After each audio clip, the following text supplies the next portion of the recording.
touch me. You know just how to touch me. Kiss me. You know just where to kiss me. I've waited all of my life for someone like you. Oh, so bad I found you. I'm so glad you're mine.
Good morning, ladies and gentlemen. A very warm welcome to each and every one of you to CTOS SME Biz Day 2025 Kuala Lumpur, and where innovation meets opportunity and the future of business is reimagined right here together.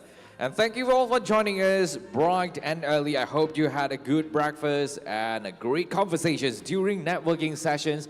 So please feel free to grab your breakfast before the event starts.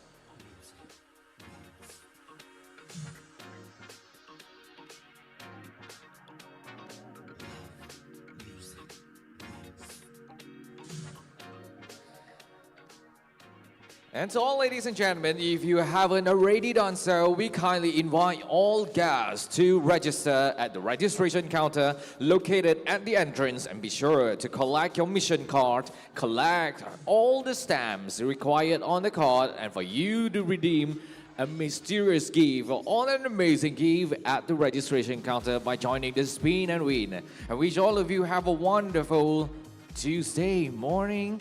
And don't worry, your name and your company name have already been recorded in our system for the lucky draw sessions once you register yourself. And we got some exciting giveaways lined up for you later today, including a free popcorn by TGV. Thank you so much, TGV, for such amazing gift giving away. And also free coffee at Juice Coffee. Terms and conditions apply, and we have limited stocks available. So first come, first serve basis. Be the first one to grab it before it is finished. And now let's talk about what is in store for you. To begin this impactful day, we are deeply honored to have with us today YB Tuan Gobind Singh Dio, the Minister of Digital Malaysia, who will be gracing this event and officiating our CTOS SME Biz Day 2025 Kuala Lumpur. And we are truly privileged to have his presence here, symbolizing the strong commitment of the government in empowering SMEs and driving Malaysia's digital economy forward.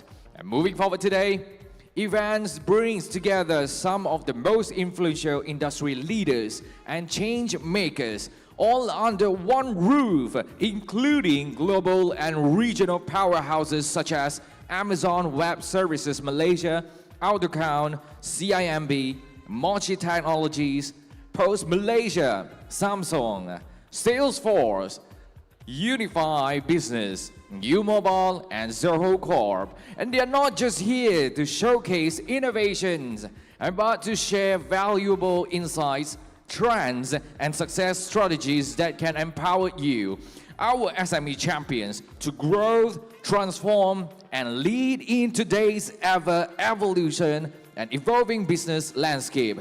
So at the same time, we would like to express our heartfelt gratitude to our esteemed panelists from SME Corp Malaysia, Madrid, MDEC, Samantha, Mydin, Bloomdays, Montego, Juice Coffee, Angel Rob Beauty, KNKV Group, LHDN, and Autocount for contributing their precious time to be part of this meaningful and insightful gathering. Your expertise and passion will not doubt inspire the next wave of SME excellence. And that's not all, ladies and gentlemen. We are truly excited to bring you an exclusive fireside chat sessions featuring Khairy Jamaluddin, the well-known co-host of the podcast Keluar Sekejap, in conversation with Ms. Shin Mei, our Chief Operating Officer of CTOS Data Systems in Berhad. So stay tuned for a dynamic and a thought-provoking dialogue that promises to inspire new perspectives and ideas for all of us here today. And a quick reminder to all participants, we are still the end of this event to collect your goodie bags on your way out after the conference.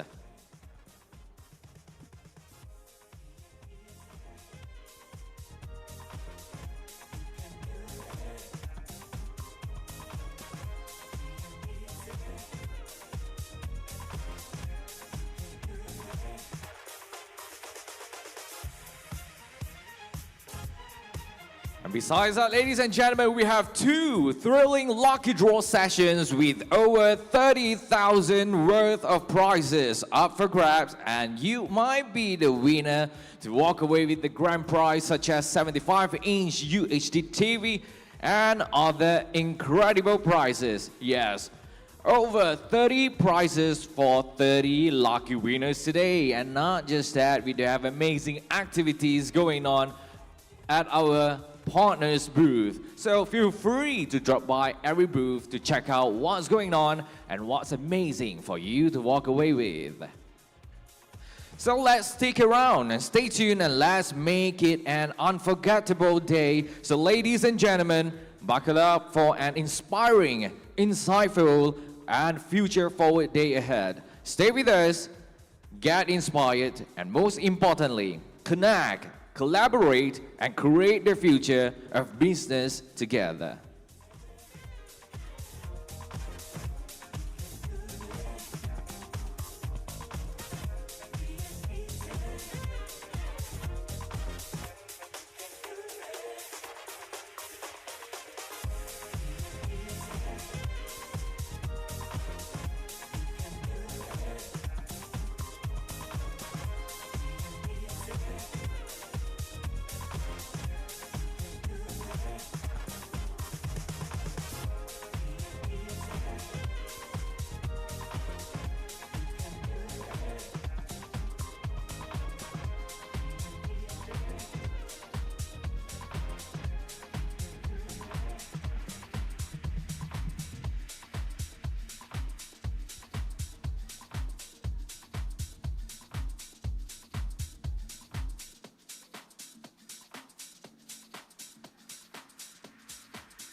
E-Invoice. We just don't accept it now.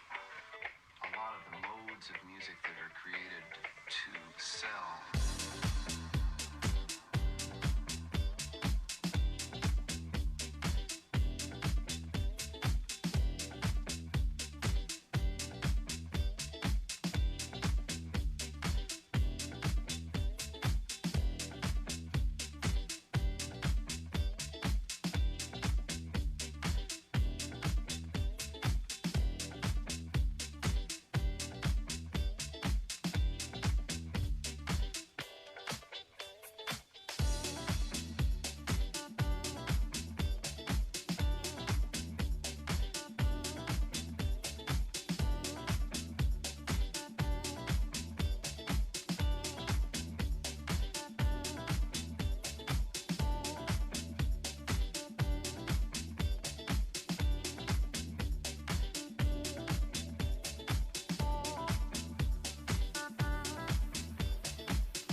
Hi, good morning, ladies and gentlemen. A very warm welcome to each and every one of you to CTOS SME Day 2025 Kuala Lumpur, and where innovation meets opportunity and the future of business is reimagining right here today.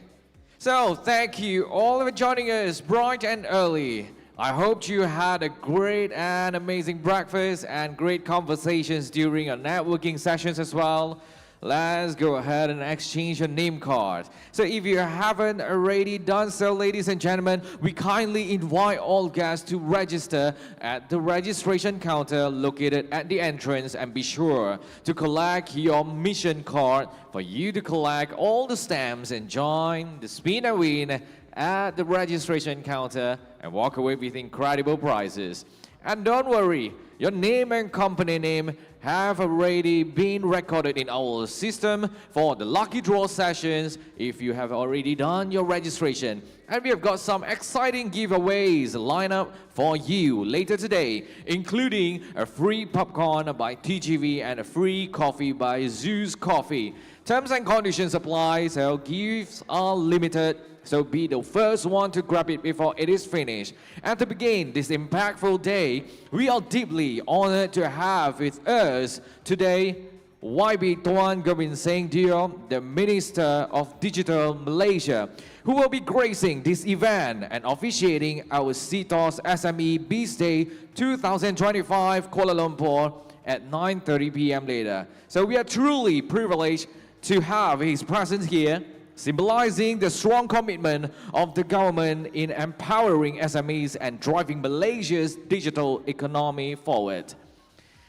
And moving forward, today's event brings together some of the most influential industry leaders and change makers all under one roof, including global and regional powerhouses such as Amazon Web Services Malaysia, Autocount, CIMB, Mochi Technologies, Pos Malaysia, Samsung, Salesforce, Unifi Business, U-Mobile, and ZOHO Corporate. And they are not just here to showcase innovations, but to share valuable insights, trends, and success strategies that can empower you, our SME champions, to grow, transform, and lead in today's ever-evolving business landscape. At the same time, ladies and gentlemen, we would like to express our heartfelt gratitude to our esteemed panelists from SME Corp Malaysia, Matrade, MDEC, Samantha, Mydin, Bloomdis, Montego, Zeus Coffee, Angel Raw Beauty, KNKV Group, LHDN, and Autocount for contributing their precious time to be part of this meaningful and insightful gathering. Your expertise and passion will no doubt inspire the next wave of SME excellence. And that's not all, ladies and gentlemen. We are truly excited to bring you an exclusive fireside chat sessions featuring Khairy, Jamaluddin, and the well-known co-host of podcast Keluar Sekejap in conversation with Miss Shin Mei, the Chief Operating Officer of CTOS Data System, Sdn Bhd. So stay tuned for a dynamic and thought-provoking dialogue that promises to inspire new perspectives and ideas for all of us here today. A quick reminder to all of our participants today right over here, stay till the end and collect your goodie bags on your way out after the conference. And we do have two thrill lucky draw sessions with over 30,000 ringgit worth of prizes up for grabs. Yes, over 30 prizes, over 30 incredible prizes for 30 lucky winners today. So let's stay tuned and let's see who's gonna be the luckiest one to walk away with the grand prize, which is 75-inch UHD TV. So good luck, everyone, and stay tuned for a dynamic and thought-provoking dialogue that promises to inspire new perspectives and ideas for all of us here today. So ladies and gentlemen, let's stick around and stay tuned and let's make it an unforgettable day.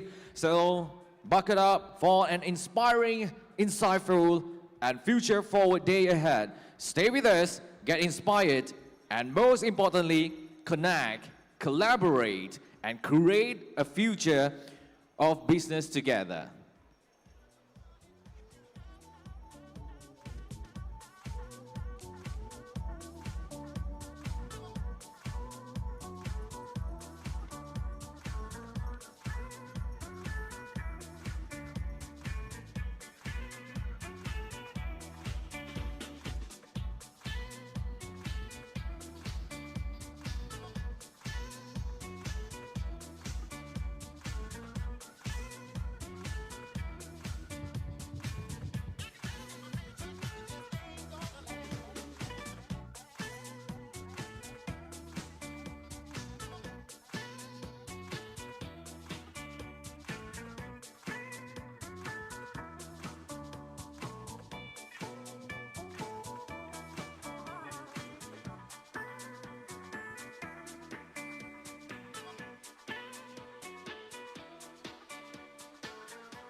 All right, ladies and gentlemen, kindly make your way into the ballroom. Our program will begin shortly, and please take your seats and ensure your mobile phones are on silent mode. And we appreciate your cooperation and look forward to an inspiring day ahead.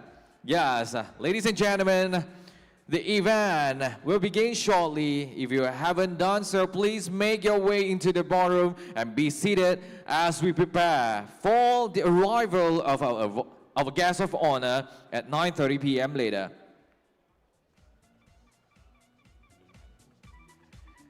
Yes, so ladies and gentlemen, the event will begin shortly. If you haven't done so, please make your way into the ballroom and be seated as we prepare for the arrival of our guest of honor at 9:30 a.m. later. So we do have another 10 more minutes. Come on, if your friends still walking around at the foyer, kindly bring them to join us in the ballroom as we're going to begin shortly.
Once again, good morning, ladies and gentlemen. A very warm welcome to each and every one of you to CTOS SME Biz Day 2025 Kuala Lumpur, where innovation meets opportunity and the future of business is reimagining right here today. So ladies and gentlemen, kindly make your way into the ballroom. Our program will begin shortly, so please take your seats and ensure your mobile phones are on silent mode, and we appreciate your cooperation and look forward to an inspiring day ahead. And the event will begin shortly. If you haven't done so, please make your way into the ballroom and be seated as we prepare for the arrival of our guest of honor at 9:30 a.m. sharp. So kindly take your seat and stay tuned for this lineup today.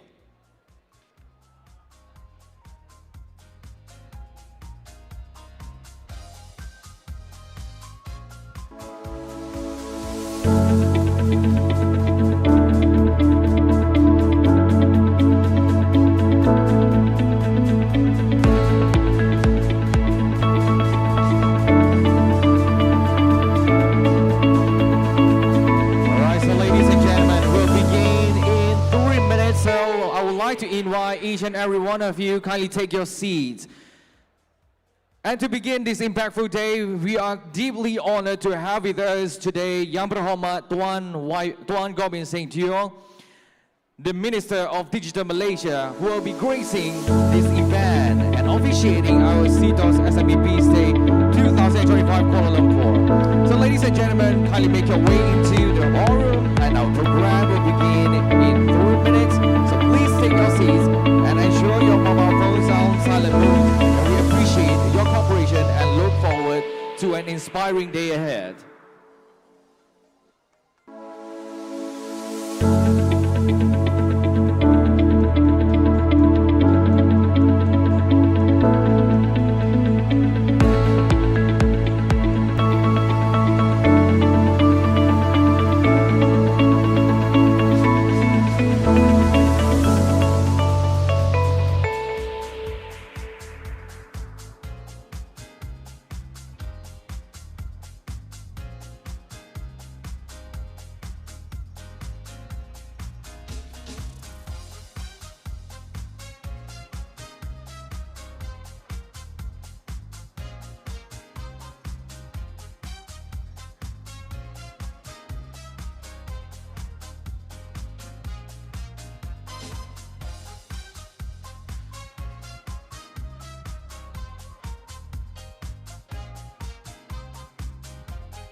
Good morning, ladies and gentlemen. This is a gentle reminder to all guests, to all participants.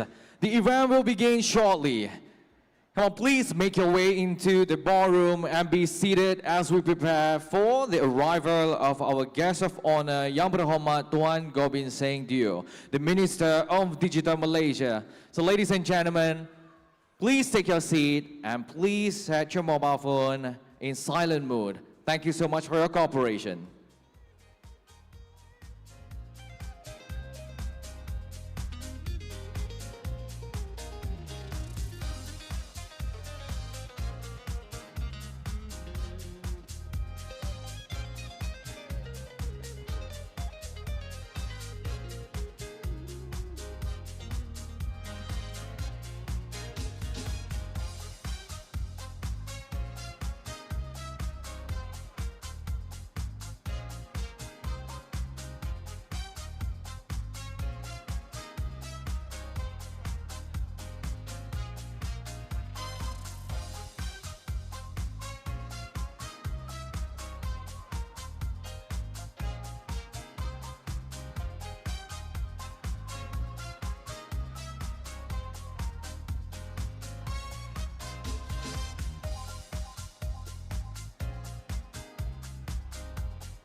Ladies and gentlemen, kindly make your way into the ballroom. Our program will begin in 1 minute. And please take your seats and ensure your mobile phones are on silent mode. And we appreciate your cooperation and look forward to an inspiring day ahead. And please make your way into the ballroom right now and be seated as we prepare for the arrival of our guest of honor.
Ladies and gentlemen, this is a gentle reminder to all guests and to all participants. The event will begin in 30 seconds. So if you haven't done so, please make your way into the ballroom and take your seats as we prepare for the arrival of our guest of honor. Once again, ladies and gentlemen, good morning and welcome to CTOS SME Biz Day 2025 at Kuala Lumpur. And we kindly invite each and every one of you to take your seats as we will begin the event shortly.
Once again, good morning, ladies and gentlemen. Event will begin shortly. Please make your way into this ballroom and be seated as we prepare for the arrival of our guests of honor.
Ladies and gentlemen, kindly make your way into this ballroom and our program will begin shortly, and please take your seats and ensure your mobile phones are on silent mode.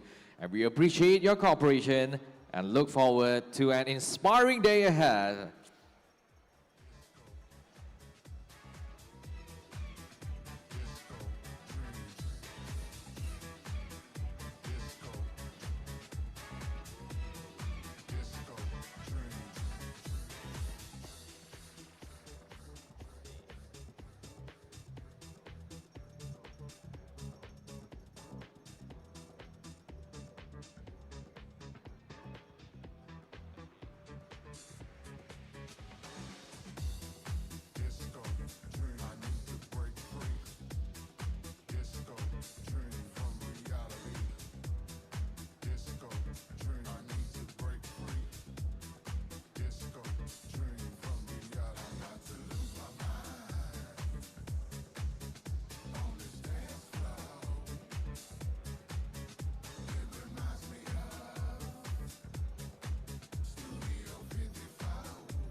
Ladies and gentlemen, the event will begin shortly. If you haven't done so, please make your way into the ballroom right now and take your seats as we prepare for the arrival of our guest of honor. We are about to begin our opening ceremony shortly.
Ladies and gentlemen, kindly make your way into the ballroom and our program will begin shortly. And please take your seats and ensure your mobile phones are on silent mode, and we appreciate your cooperation and look forward to an inspiring day ahead. And this event will begin shortly, ladies and gentlemen, so if you haven't done so, please make your way into the ballroom right now and kindly take your seats as we prepare for the arrival of our guests of honor.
given a chance.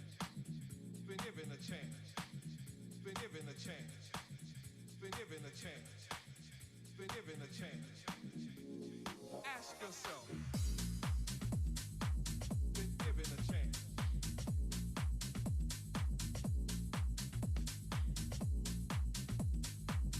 Been given a chance. Can you dance?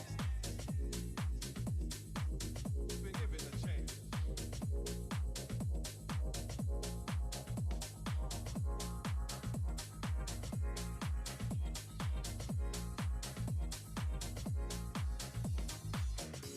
So as you struggle to find the feel with your feet, ask yourself, can you dance? Could it be that you would understand the beat to which we dance more clearly had you been given a chance? Been given a chance. Been given a chance. Been given a chance. Been given a chance. Been given a chance. Been given a chance.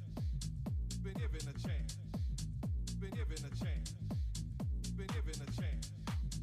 Been given a chance. Been given a chance. Been given a chance.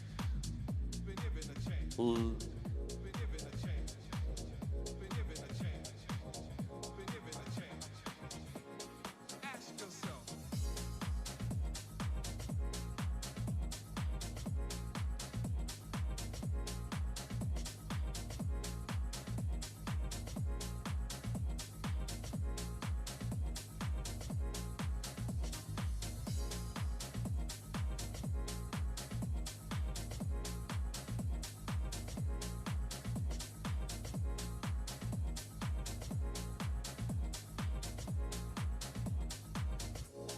Ask yourself. Ladies and gentlemen, please join me in giving a big round of applause to welcome our honorable guest, Dr.Mohamad Tuan Gobind Singh Dio, Minister of Digital Malaysia, accompanied by Mr. Kevin Loh, Interim Group Chief Executive Officer of CTOS Digital Berhad, and Ms. Lee Shin Meng, Chief Operating Officer of CTOS Data Systems Sdn Berhad. We are truly honored by the arrival of our guest of honor this morning. And on behalf of CTOS Digital Berhad and all of our partners, I would like to extend our heartfelt gratitude to Dr.Mohamad Tuan Gobind Singh Dio for gracing us with his esteemed presence here at CTOS SME Biz 2025, Kuala Lumpur. And ladies and gentlemen, kindly rise for National Anthem.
Please take your seats.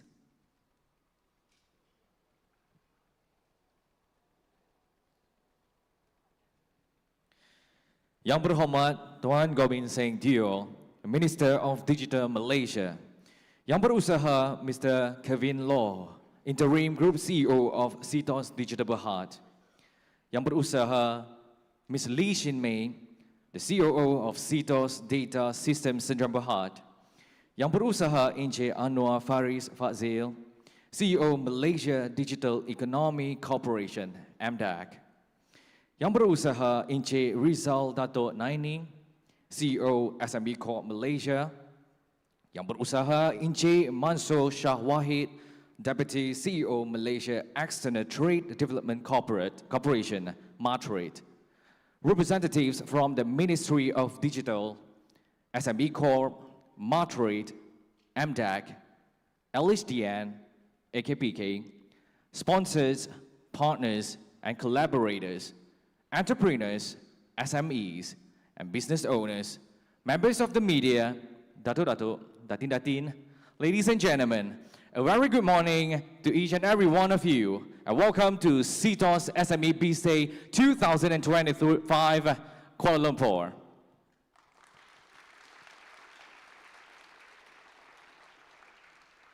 My name is Samuel, and it is indeed a privilege to be the master of ceremony for this incredible event. It is my privilege to guide you through what promises to be an unforgettable day of insights, innovation, and collaboration.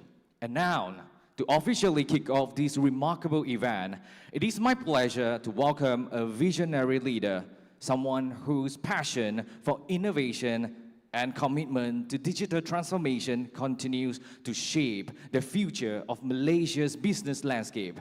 Ladies and gentlemen, please put our hands together to invite Mr. Kevin Loh, the interim Group CEO of CTOS Digital Berhad, to deliver the welcoming remarks. Let's give him a big round of applause.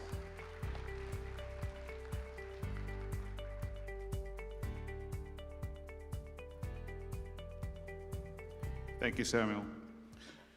Yang Berhormat Tuan Gobind Minister of Digital Malaysia. Yang Berusaha Tuan Ma Sivanesan, Deputy Secretary General, Ministry of Digital. Yang Berusaha Encik Rizal Dato' Naini, CEO, SME Corp. Encik Anwar Faris Fadzil, CEO, MDAC. Encik Mansur Shah Wahid, Deputy CEO, Matrade. Puan Rashida Che Rosli, Director of E-Invoicing, LHDN. Mr. Melvin Chi, Co-founder and CEO, Montego. Ms. Penny Chu, Co-founder and Managing Director, Bloombiz. Mr. Vernon Tian, Chief Operating Officer, Zeus Coffee. Ms. Andrew Khoo, Founder, Andrew Raw Beauty. Business and strategic partners, my team at CTOS Digital, members of the media, ladies and gentlemen. Good morning, everyone, and thank you for coming. It's a pleasure to be here. I am truly honored to welcome you to this year's CTOS SME Biz Day 2025. It is a third time that we're doing this, and we're thrilled to have you with us. As Malaysia's leading credit reporting agency, we at CTOS just do not see ourselves as a service provider, but rather as a partner and also an enabler. A partner in your business journey, offering you avenues to grow through this year's event. This year we're back, hopefully bigger and better, and we'd like to extend a heartfelt shout out to our partners, industry leaders, subject matter experts who have collaborated with us to make this event a reality. Thank you to all of you also for coming and gracing us with your attendance. So I'm actually going to go off script here because I think, this is quite interesting times for us. I was at a party maybe a few months ago when I was chatting with a group of friends. Many of them were true believers in feng shui, right? They go to Joey Up events, etc. And asked them, so what did Joey Up say for 2025? Two things: change, challenges. Those were the two key takeaways. Why change? Well, there are some regulatory changes that the government is pushing through for the betterment of Malaysians. E-invoicing is one of them. Optimization of subsidies. Minimum wage increases to improve our standards of living. Challenges. As businesses, I'm sure you all are going through many challenges, not least cost increases, margin compressions, competition, people who are coming in with better products at a lower price, and through different channels, attacking your customers, etc. So when you think about these things, and how do you then stay afoot and abreast of your competition, we need to think about transformation, we need to think about innovation, we need to think about digitalization. How can we reduce the cost to serve? How do we improve the customer experience for our customers? In light of these challenges, today's event is aptly themed, Digitalize, Transform, Innovate. And the purpose of the event is to help you navigate and hopefully thrive in today's challenging environment.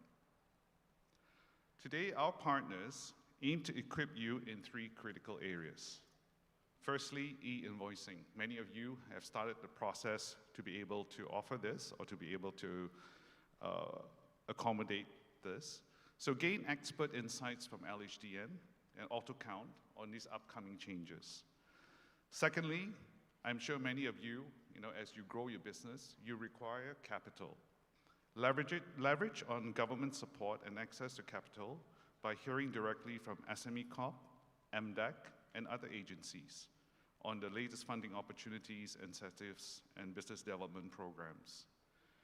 Thirdly, understand digital tools for business growth. We have actually assembled a group of very successful entrepreneurs.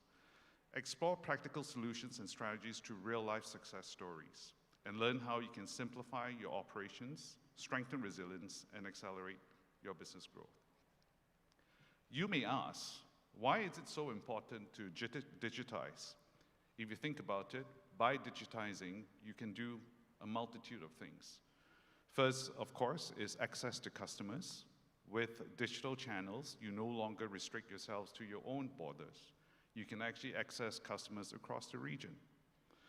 Number 2, with digitization, if you're able to enhance your customer experience, if you're able to solve the pain points and turnaround times, easy access, etc., you will increase stickiness. People will continue coming to you because they have a great experience. I don't have to wait 2 hours or 3 days to get something approved. I can buy a product immediately, it gets delivered to my house.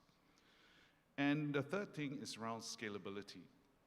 Many of us, as I mentioned before, we face pressures on costs on a constant basis.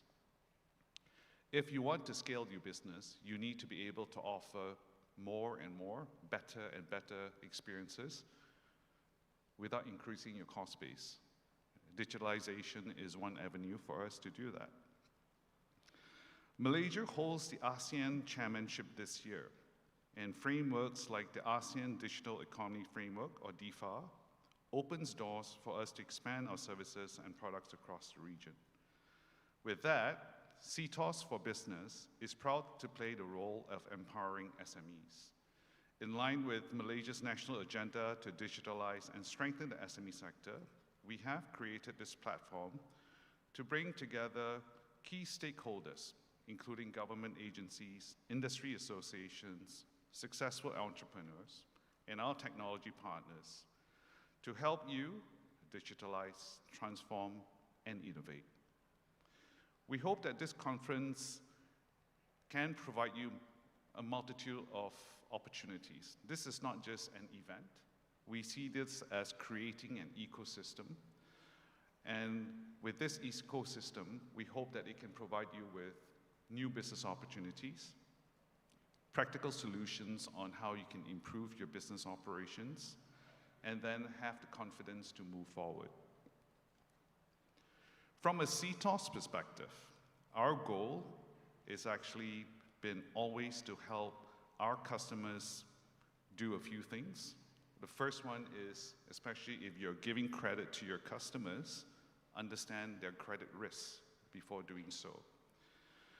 And by doing that, we hope that you'll also be able to manage your receivables not going bad, and this in turn generates cash flow and a profitable business, which hopefully continues to grow. We do this by offering a platform called Credit Manager. Some of you may already be using it. And the Credit Manager is a powerful tool designed for SMEs to help them manage and reduce credit risk through 3 key features. First, before you grant credit to anyone, evaluate. So make sure you know your customers, make sure you understand their credit risk profile, and make the necessary decisions whether you want to extend, how much you want to extend, or not at all. Secondly, monitor their risks over time, because people's profiles or companies' profiles, they change. They're never static. You need to stay on top of it so that you're aware if the credit health of your customers has changed. And thirdly, manage your cash flows through our electronic trade reference systems, or called ETR. This is actually to encourage timely repayment of any receivables which are owed to you. And one of the things that we strive to do is to make our solutions accessible and affordable to all our SMEs. With that, we are very excited to announce a new option for all our prospective customers, whereby you can subscribe to our Credit Manager through the utilization of HDRC's claimable courses.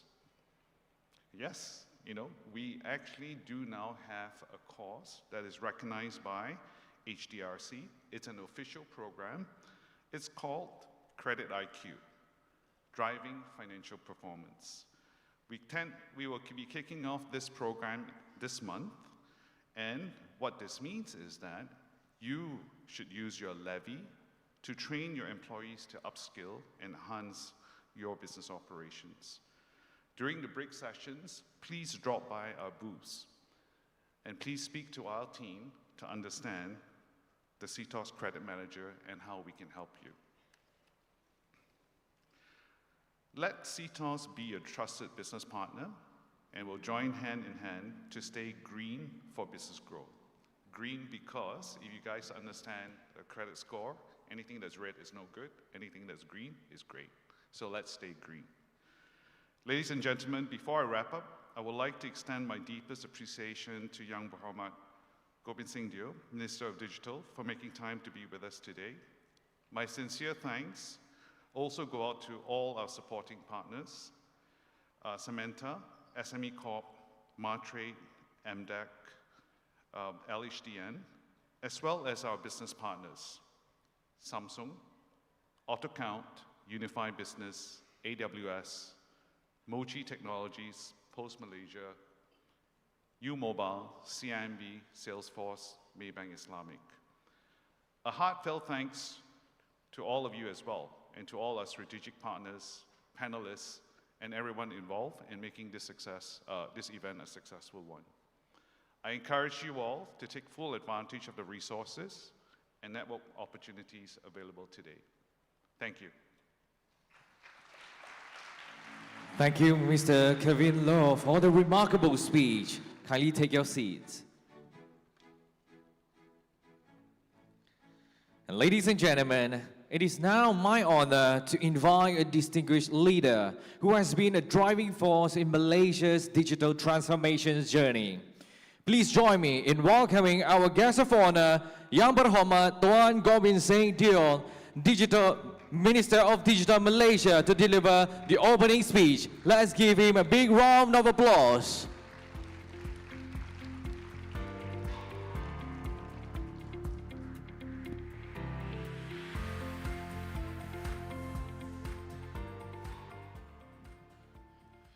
Thank you very much, Mr. MC. Mr. Kevin Loh, Interim Group Chief Executive Officer, CTOS Digital Berhad, Tuan Mas Ivanesen, Deputy Secretary General, Ministry of Digital, Janwa Faris Fazil, CEO, MDEC, Teresa Dato Naini, CEO, SME Corp, Malaysia, Manso Shawahid, Deputy CEO of Martrade, fellow industry partners, entrepreneurs, members of the media, ladies and gentlemen. Salam Sejahtera, Salam Malaysia Madani, and a very good morning to all of you. Now, first and foremost, let me take this opportunity to extend My heartfelt thanks for this invite to be here with all of you this morning. It's an honor to be at this year's CTOS SME Biz Day event. Indeed, I'm surrounded by dynamic and inspiring individuals who are together with us at the Ministry of Digital, driving the future of Malaysian businesses.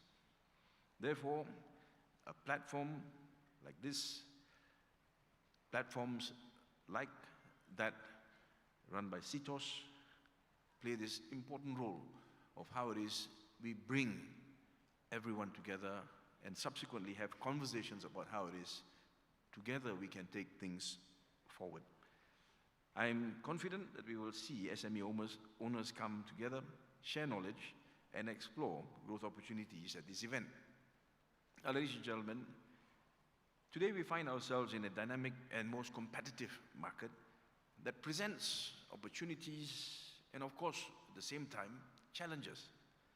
For businesses in Malaysia to rise to the occasion, as Kevin said earlier, digitalization is key. In this context, Malaysia has made significant strides. The country's digital agenda has spurred our global rankings. We are now 33rd in the 2024 Global Innovation Index and 36th in the 2024 IMD World Digital Competitiveness Ranking. However, it is widely acknowledged that SMEs still lag behind larger enterprises when it comes to this most important process of that digitalization journey. And they have valid reasons. Cost is one of them, manpower another. So the question really is, how do we then ensure that Malaysian SMEs are not left behind in this digital race? The Ministry of Digital and its agencies have several initiatives to help SMEs adopt digital technology. There is this business digitalization initiative recently launched by MDEC. The Madani government has also set aside 50 million for digital matching grants for SMEs and digital grants for vendors. Global technology companies based in Malaysia, such as Microsoft and Alibaba Cloud, are working closely with the government to assist SMEs via multiple programs. And I think all of us also listened intently to the Prime Minister in his address in Parliament yesterday, in which he has very clearly stated the government's commitment to ensure that SMEs and MSMEs are focused on during this turbulent geopolitical time and funds placed aside for that particular purpose. Our vision, to create a digitally empowered Malaysia, where every business, regardless of its size, can thrive in our national digital ecosystem. We are committed to fostering an environment that supports innovation, that supports digital adoption, and ultimately building up Malaysia as a strong digital nation. Our initiatives have always been designed to provide SMEs with the resources, with the necessary knowledge, and of course that support that they need to navigate the digital landscape effectively. And this really ties in perfectly to what CTOS is doing today. Now, with that, ladies and gentlemen, let me take this opportunity to share several key areas that SMEs should focus on when it comes to digital adoption. First, I think it's crucial for SMEs to grasp the importance of digital marketing and e-commerce in today's day and age. To effectively reach their target markets, and this is important because in every business, you have an audience that you need to focus on. Businesses should utilize the very many online platforms available. We can all learn from Dr. Amir and his team at Maidin, and I always use this as an example. They have elevated their businesses by introducing the Maidin Pay e-wallet, launched an e-commerce platform, and continue to be active on social media. So we see how it is, there was this pivot from the old way of doing things to the new way of doing things, using tools that we have access to, and understanding how it is it empowers us, recognizing the fact that if we do not actually use these tools, then we are left behind. Second, while digitalization offers numerous benefits, it also presents challenges. That is why cybersecurity must be made a priority. SMEs must protect their data to maintain customer trust and to safeguard their operations. Cybersecurity Malaysia, an agency under the Ministry of Digital, has rolled out the Cybersecurity Academy, playing an important role in enhancing our nation's cyber resilience in addressing the shortage in cybersecurity field by offering technical and vocational education and training courses. Now, thirdly, business decisions should be data-driven. SMEs should harness the power of data analytics to gain valuable insights into customer behavior, market trends, and operational efficiency. By leveraging data, businesses can optimize processes, they can enhance decision-making, and ultimately, putting those together, drive growth. This is in line with MDEC's Data-Driven Enterprise Program. It allows businesses to make informed decisions, creating value from data, and to be ready for the digital future.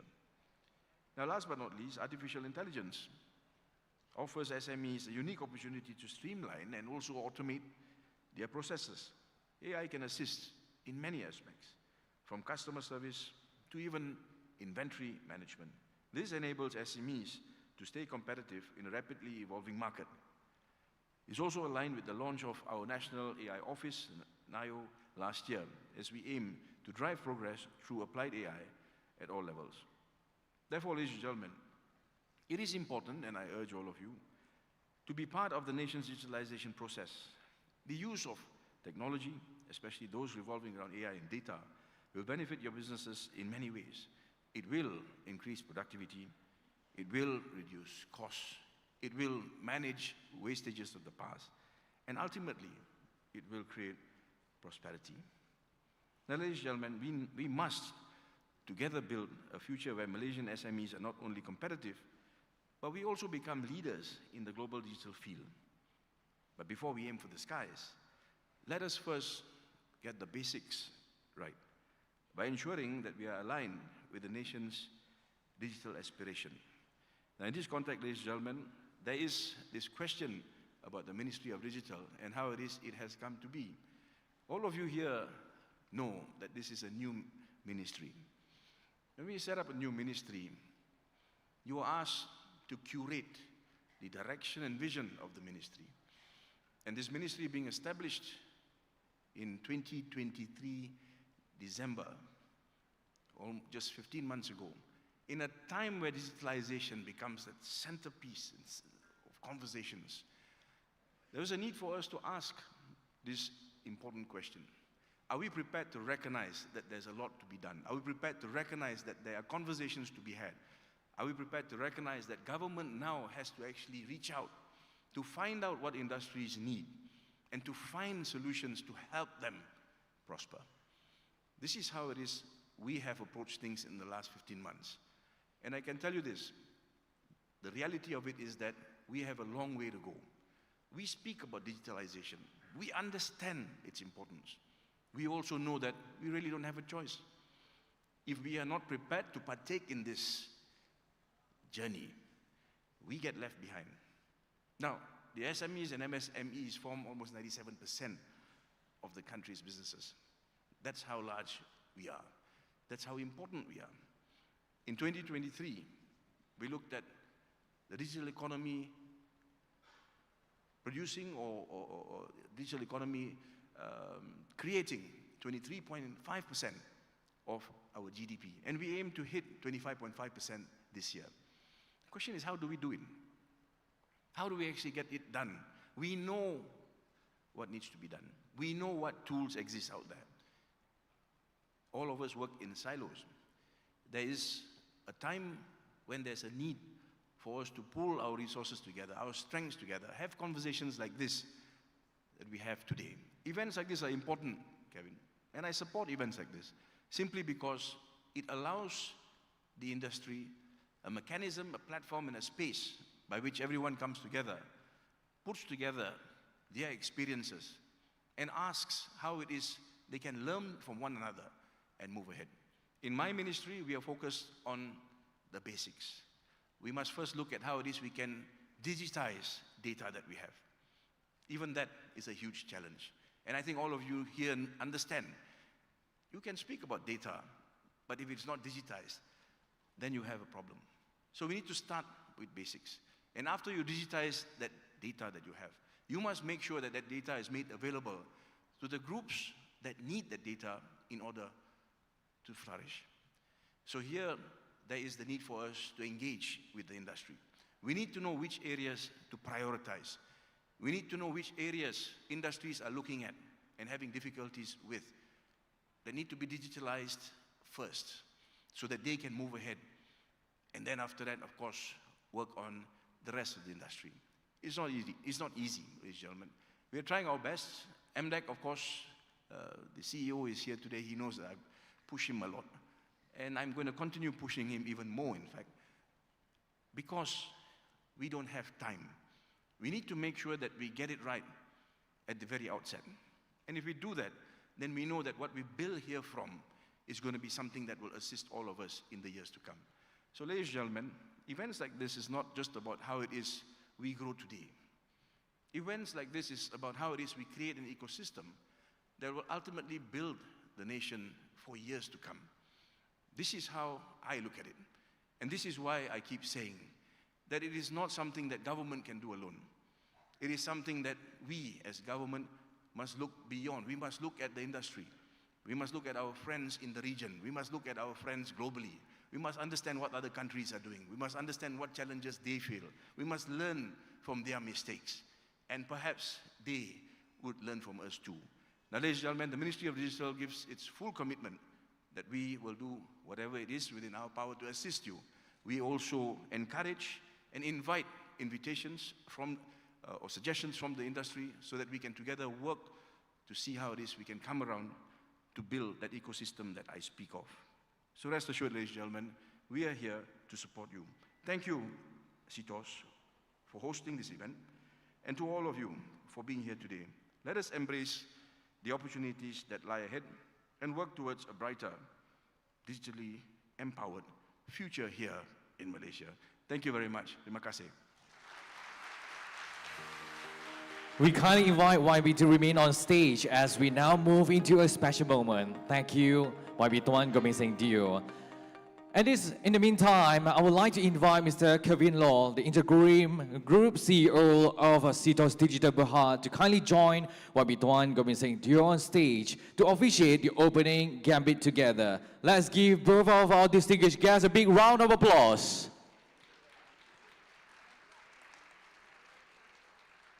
So YB Tuan Gobind and Mr. Kevin Law, once we count down to 3, kindly place your hands on this digital cube to launch this remarkable moment. So ladies and gentlemen, are you ready? Yes, if you are ready. And ladies and gentlemen, the moment we have all been waiting for has arrived. Let's count down together in 3, 2, 1.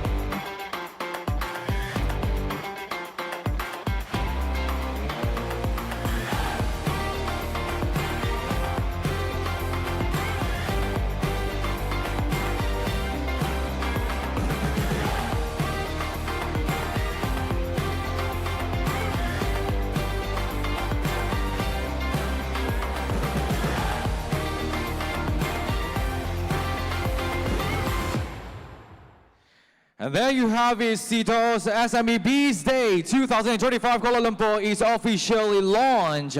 And YB Tuan Gobind, Minister of Digital Malaysia, and Mr. Kevin Law, Interim Group CEO of CTOS Digital Berhad, we kindly remain on stage for the next meaningful part of our agenda. So Next, we'll proceed with the token of appreciation presentation to our value sponsors. And now we would like to invite YB Tuan Gobind and Mr. Kevin Law. Please proceed to the center of the stage for the token of appreciation. And this presentation is a small gesture to express our deepest gratitude to the esteemed sponsors who have made today's event possible through their unwavering support and collaboration. And let us now begin the presentation of tokens to our distinguished sponsor. And first of all, we would like to invite Banstan Wee Kang, the Chief Financial Officer from Auto Council Berhad, proceeds to the stage to receive your token of appreciation. Let's give a big round of applause.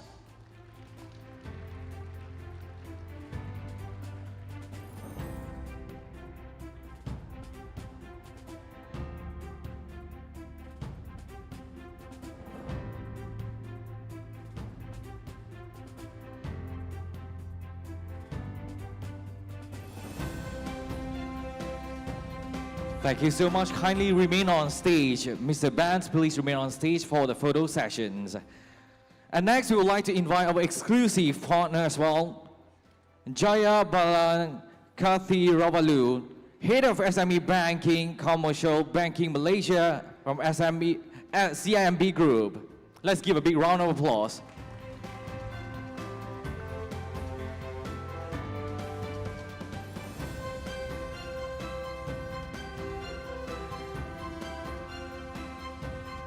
Kindly remain on stage. Next, we would like to invite the exclusive partner, Akram Makin, the Executive Vice President, Director, Banking as a Service Strategic Program of Maybank Islamic.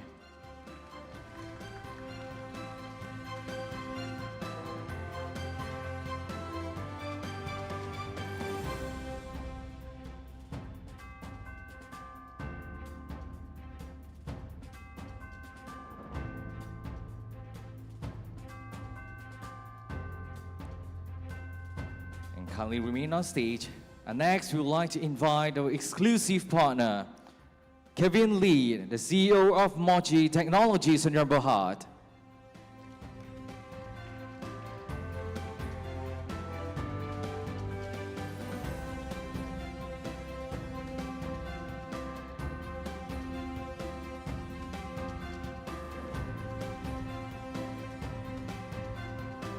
Next, we would like to invite the exclusive partner, Charles William, Group Chief Sales Officer of Pos Malaysia Berhad.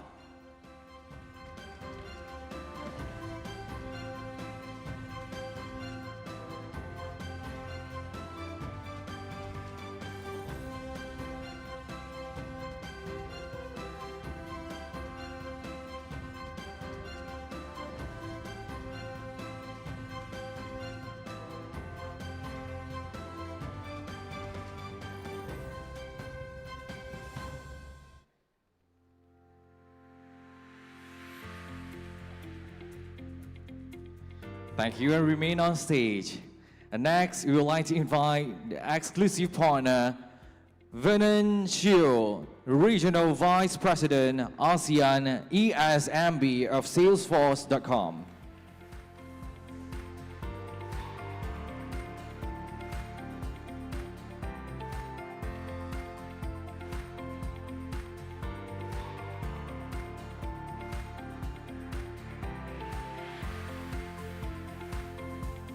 Thank you. And next, we would like to invite our exclusive partner, Leslie Goh, the Regional Director, Head of Enterprise Business for Samsung Southeast Asia and Oceania of Samsung.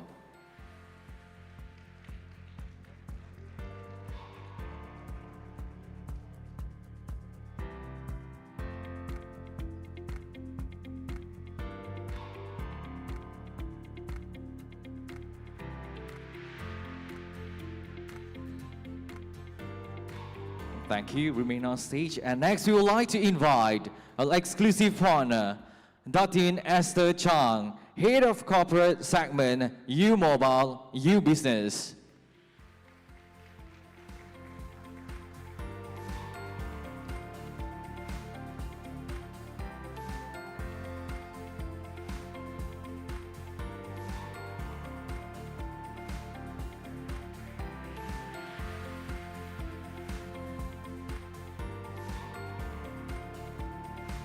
And next, we would like to invite our exclusive partner, Dr.Mohamad Yusman Ammeran, the Vice President of Unifi Business.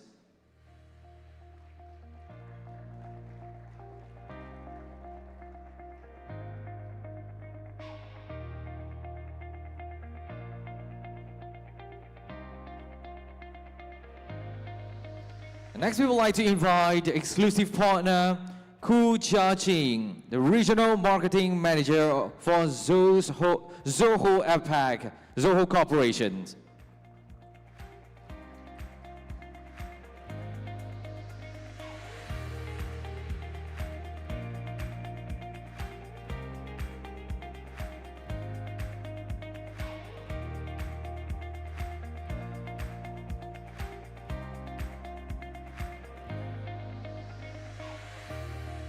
And next, we would like to invite our exclusive AI partner, Peter Murray, Country Leader, Malaysia and Asia Emerging Markets of AWS.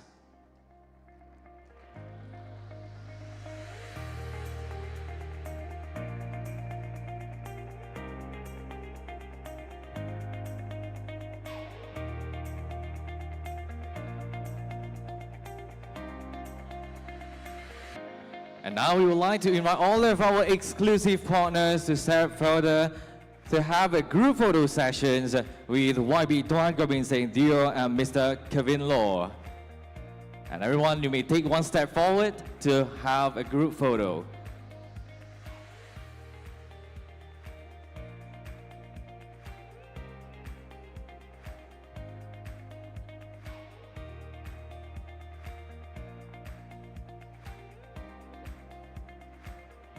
All right, let's look at the camera.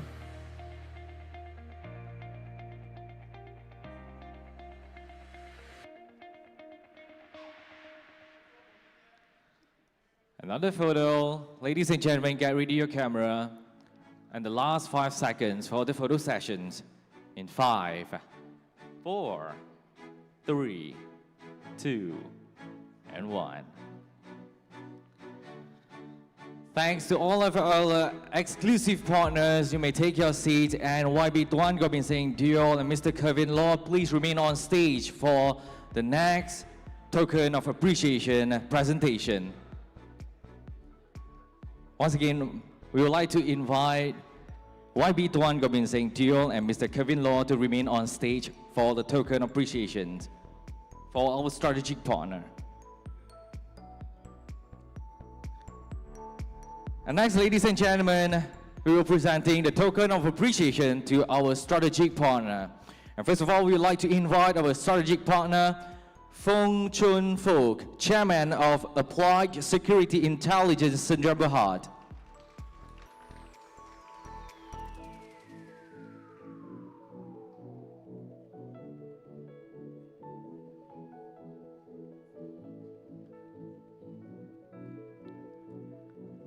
Thank you, and kindly remain on stage for another group photo sessions.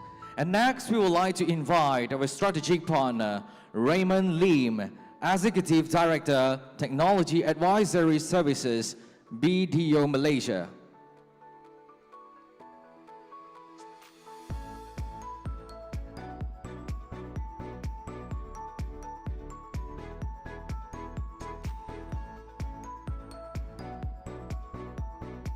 Thank you so much. And next, we would like to invite our strategic partner, Tony Tan Wee Beng, the Head of SME Planning and Channel Development, Celcom DG. Let's give a big round of applause.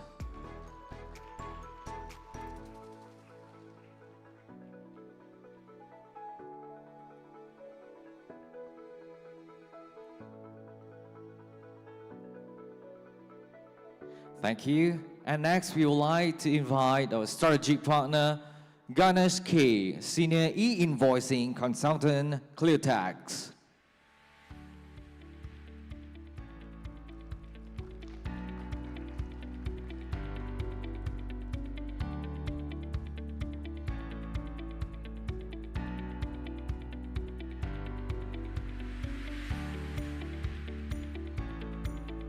Thank you. And next, we would like to invite our strategic partner, Stephen Tan, General Manager, Head of Marketing of Cycle and Carriage Bintang Berhad.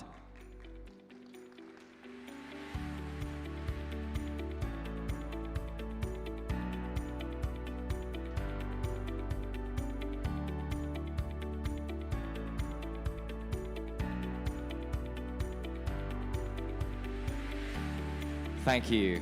And next, we would like to invite our strategic partner, Jaden Chua, Chief InsurTech Officer and Head of General Insurance, EasyCover.mine.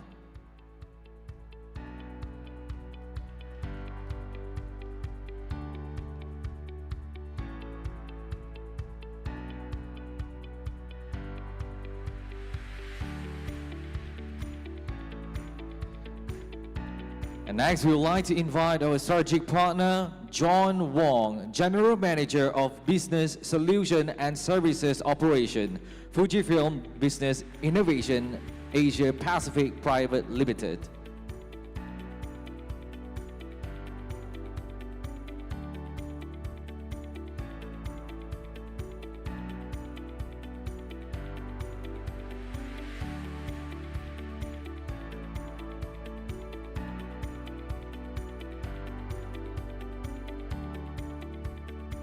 Thank you. And next, we would like to invite our strategic partner, Kenny Kui, Chief Executive Officer of Global Connect Resources at Berhad.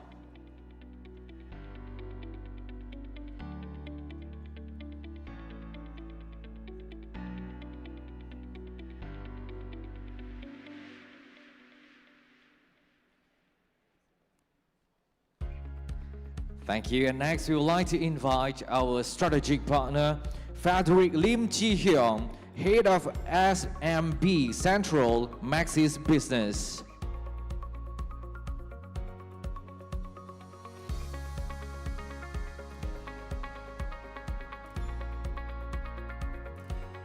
I believe that Frederick Lim Chi Hyung is not around, and now we would like to invite our next strategic partner, Udik Agrawal, Principal Architect, Nevius Solutions, part of ANTT Data.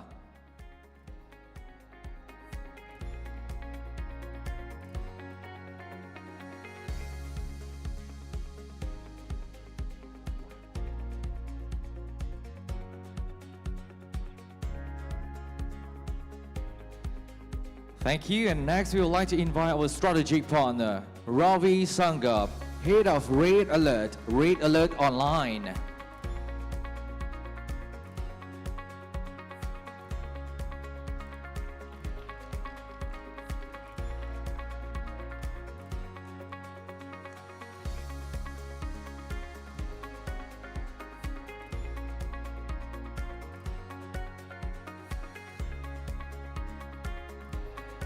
Thank you. And next, we would like to invite our strategic partner, Pei Yin, the Marketing Manager of Sadlery.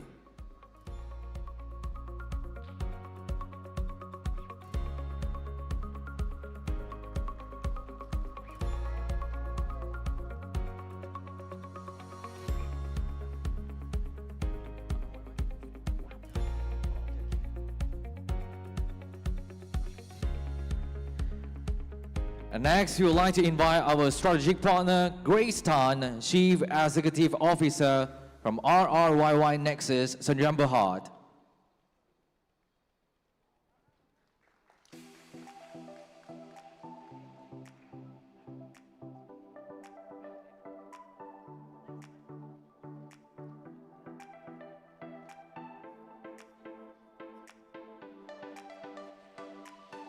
Next, we would like to invite our strategic partner, Wong Chiu Ming, the COO of Sun Surya Berhad.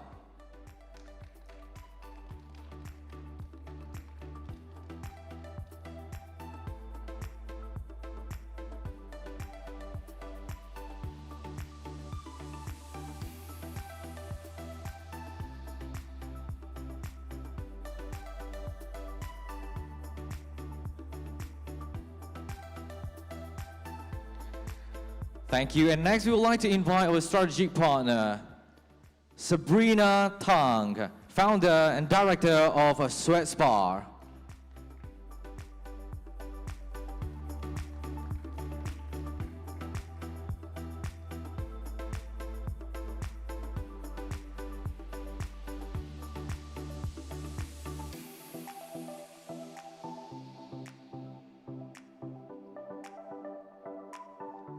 Next, I would like to invite our strategic partner, Tan Lei Han, Chief Executive Officer of TGV Cinema Sdn Bhd.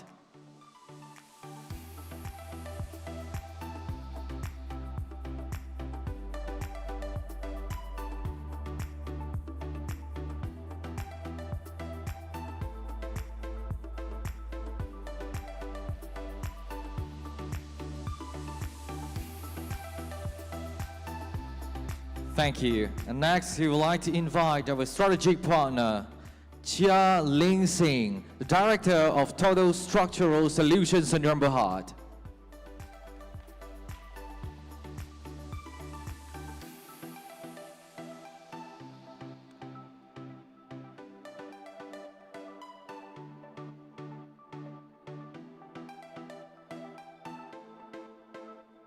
Thank you. And next, we would like to invite our strategic partner, Stephen Lee, Senior Account Manager of View Quest Digital Sdn Bhd.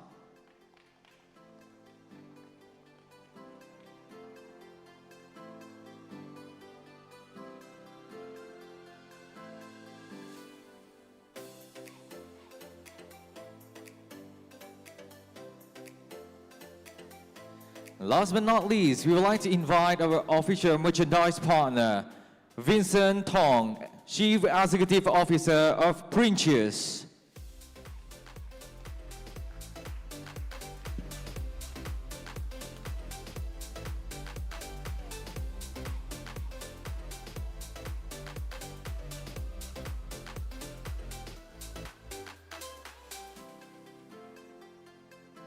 And now I would like to invite all of our strategic partners to step forward to have a group photo.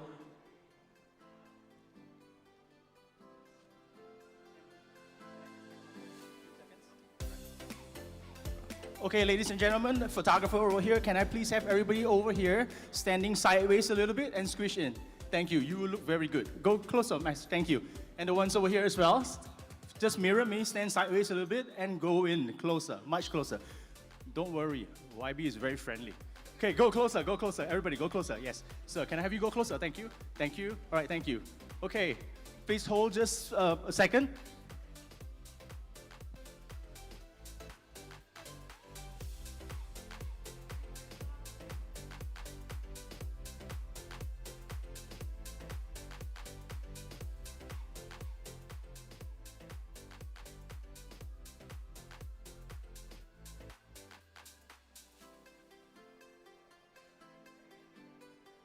All right, thank you everyone. Thank you to all our strategic partners, and thank you YB Tuan Gobind Singh Deol and Mr. Kevin Low for the token of appreciation.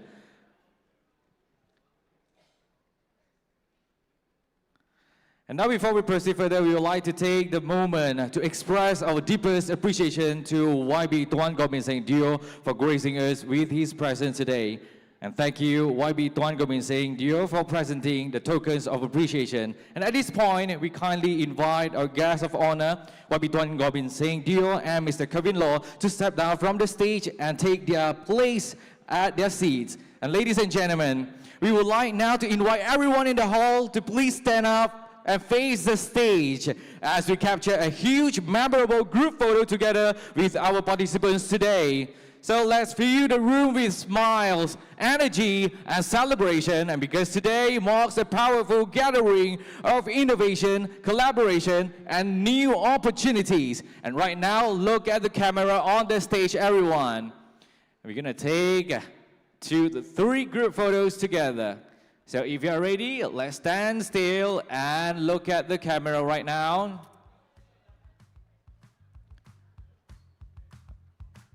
Okay, and we're gonna take a second group photo, which you have to use your right hand and show a C sign. Yes, correct.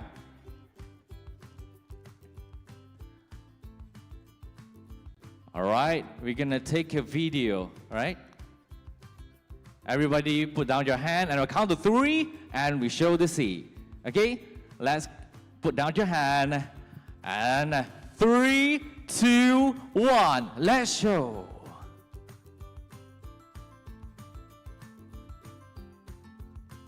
All right, thank you very much. Thank you, ladies and gentlemen. Let's give us a big round of applause.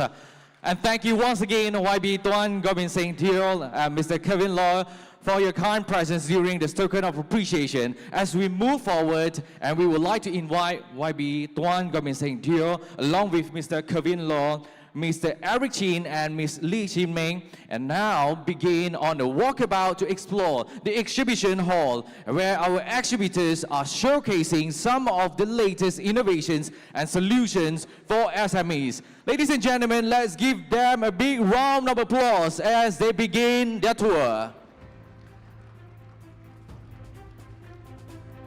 And for the rest of us, please remain here in this ballroom as we prepare for our first panel discussion.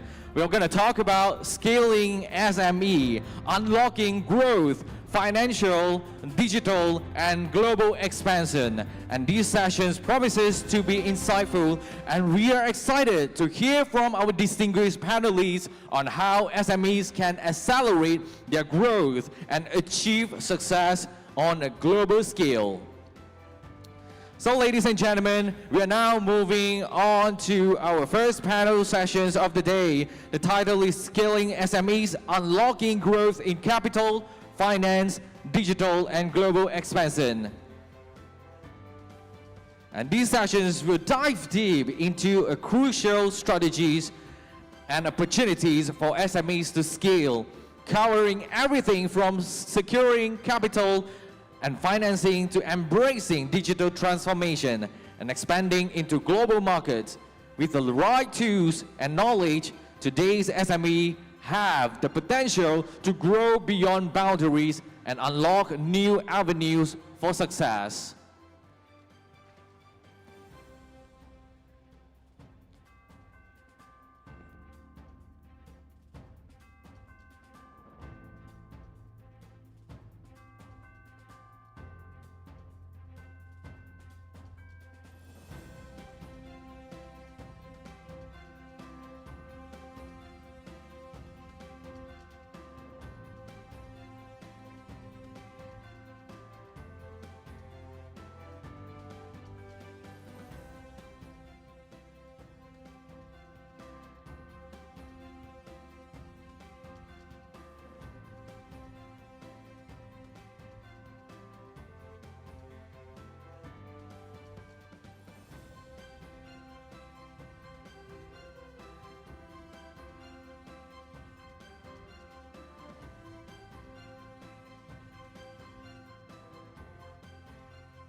All right, ladies and gentlemen, before we proceed with our first panel discussion, I would like to invite everyone to move further as we do have available spaces in front. Come on, please do not be shy. Let's sit in front as we do have a lot of chairs and empty spaces for you.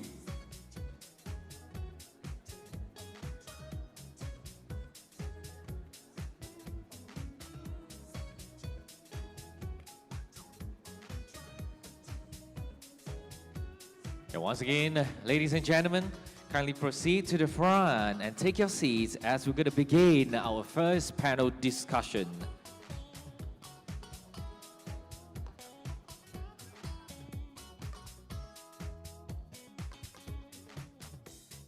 Tell me, are you going through changes? Seems like it's passing by. Are you feeling down? Well, shawty, look at me. Feeling like you can't go home. Are you trying to find what you can need? Something just to hold on to. Is it hard, this life you're living? Does the world seem so unkind?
All right, so ladies and gentlemen, welcome back to our hall right now as we're going to begin our first panel discussion.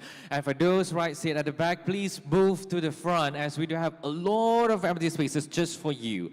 Okay, for you to have a better engagement sessions or for you to have a better visual. Come on, let's take a seat in front. We do have a lot of spaces just for you.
All right, so ladies and gentlemen, come on, please, if you don't mind, come on, please move to the center row of the spaces for you to have a better vision.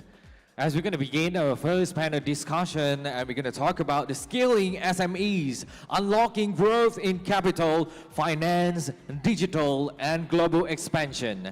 And these sessions will deep dive into the crucial strategies and opportunities for SMEs to scale, and covering everything from securing capital and financing to embracing digital transformation and expanding into global markets. With the right tools and knowledge, today's SMEs have the potential to grow beyond boundaries and unlock new avenues for success. So ladies and gentlemen, kindly take your seat as we're going to begin it shortly.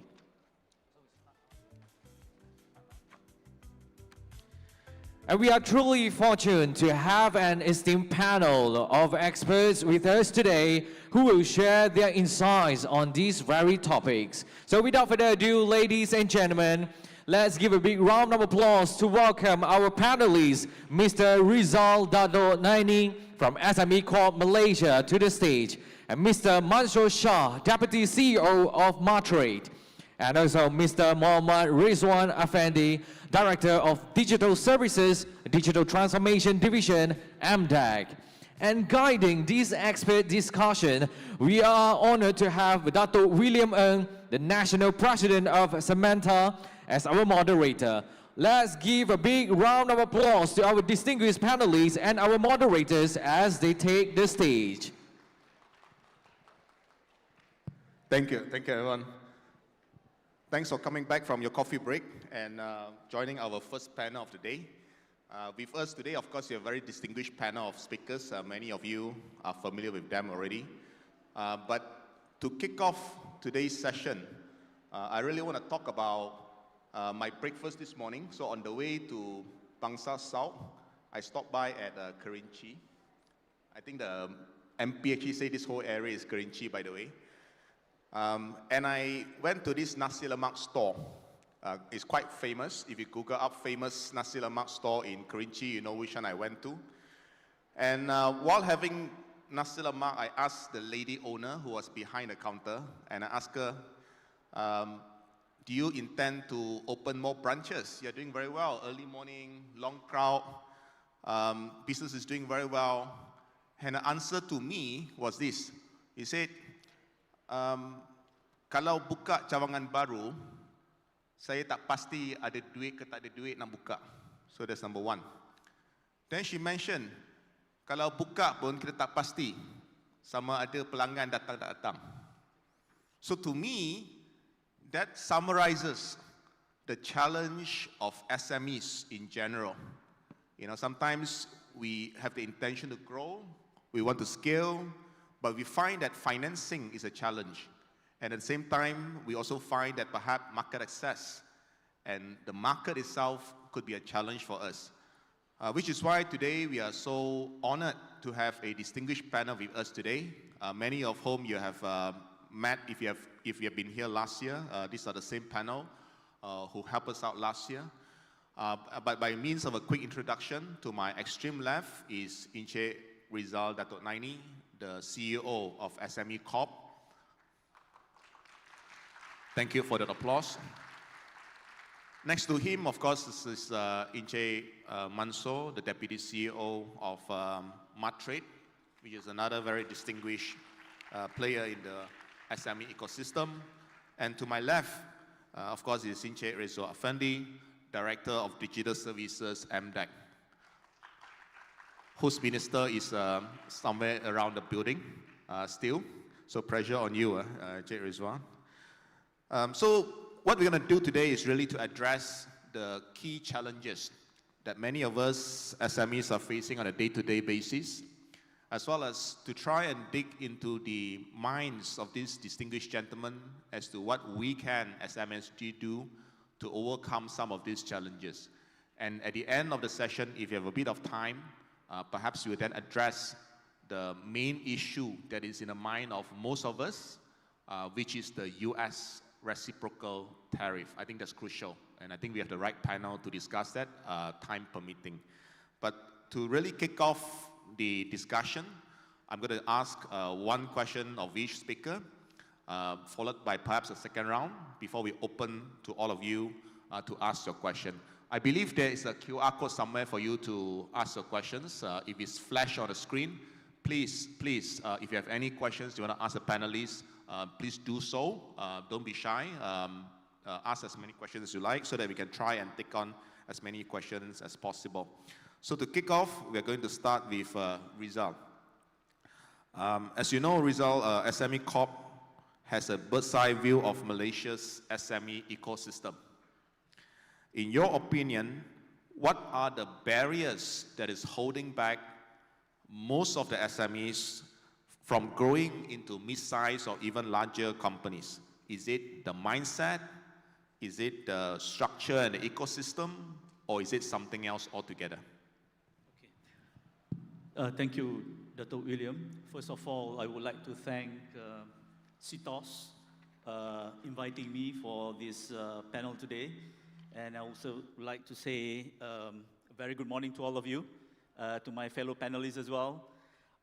Before perhaps I share with you what are the barriers or challenges for SMEs to scale up, perhaps I give you some perspective or landscape about SMEs in Malaysia. In Malaysia, we have about 1.1 million of small and medium enterprises, including micro enterprises, that actually represent almost 97%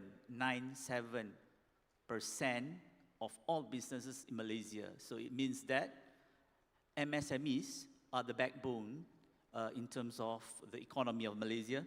And in terms of contribution, there are very significant contribution of SMEs, including the micro enterprises, in which 39.1% of the GDP contribution comes from MSMEs, about 613.1 billion ringgit, that's the value, including exports as well, 152.2 billion ringgit Malaysia, as well as contribution to the employment, yeah? Almost 50% of employment or employees comes from MSMEs, yeah? So without MSMEs, there'll be a problem to our people in Malaysia as well.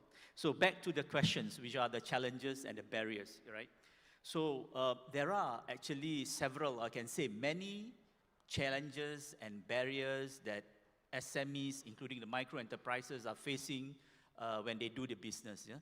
I will actually perhaps share some of them, the top ones, and I will leave it the digitalization as well as the perhaps internationalization activities to my fellow panelists. So perhaps the first actually challenge for SMEs actually is about access to financing. We know that access to financing is the most important or critical element to SMEs in Malaysia, yeah? When we say challenges in terms of access to financing is that SMEs are facing challenges in terms of how they can actually come up with the credit worthiness, collaterals, financial accounts, business viability, and all of those so-called requirements, yeah, that the banks actually are asking, yeah.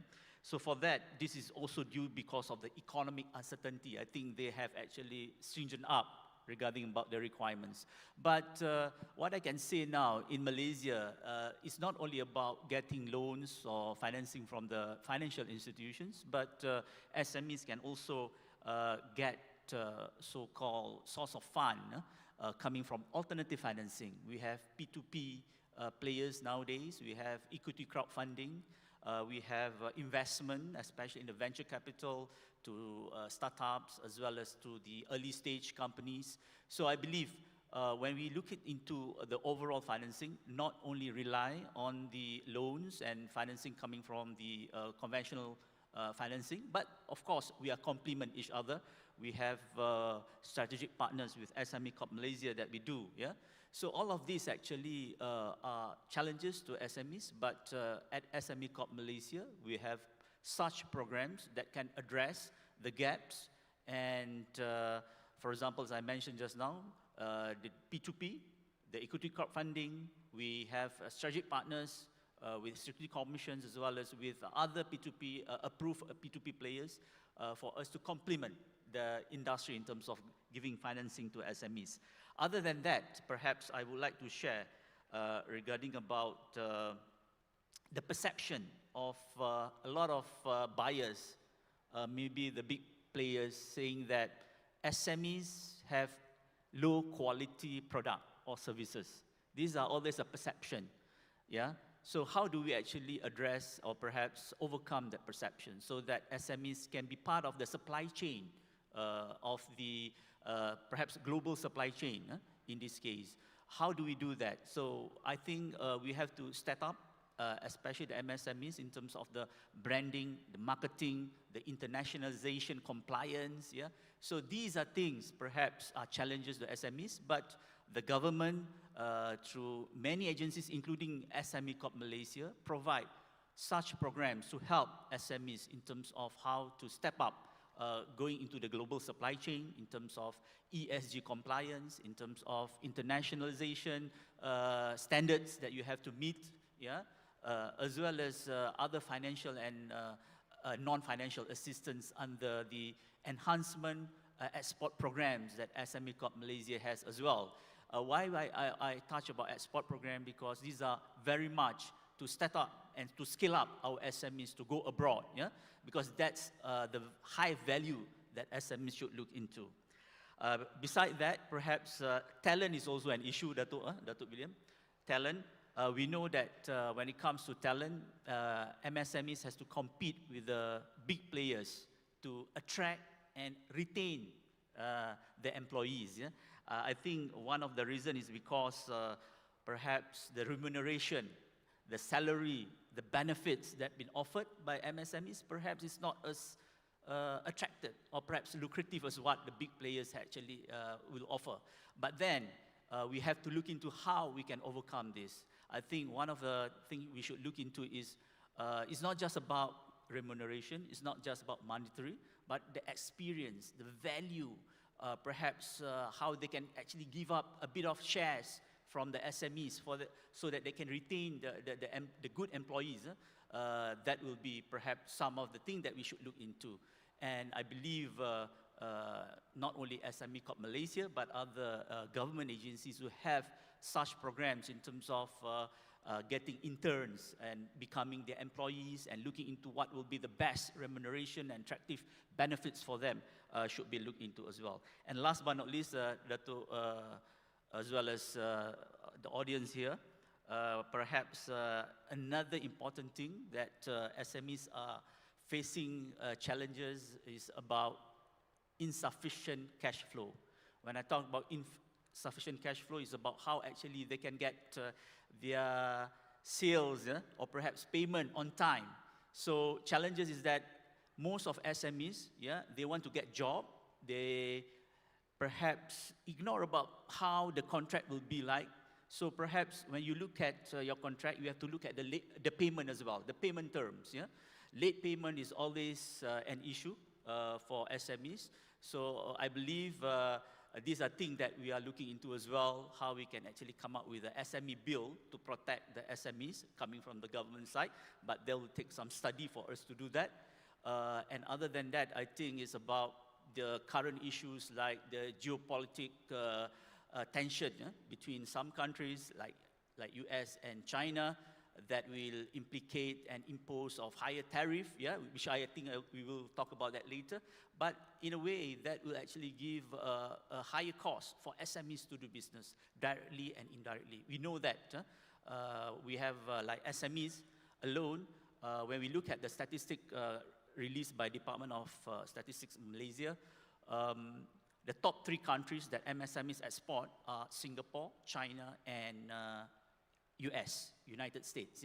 So these are 3 countries. And even to exporting to Singapore, when they actually re-export their products to US, that also affect our SME because of cost of doing business has been going up as well. So I believe insufficient cash flow is a challenge for SMEs. This is where a proper governance, proper perhaps looking into the financial of SMEs need to look into as well, looking at the scenario planning as well as risk management is also very important for SMEs to make sure that they don't actually just rely on single perhaps market, but we can also look into other diversification market, including leveraging of FTAs as well. So I think I'll start with that, Dato'. So that's the challenges, I believe, from the Thank MSMEs. you. So 4 main challenges, cash flow, financing, availability of talent, as well as making sure that your product is ready, either for sale or for export. And thank you, of course, for saving the part on internationalization to Cik Mansoor. And of course, later on we'll talk about digitalization as well with Rizwan. So on the basis of that, and we heard from Riza, of course, that one of the challenges for SMEs, of course, that he said, leave it to you, is on internationalization. So I think many of the SMEs here, if you're already not exporting or not branching out overseas would harbor the hope that one day your product is everywhere, that perhaps your company could grow beyond Malaysia. So at what point, Mansoor, I mean, you've been doing this for a long time, at what point would you say an SME is ready to export? Thank you, Dato'. Hello, panelists, Teresa, Yusman, and my respected entrepreneurs in front of me. Actually, I just would like to excite all the entrepreneurs in front of me and out there. In 2023, a study done by KUSKOP, SME Corp, the composition of exports among SMEs is around 12.2%. In 2023, our total export is around 1.5 trillion. If you convert 12.2, nearly 200 billion ringgit Malaysia worth of merchandise goods being exported by SMEs. It's a lot of money, 220 billion. So the question is, how do you know that you are ready for exports? To me, after working with Matrix for the past 20 plus years, actually knowledge is number one. Yeah? Why?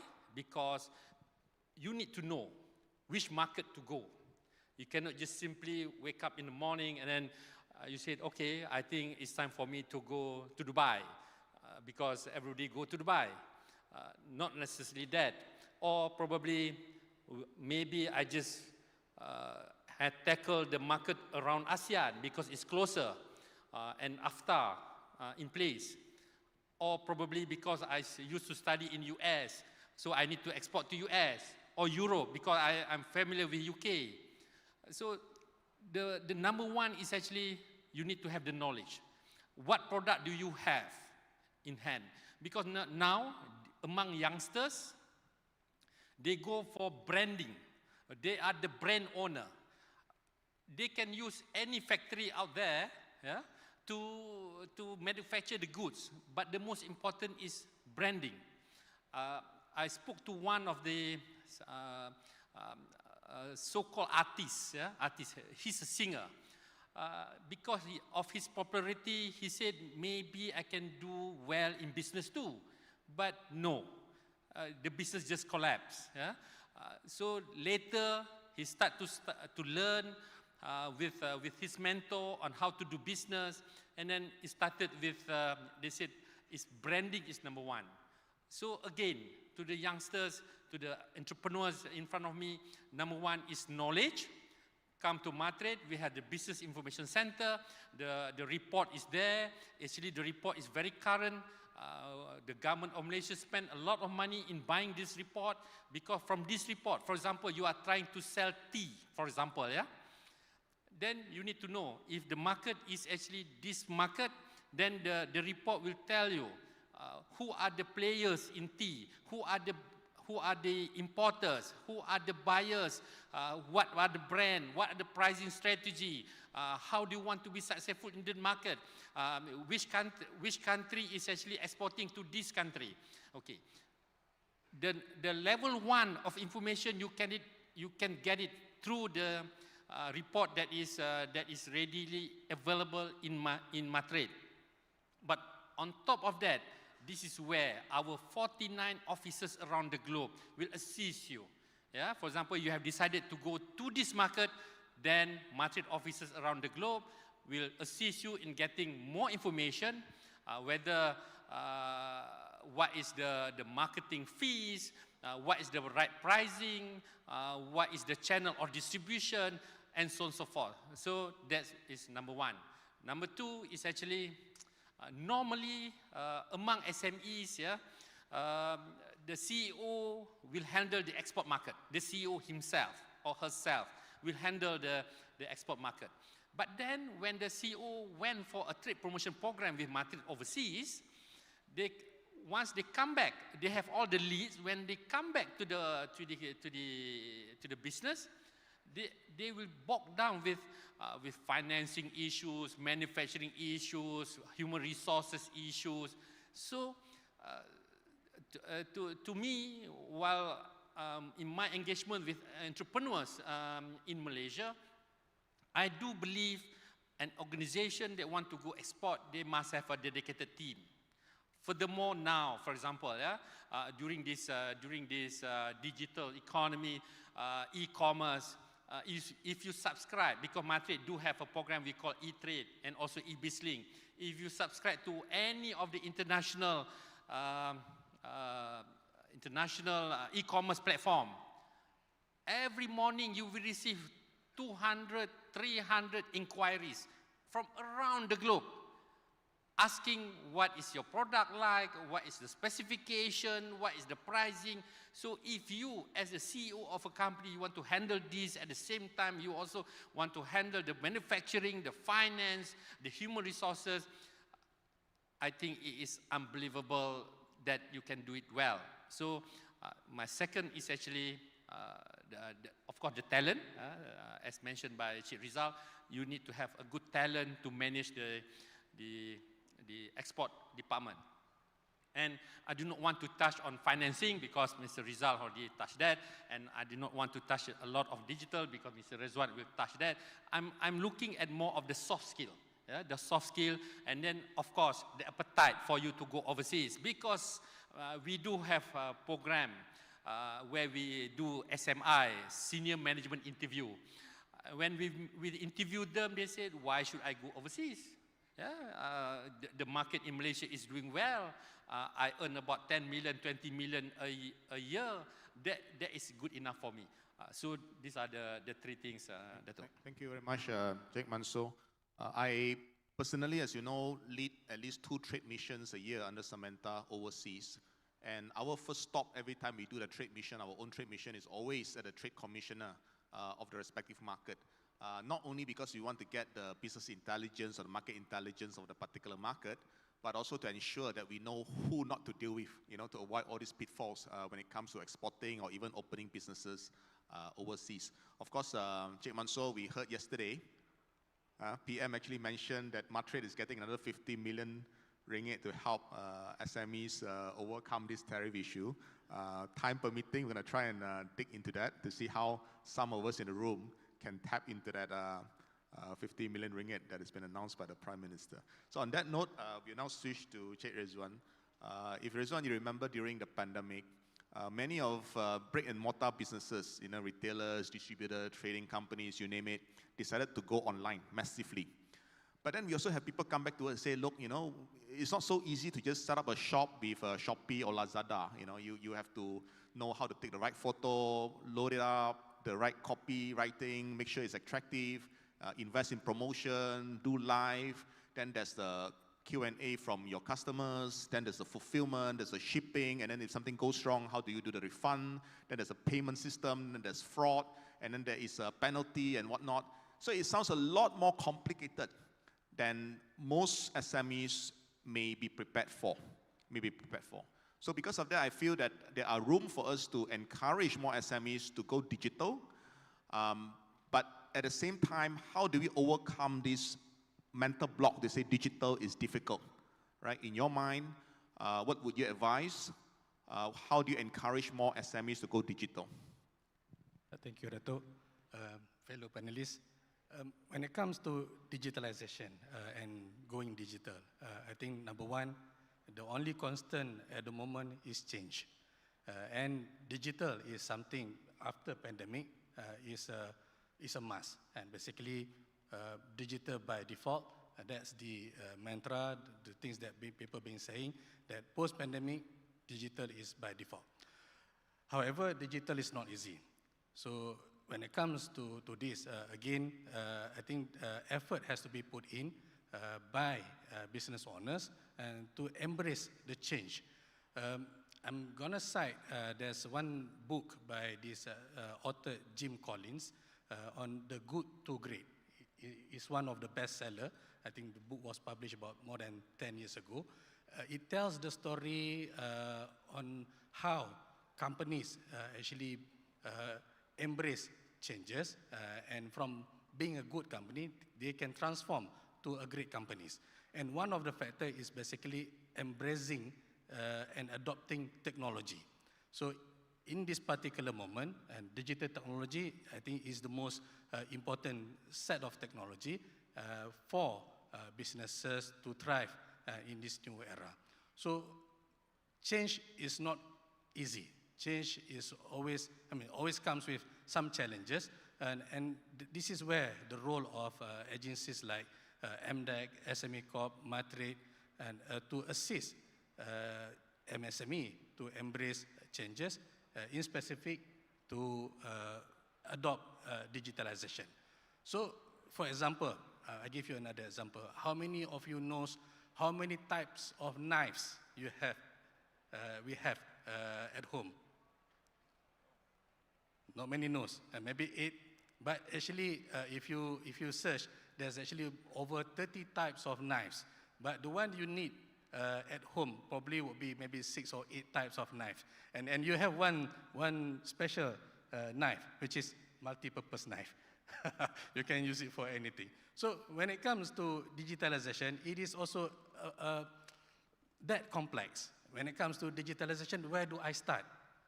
And there are too many solutions. So where do I go? How to get advice? So this is, among others, why MDEC, for example, have been entrusted by the government to run this business digitalization initiative. We are currently looking at simplifying business digitalization to businesses and looking at what are the tools that you need to adopt when it comes to the front office, and what are the tools that you need to look at in terms of your middle office functions, and what are the tools that can save you costs. And these are mostly tools or technologies in your back office. So these are examples, but there's a lot more when it comes to addressing digitalization, making it, I would say, not to say almost like idiot-proof, but simplifying it so that business can actually leverage on the potential benefits of technology.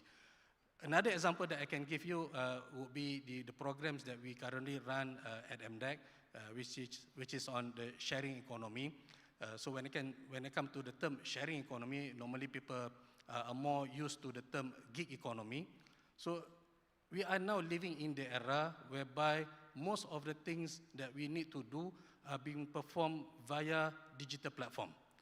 So if you need to do payment, you have to use some form of digital platform solution in the form of, say, QR code to make the payment. So you rely on a digital platform.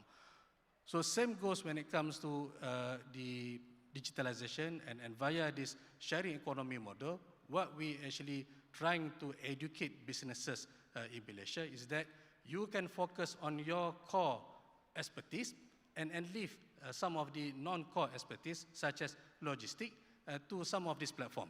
So we have, example, various platforms in logistics, such as the Lorry 365, Parcel 365, Go Logistic, Go Get, so on and so forth. These are platforms, and among others, I can cite example like Maidin, and they have actually leveraged on Golok and to address their cold chain logistic challenges and problems. So from the co-creation, the programs that we conduct between Golok, Maidin, and we able to see 30% reduction in wastage, cost savings, and more efficient delivery of cold chain items from source to the retailer locations. So these are examples of how digitalization can of course benefit. One of the other things under the business digitalization initiative that we are starting is actually on the tech business advisory. People are complaining when it comes to, for example, AI. And last year I subscribed to ChatGPT. Then suddenly DeepSeek was announced and it's free. So did I make a wrong move? Should I have waited? So these are things that sometimes confuse and scare the business owners. So whether they were to wait or they should embark on digitalization now, the answer is actually you should start now. But how do you want to start? I think this is the role of MDEC and other agencies to basically help to make sure that you are able to start off effectively. Let me touch a bit on the challenges when it comes to just now Teresa mentioned about the cash flow. When it comes to digitalization, I think one of the other aspects which businesses need to consider is that it's not just about making your business processes more optimized, more efficient. You can achieve cost savings, better yield and things like that. But through digitalization, there's also opportunity to also have or gain access to financing. So now, for example, we have digital platforms, digital banks, and so P2P platforms, equity crowdfunding platform that provides financing options to businesses. On the cash flow specifically, one of our partners about 2 weeks ago, CAPBay, announced this buy now, pay later credit bill program, and which allows businesses and to basically get credits. So you can now buy and pay later, and everything is managed through the digital platform. So you can only have this access through digitalization. So businesses have to go digital because it's not just about digitalizing business process. There are much more in terms of even access to financing, in terms of even your data, track records. I think there's a lot more when it comes to digitalization. Thank you. So going digital is not just about being more productive. It is also really working towards your bottom line and making you a more profitable business. And going digital doesn't have to be expensive, as you mentioned. There's a shared economy, there are SaaS and all sort of models for you to actually acquire digital tools. And in fact, outside the hall, I think CTOS assembled a number of vendors who has got various digital tools and other opportunities that you can talk to during your break. Do visit them. I think that's quite crucial. We now swing back to Cik Rizal for the next question, and it's really about addressing those challenges that you mentioned earlier. If you look at the website of SME Corp, I hope you have all done that. If you haven't done so, please do so. You go to the website. There are all the various programs that SME Corp has on offer, including incentives, training programs and whatnot that are offered by SME Corp, plenty of them. But we still keep getting feedback from SMEs that say that when they try and approach SME Corp, especially when it comes to issues of grants, when it comes to issues of grants or low-cost financing, that they find it challenging to directly apply for that via SME Corp. And some, as you may be aware, some even end up using or going through agents, which of course is not the right way. We do not want to encourage that, but that is happening because of this perceived difficulty. What is being done? Is it really difficult to apply for these grants in SME Corp? Okay, well, as you know, SME Corp Malaysia have programs, not only grants, we have soft loans, we have capacity building program, but grants is, I think, most the popular one because it's free, right? I think everybody here knows about what is grants all about, yeah? In SME Corp, we have BAP, Business Accelerator Program, which offer grants to our SMEs, including Bumiputra Enterprise Enhancement Program as well, BIP, yeah? So just to share with you that before, I think in 2-3 years back, all applications are done manually or semi-manually, semi-auto. But recently, I think last year, we have started a new system called MyBPI. MyBPI stands for Sistem Bersepadu Penarahan dan Insentif, yeah? Which actually is a very user-friendly system whereby any applicants, especially the SMEs, including the micro enterprises, can apply our program, not only BAP, BIP, but others as well, through online, 100%, and it is easy now. And I would like to urge that don't use the middleman or agent, come directly to us, yeah? Because with that system, we can do it faster and more accurate, as well as I think it's no error, no human error in that sense. So perhaps we have improved in terms of our delivery. Yeah, last time was like weeks, right? Now can go to like days, depending on the completion of documents that you submitted. The challenge for SMEs is that some of the applications, they did not submit proper or accurate or what we want in terms of the documentations. Yeah? So perhaps with the new system, yeah, we have already improved on that. I think less complaints now, Datuk William, with that system nowadays we receive. I think maybe those old days, maybe that's the old memories, but now we have that system. It is better, efficient, and we can do that in a faster way. Yeah. Other than that, I think it's also important for the SMEs to understand how to apply. Yeah. So how do you to apply is also another thing. If you just apply by just applying the MSME status without going to applying to the specific programs that you want, is also defeat the purpose. So perhaps if you need more explanation, come to our hub. We have hubs. We have MSME hub at our KL Central office at level 4. And we do open day every month. Once in a month, we do open day. But you can come every day as well, because it's open for all from 9 to 5. Yeah? So for open day, we do once in a month. Look at our website. When is the next open day? During that open day, we will also invite other respective agencies, banks, maybe service providers as well, to SMEs, depending on the topic of that open day. We have, for example, like e-invoicing topic on that day. So we will share what are e-invoicing. We will call some of the players as well. We have like export day as well. So we call Matrade and other agencies to come in and give a session for that, and also facilitation on what program suits for the SMEs. So do aware about our open days. Look at the SME Corp Malaysia website. And so far, we have actually engaged about 45,000 SMEs last year during that open day. So it's good numbers, it's increasing. And we just recently opened another MSME hub in Kota Kinabalu, Sabah, 2 days or 3 days ago, to cater for SMEs in Sabah as well. And we'll do another one in Kuching. So we have one in Semenanjung, one in Sabah, and one in Sarawak. If, let's say, there is no hub as what we have now, we also have offices in our respective states.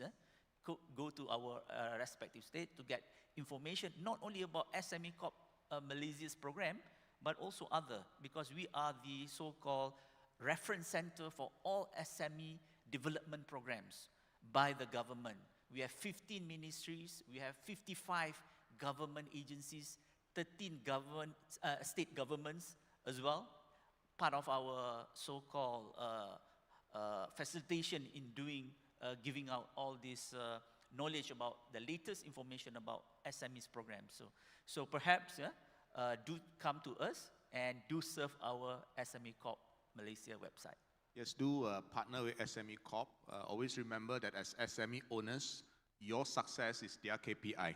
So because of that, I think please do, if you haven't done so, please do visit one of the offices and see what other programs that SME Corp has for you. Plenty of it at all stages of growth, from startup all the way until you become much bigger. So now we'll change the attention to what I think is the topic of the day for Cik Mansor. Ready or not, going to talk about it. We're going to talk about tariff. I know it's a highly sensitive topic because as we speak now, the parliament is debating it. So we don't want them to later on say that I heard just now, Mansor at this CTOS event said this, Prime Minister, can you explain? So he may not be able to say something that is overly controversial. At the same time, I think we understand that Malaysia is literally caught in the middle between the two largest economy of the world. So again, there's a sensitivity involved. But the reality is many SMEs are exporting either directly or indirectly to the US. Directly or indirectly. Even if you're not exporting directly, you're part of the supply chain to somebody who exports to the US, you will get your clients coming to you and say, look, I need 20% discount. or I need it to be at certain price level, at certain condition because of this tariff issue. So everybody who are in the supply chain will be impacted. So in your experience and in your mind, Cik Mansoor, what can SMEs do to mitigate some of this risk and to prepare and handle this entire reciprocal tariff issue? Thank you, Dato'. Respected audience. Dato' give me the heads up. I told him my answer is go back to news, both physical news or online news. That would be the best channel of information. Yeah. Again, actually,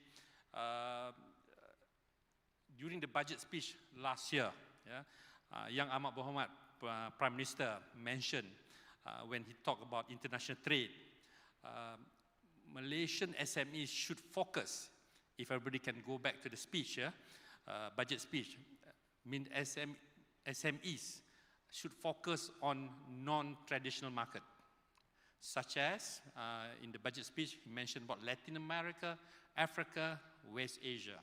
So actually, last year, our Prime Minister already alerted us, yeah, the importance of us to diversify our market. Actually, one of the strategy is actually market diversification. US still the largest export destination. We cannot discount that. We must, that's why our Yang Mohamad Minister went there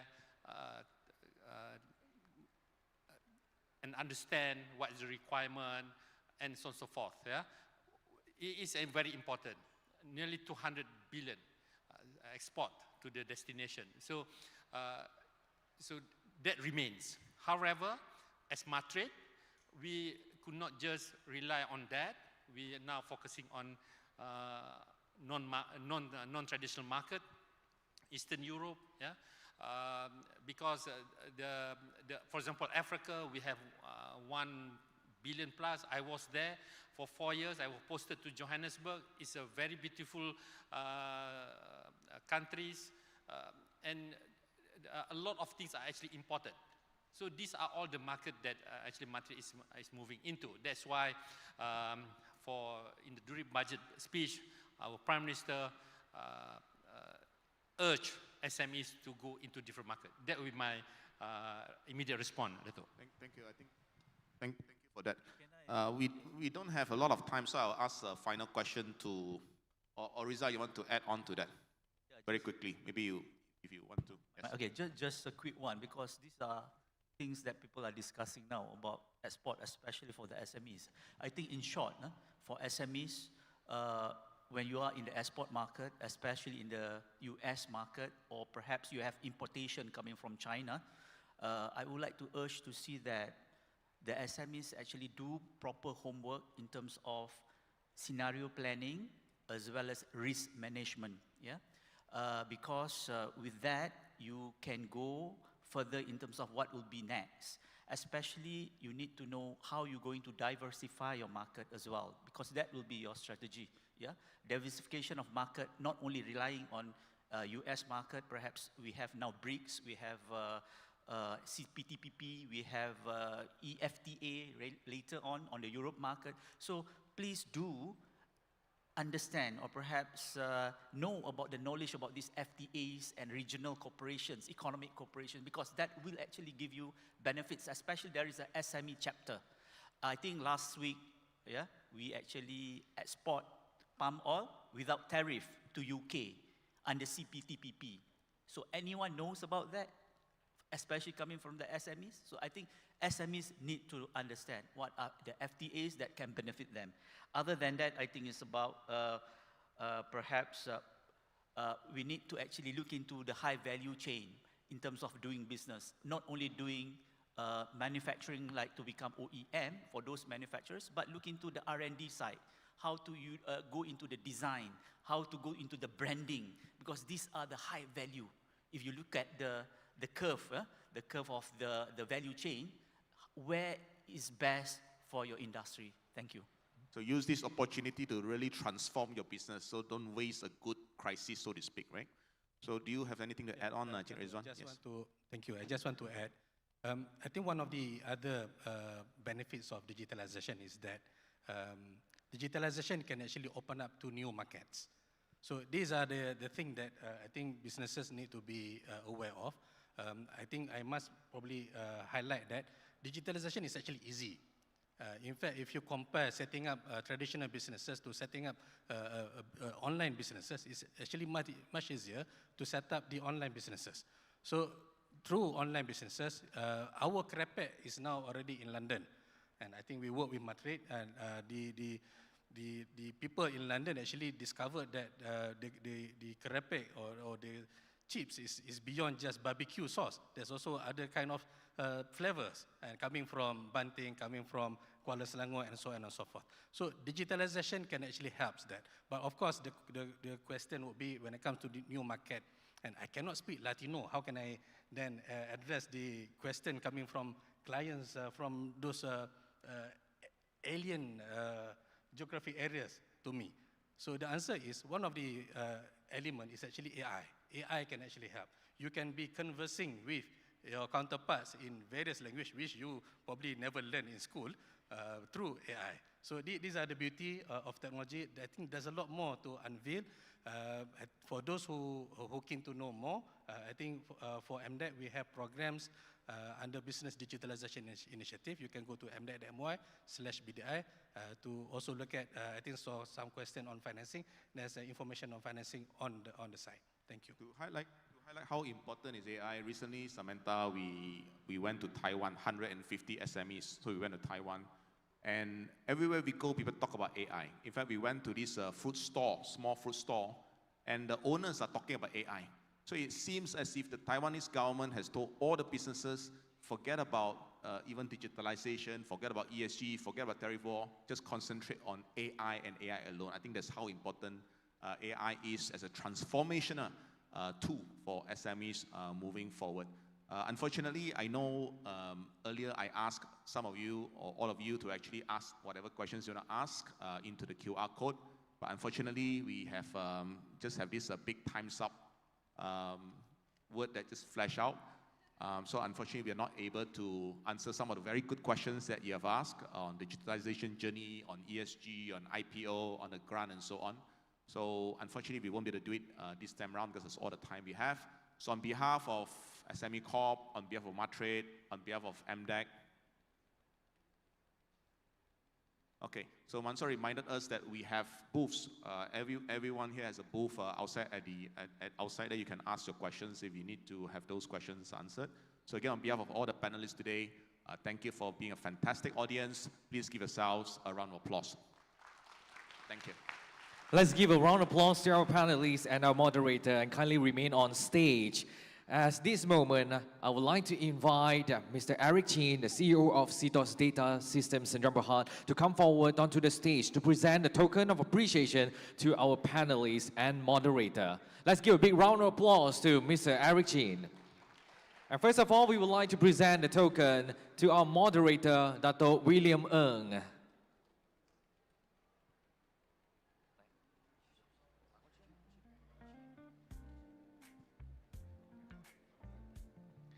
Yes, first of all, we would like to invite Mr. Eric Chin, our CEO of CTOS Data Systems in Berhad, to present a token to Dr. William Ng.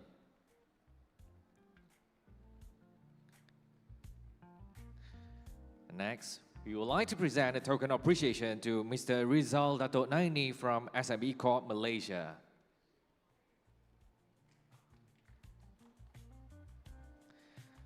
Next, we would like to invite Mr. Mansur Shah, Deputy CEO of Matrade, to receive the token from Mr. Eric. And last but not least, Mr. Eric will present the token to Mr. Mohamad Rizwan Afendi, Director of Digital Services, Digital Transformation Decisions, MDEC. And now let's have a group photo sessions. And let's have a group photo sessions with Mr. Eric Chin. All right, slightly move to the right. Okay, slightly move to the right a little bit. Thank you. All right, look at the camera and smile. Thank you so much. Once again, let's give a big round of applause to Mr. Eric Chin, CEO of CTOS Data Systems and Yamaha, and our panelists, and definitely our moderator. Once again, thank you so much for the insightful and thought-provoking session on the stage. On behalf of CTOS Digital Heart, we would like to express our sincere appreciation to all of our esteemed panelists. Khairy, take your seats.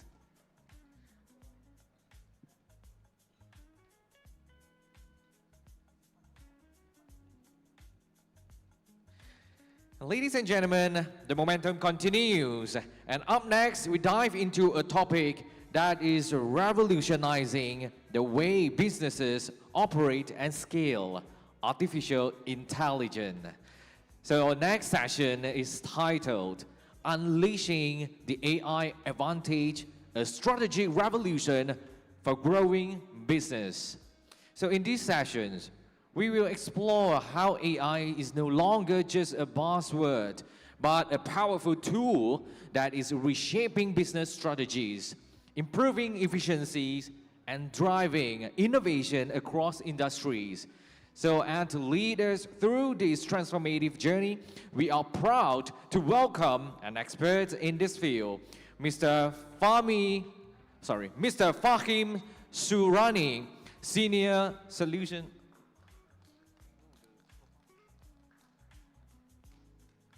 Once again, let's give a big round of applause to invite Mr. Fahim Suraini, Senior Solution Architect, Gen AI Lead at AWS Malaysia. Let's give a big round of applause. Thanks, everybody. It's always better the second time around, hopefully not the third. So, like you said, my name is Fahim. I'm a Solutions Architect at AWS. And I've been at AWS for about 3 years, and even before AWS, I had a lot of opportunities to talk to people, colleagues, customers about machine learning, generative AI, and I always put people into two camps. Either you think AI is the way forward and you're really gung-ho about it, or you're a little bit like me. You're a bit skeptical about how to use it and is it even the right thing. So let's look at some of the data, all right? So McKinsey said this report, and they said that your employees, everybody who works for you today, I'm assuming you're all business owners, 70% of them believe that generative AI is going to change the way you do business entirely. And from exactly 1 year ago to today, the likelihood of your employees using generative AI for work or for play has increased by 300%. But it's not just your employees. It's your fellow business owners who've realized that there is actually a lot of value in generative AI. So one of the things that they really find value in is fighting the ability to bridge the talent gap. Now, I know as SMEs, this is really near and dear to your heart. I'm sure if I asked you to raise your hands, everybody would say yes. It's really hard to find good talent. It's really hard to attract talent. And specifically being an SME in Malaysia, it's especially hard. And the other thing I know, because I got to talk to a lot of you today, is that you actually already know how to grow your business. You have the ideas, you've got the product mindset. But the thing that's stopping you is you always tell me, like, Fahim, if I just had more people or if I had the right person to enact my vision, my business could go to new heights. And generative AI seems to be the solution to that problem. And we agree at Amazon. And we know a thing or two about machine learning. We've been doing it for over 25 years. But what a lot of you probably don't know is that Amazon started off as an SME. We were a bookstore, and we just sold physical books. You went to Amazon.com and you got a book. And as Amazon grew and got bigger, so did our need to innovate in the ML space. We literally wrote the book on recommendations that all of the e-commerce websites today use. But the thing with Amazon is we had to bridge the gap between digital solutions like Alexa, which uses over 30 ML solutions under the hood, and the physical, whether it's our drone deliveries, whether it's our trucks. And in fact, we have warehouses and fulfillment centers that use advanced machine learning to make sure that your packages are delivered on time. We've always had that SME DNA in our blood, and you don't have to take our word for it. Hundreds of thousands of customers have picked AWS to deploy their ML solution. And I don't know if you can tell, I've kind of done this presentation a few times, and every time I do it, someone stops me and goes, Fahim, how do I get my logo on the screen? I want to be up there. So I'm going to give you the secret sauce today. Well, not me, our head of AI, Dr. Swami, said that in order for you to succeed with machine learning, you need 3 things. The first one is data. Now, as an SME, you actually have a lot of data. You have your procedures, you have your SOPs, you have your HR documents, you have your manuals for manufacturing or whatever products that you sell and in fact need to use to run your business. You also have sales data. You have information about which locations are doing the best or which locations are doing the worst. You have information about your customers. But data is great, but it's not going to be useful unless you have the right set of tools to extract actionable insights from it. And so today, very briefly, I want to talk about one of those tools that Amazon offers, and that's Amazon Q for Business. It is your AI assistant that allows you to do more with less because it understands your business. And the way it works is pretty straightforward. You provide it with your data, your business data, whether it's documents or sales data. It allows you to discover it, it'll bubble it up, it'll analyze it and give you actionable insights. You can do things with that data. And then you can also automate some repeated tasks. Now, it also comes with all of the safety and security that you know Amazon for. And that's really important because remember I said data is really important. That's your moat. You don't want your data to be put in just anywhere and then someone else can see maybe your supplier information. So security is really important. That's something we care a lot about. The other thing that Amazon Q for Business does is it's available wherever you and your employees work. So if you use Slack, it's there. If you use Zoom, it's there. If you want to use it in a Chrome browser, or if you want to have it as a plugin, it's there. It also exists within Word and Outlook as well. Now, I could talk about this all day, but it's better to kind of show you. So let's imagine a day in a retail store. You're a store manager, or you know what? We're going to imagine your career. You're a brand new store manager. You just took over a store. The first thing you want to be able to do is you want to see what the SOP is, right? So you're going to go ahead and say, what are the key operating procedures for my store? Amazon Q for Business automatically understands your company's data, understands the question, is able to bubble up the answers. But what if I want to know exactly what to do today? So I can do the same thing. I can just go ahead and type, what are the things I need to do today? Even if it's not in your data, because it uses generative AI under the hood, it understands the documents and it's able to create a to-do list. It's great. Now, what else do I need to do when I need to open a store? Well, I need to know who are my employees that are supposed to handle the shift, right? Now, often we have that information stored in images and tables and Excels and PowerPoint somewhere. But it's not a problem. With Amazon Q for Business, you can go ahead and ask the question, and it will extract the data automatically for you. You don't need to know anything about data science or LLMs or complicated things like RAG. It just simply works. Now you're like, okay, Fahim, you can put all the data you want, videos, audios, images, PowerPoints, Excels, I get it. What else can you do? Well, let's fast forward a few years. You as a store manager are not just a store manager. You own 3 different versions of the store. And so you go to Q Business and you say, hey, how are my sales doing this time versus last year? And not only does it answer your question, but it creates a wonderful dashboard and chart for you automatically. You don't need an entire business intelligence team to create all this for you. So imagine you want to know which store, which salesperson is doing the best. You can just go ahead and hit Explore Insights, and you can ask it even deeper questions. I want to compare the team's trending rates versus my revenue targets. And again, it gives you the insights you need. You don't need to be an expert. Okay, let's fast forward a few more years. You're sitting pretty, you've got a few stores, you decided you need more help, and you hire an HR person. And you tell the HR person, hey, I need you to hire a store manager, but I also need you to hire an IT support person. Can you just interview a few people? I imagine the poor HR person doesn't know anything about store management or IT support in the first place, but not to worry. They go to Q Apps, and in the language of their choice, they say, hey, I'm an HR person. Can you make me an application where I can upload the JD and the CV, and you can tell me what questions I should ask for the interview? In a matter of seconds, you get a fully functioning application. You can upload the job description, you can upload someone's CV, and it will automatically tell you the questions that you should ask during the interview. And even if you don't know what the person said, not to worry, at the bottom you can type in what they said and it'll tell you if they were right. So it gives your HR people superpowers as well. Now, this is just a small taste of what's capable. There's a huge number of use cases that generative AI can enable for you and your organization. And for SMEs, this is incredibly important. Because these are not just use cases. These are your superpowers. If you're a small team, you need to be the best person at marketing. You need to be the head of product. You need to be the head of engineering.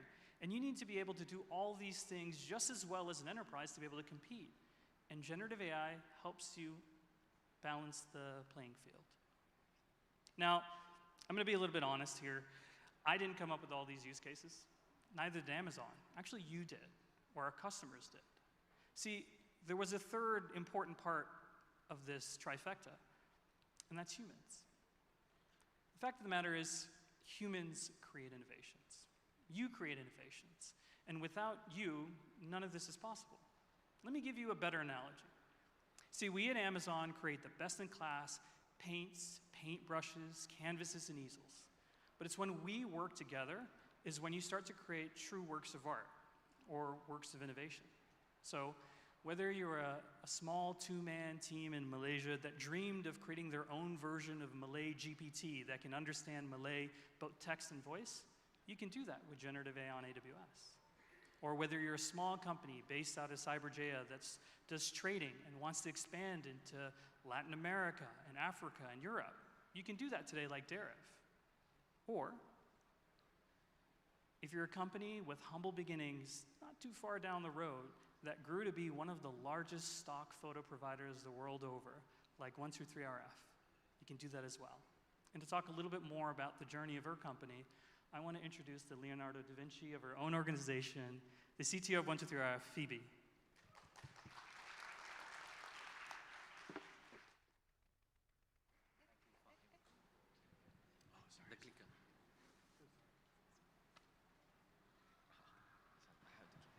Hi everyone, thanks Fahim for the introduction. My name is Phoebe, and I'm going to do an introduction of 123RF.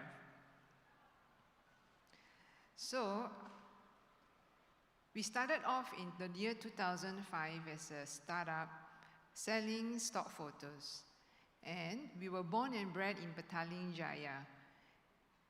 So, as we move along the journey, we knew that the SME space, they needed marketing content.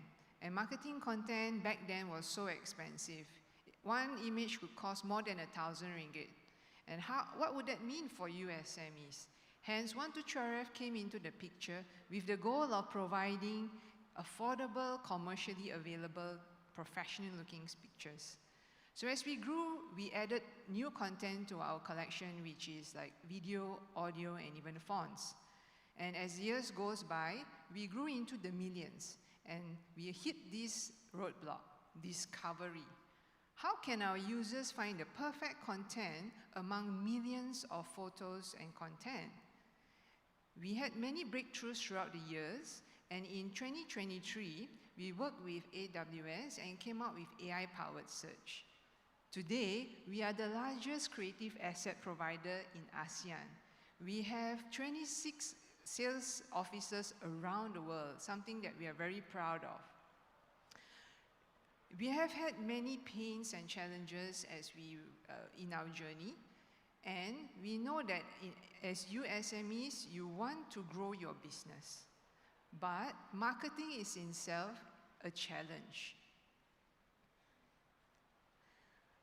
So on one hand, you would have to think about, I want to do marketing, but the cost of getting the agencies is a bomb. And then if you think on the other hand, I want to have cost-efficient methods, but then it will require you to hire the needed expertise. And if your budget doesn't allow that, then you would have to do it by yourself. And if you have to do it by yourself, you just have one pair of hands and a set day of 24 hours. So how then can you scale up faster? The answer is to use ready-made visuals and harness the power of AI. And that's where 123RF comes into the picture. You can cut your production time because we provide you assets that you can find in minutes. And built-in AI tools enable you to edit your images and get them up in a jiffy. And more importantly, the plan we offer is super affordable. Whether it is your ads, your website, your blog, your pitch deck, and everything else under the sun, we've got you covered. Now, AI powers search. Why is this even important? How is this superior? So let's say you want to do a conceptual search. Think of phrases like success is rewarding or man's best friend. It goes beyond just an image of a dog. It tells you the relationship between right word, but a foundational pillar for today because it drives innovation. I think when I was here yesterday in Malaysia, I come from Singapore, I forgotten that Malaysia is so much forward in the use of plastic bag that when I try to buy, and we have recently introduced a technology called e-paper. Now, e-paper with a full charge is able to support a retail business with 2 postal change for about 230 days without ever to charge again. It's almost close to a 0 power consumption. And if this is being mass deployed, consider how it can impact the environment. And we believe that corporates and companies are looking for such technologies because not only does it provide the company with the branding of building up sustainability as part of the core values, but it's actually a very good ROI for them. So Samsung, we are here today to really tell you about what is really transforming about the digital landscape in our times now. But what is important is that we are not only a global brand, but we are a partner that truly believes that we want to partner with our customers like you to really shape the world with technologies. But saying that myself is no better than hearing from a customer of ours. Here, I'd like to bring you to our customer in Jeju, known as Grand Hyatt, and where you can see Samsung has come into one to integrate all our technologies under one roof to support a digital transformation for hotel, for MICE facilities, as well as their retail landscape.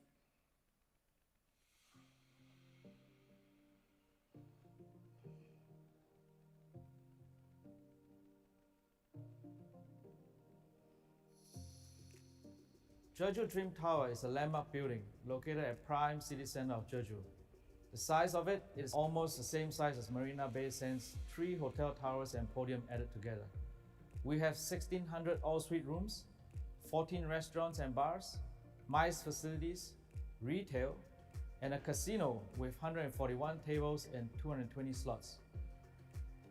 When we design, the most important thing for us is to design something that is superior and second to none. We chose Samsung because Samsung's sales was very detailed. They were pretty sincere and professional. Their concepts were very forward-thinking. On top of that, Samsung has superior products, which fits our image.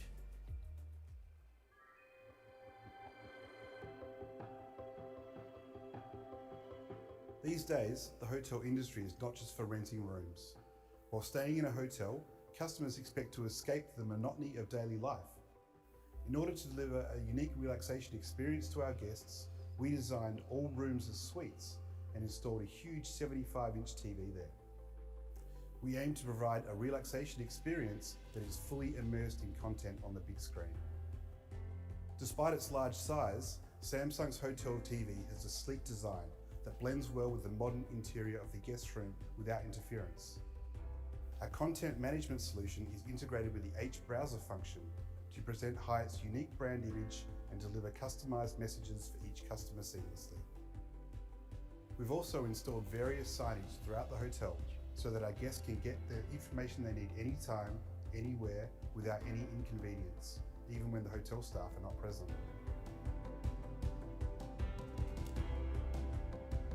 As we all know, the shopping experience is moving to online fast.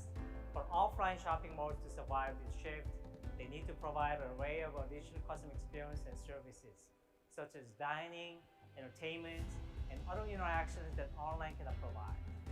And that is why the role of digital signage is so crucial. customers need information about shopping malls, Samsung Smart Signage serves as a guide map for each floor. Through the wayfinding signage, customers can effectively understand the entire shopping mall layout and find the store they want to go, with directions on how best to reach their destinations. Not only this, Samsung Smart Signage attract the customers by delivering seasonal promotional messages for stores. It also introduces names and locations of 14 restaurants with promotions throughout the day, such as breakfast and lunch service. As a result, Samsung Smart Signage contributes to a unique customer experience through shopping journey.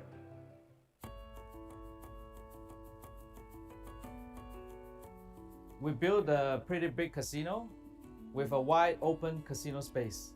And what we did was we have a Samsung mega screen as the center of attraction. We use it for live streaming of our casino games, Baccarat, Roulette, Sigpo. It is synchronized with 70 individual gaming units. It is critical for marketing purposes. This is an element of new age casinos.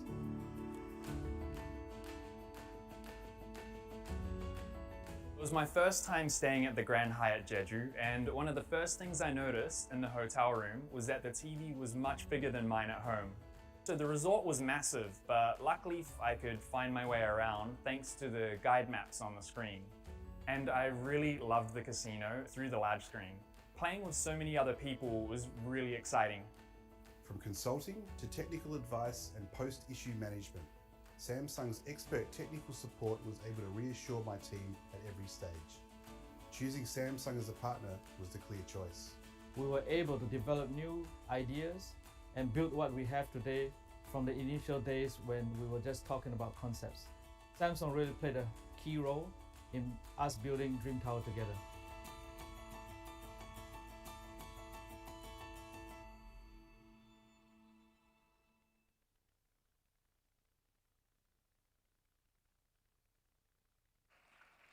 So what you see is really how Samsung really brings about a whole digital transformation for the Grand Hyatt Hotel in Jeju Islands. Now, navigating ourselves in a very bifurcated world today is complex, but it is not daunting, it is not scary. If you can choose a partner of choice that can give you and your business a resilient autonomy and build on the relationship of trust, we will be able to overcome this. And in Samsung, we hope to be your partner for this. With that, thank you very much for our time, and I hope you have a good lunch later. Thank you. Thank you very much, Mr. Leslie Goh, for that insightful sessions, and kindly remain on stage. And now I would like to invite once again Mr. Eric Chin, the CEO of CTOS Data Systems and Jamaluddin, to stage to present a token of appreciation to Mr. Leslie Goh. Ladies and gentlemen, let's give a big round of applause.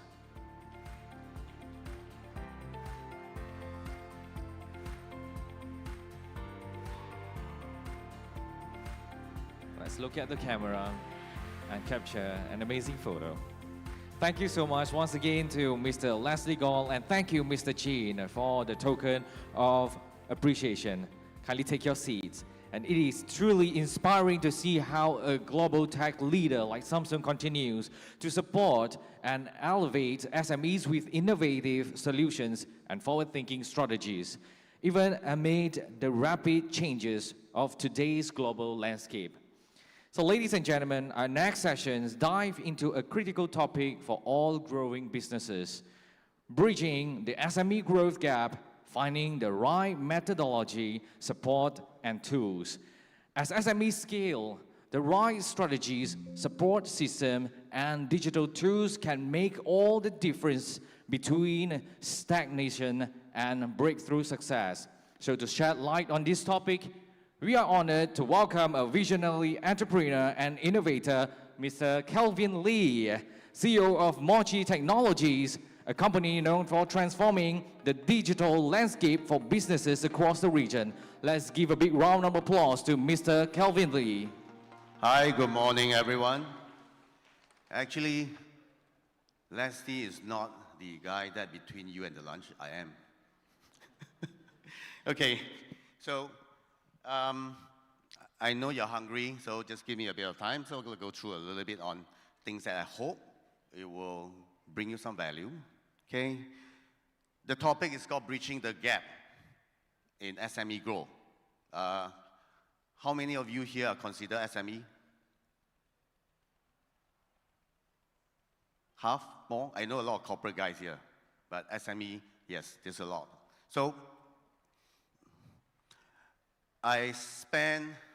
before I go into explaining what do we do, first, let me tell you a bit of story, okay?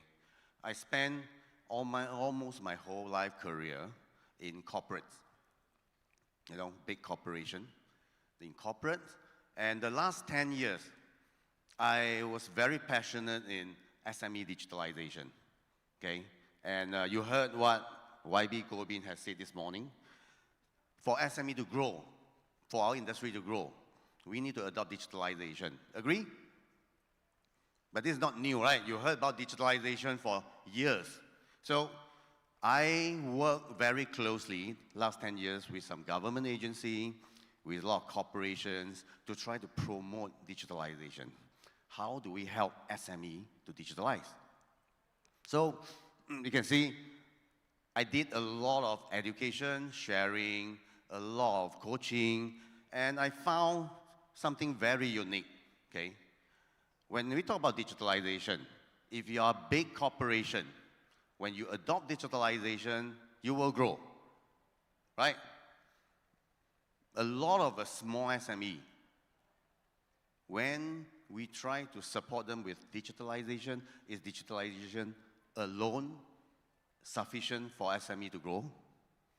Not really, okay? So I'm going to share with you a little bit of statistic, and you have heard this. Malaysian is economy supported by SME. Okay, we have close to 1.1 million of SME in Malaysia, and 97% of them are SME. Okay, like a lot of you sitting here, also like me. Okay, Mochi is an SME. 70% of all of us are still struggling to grow beyond a small micro SME to a scale SME, right? Is it easy? It's not easy. Let me share with you the journey of growth. This is how typical SME grow, okay? Not 100%. Some SME grow very differently, but if you are running a typical SME business, most likely you go through these stages, okay? And you can self-identify yourself, which stage are you in. Most business started by small micro. You identify a product, okay? Or you provide certain service. You think that you can run a business. It's like called micro. Most of this business starting stage, you have some customers, right? You have some customers, you probably run by yourself, few employees, and it's very often this is where the founder is the one running the show. Okay, you make all the decision, you make everything possible by selling a product. And you most probably don't have any processes. You don't need processes because you're just providing a services or you're providing a product. And that's where a lot of SME, some make it, some don't make it, but if you sell the right product, provide the right services, you started to grow. How do you grow? You started to see that, hey, not bad. Now I start to make more money, okay? I have more customers. My revenue start to grow. That is the growth phase, from startup to growth phase. And that's where you start to hire more people, right? Second problem, the retaining talent. Agree? You have good stuff. After a few years working with you, hey, you're a small company. I'm going to find another company to go. Common, right? Very common. So, what we realize, what makes them different? Okay, if you are the small, medium, or versus the medium and large, what makes it different? This is where I realize it's more than digitalization.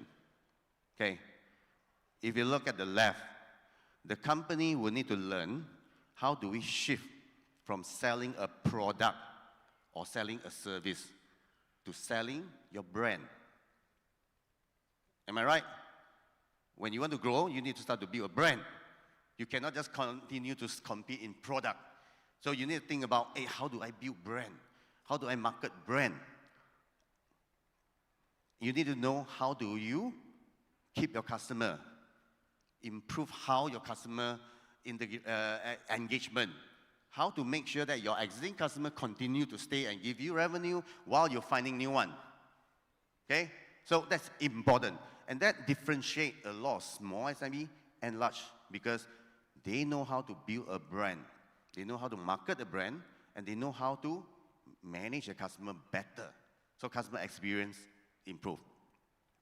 The second big category of differentiation is, as I said just now, small company tends to have problem keeping talent, hiring talent, right?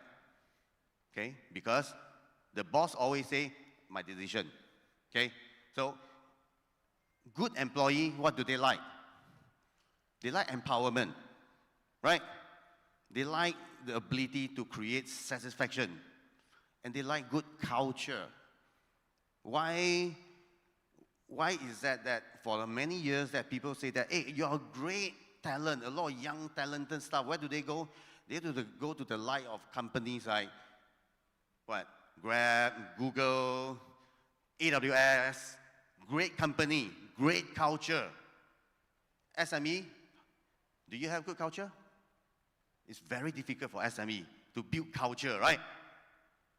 Can you build culture with the tool? No, there's no digital solution out there to say this is how you build culture. So, staff retention, delegation, building leadership, and building culture is very important, differentiating a small company to a company that are able to grow and scale, okay? The third, SME run by owner. How do you hire and measure staff in performance? Not very clear. I came from a corporate. I started my career many years knowing what is KPI, right? You join a company, very clear, KPI. The boss don't need to know whether you are in, out, 9 to 5. It's run by KPI, performance management. And your internal process, you have a lot of SLA, SOP. That's how bigger organization work. For small company to grow to a bigger one, you need to know this, right? So the 3 blue boxes at the bottom, well, unfortunately, there's not much you can do just with digital solution, okay? That's what I realized, that to help SME to grow, you need more than just digital solution. Okay, so you have an SME, a lot of you sitting here, what do? You know the problem. You want to learn, right? What do? You go to attend some class, right? There are a lot of coaching classes out there. Teach you how to build brand, teach you how to do digital marketing, teach you how to develop your talent. There's a lot out there. And a lot of time I realize that you go to that 1-2 days, oh, very good, I know, I want to do this. When you go back to office, how? How to start? Familiar? Okay. Or some people choose, okay, I go and find some software, because we also hear about to grow business, you need digital solution. Okay? I'm going to buy software to address certain problem. That is where you saw just now. Sometimes it helps you to solve a bit of pocket of problem, but you can't really piece this together. Okay? So the idea, approach, is to always bring this together. You need to learn the strategy, the approach. What is brand? How do you build a brand? How do you market a brand? You want to keep your customer. How do you retain your customer? How do you go back to your customer? We talk about recurring sales is always better than new sales because it's cheaper for your existing customer to give you business than acquiring a new one. So, and talent. How do you build a good company culture? How do you set KPI? So people come in, they're very clear, young talent, they know exactly I'm in here. If you do A, B, C, D, E, I achieve it, I get good bonus. And this is all important. Coaching, right? 2, when you learn how to do this, you need to have a system for you to implement, right? Okay? You're not going to go back, use Excel. So you need a system. So for SME to grow beyond a small micro, you kind of need some strategy, coaching, understand how to build brand, how to do marketing, how to retain customer, integrate, to support, to accelerate SME growth. Okay? Today we are launching 2. Okay? You look at the screen, there's probably 6 or 7 of the different type of AI. From Gen AI to AI tool that you can help you to analyze your customer data, your employee behavior, to a lot of automation. There are 2 things that we have just introduced. Okay? So you can find out from the booth. Okay, I will touch on it a little bit. So with what I've just talked about, we talk about coaching SME, handhold them, then provide them a software platform from both marketing and talent. I'm giving you 2 examples. Okay, one example of a company called Optics World. Okay, very typical. They started with optical shop, 2, 3 store, 4 store. I think now they have 4 retail store. They also do the same thing, struggle to go because competition is there. They started a journey with us November 2023, okay, a year and a half ago. And they want to build loyalty, build member stickiness. So we handhold them, work through with them, and throughout that first 6 months and second 6 months, they increased.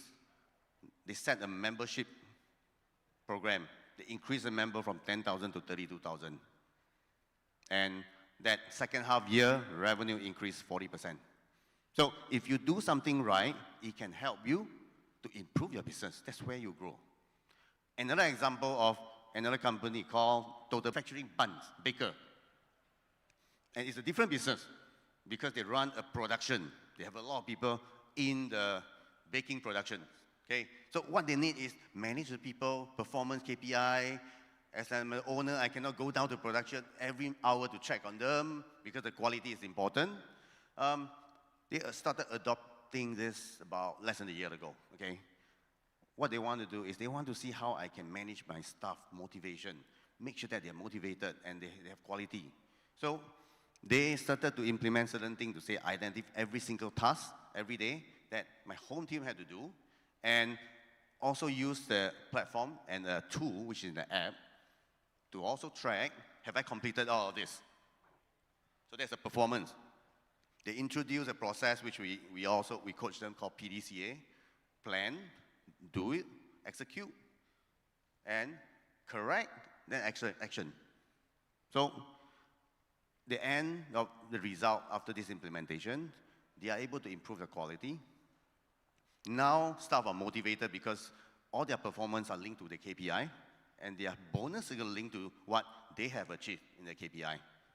And the owner is telling us, now I don't need to be in the office for a few days, no problem, because things will continue to run because staff, employee are motivated to do what they're supposed to do because everything is linked to their KPI and the bonus. Okay, so that is what we do in a nutshell. Okay, I mentioned a few AI that we have introducing today. One AI studio. You have seen this. I'm very sure you have seen this. You know, there's a tool can help you to generate a video content with you, but you don't need to learn the script or talk in front of the camera. I can make a video out of you talking, introducing your product, providing training or anything within a short period of time. And you can generate your script through AI. We can use AI to generate the video. You have seen it online somewhere. We are probably one of the first few companies in Malaysia that we are bringing it now practically possible for a lot of business in a secure way. Okay? And you don't just talk about using this for your social media. Hey, I don't do TikTok. I don't need to do this. But there's a lot of use case. A lot of companies want to do training. Okay? They don't know how to do. So now you can convert all your training, generate all your training content in video. You can do your SOP in a video, which is easier to consume rather than reading through. There are a lot of different use cases now. We realize that it's possible with this too.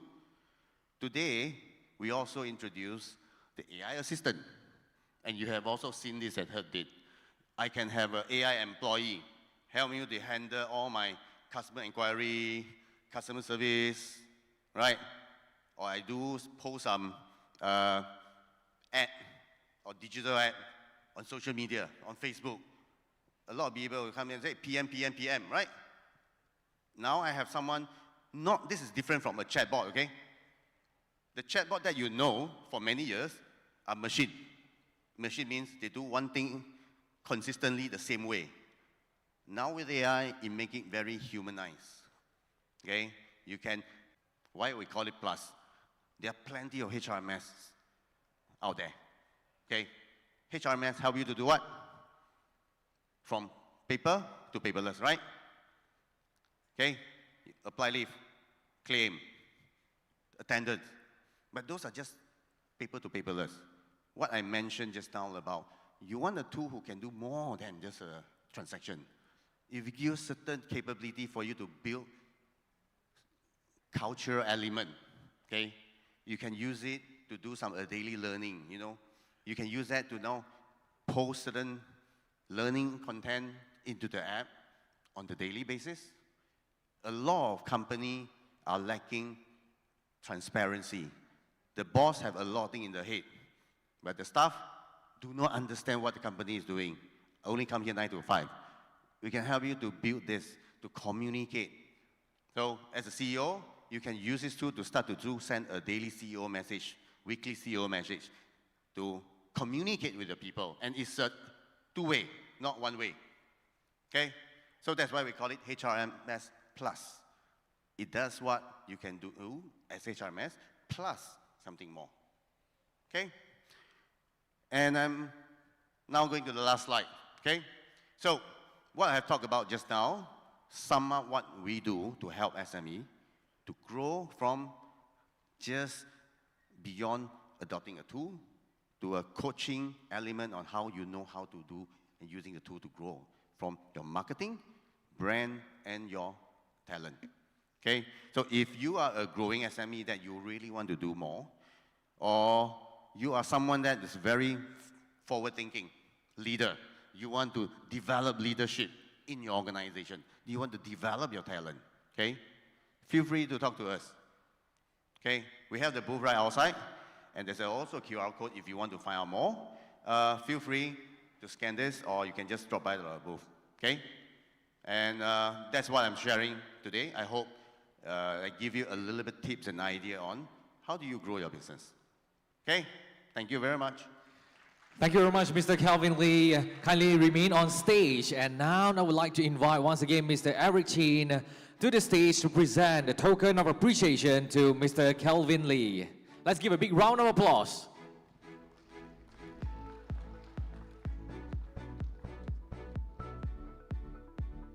And let's look at the camera at center of the stage.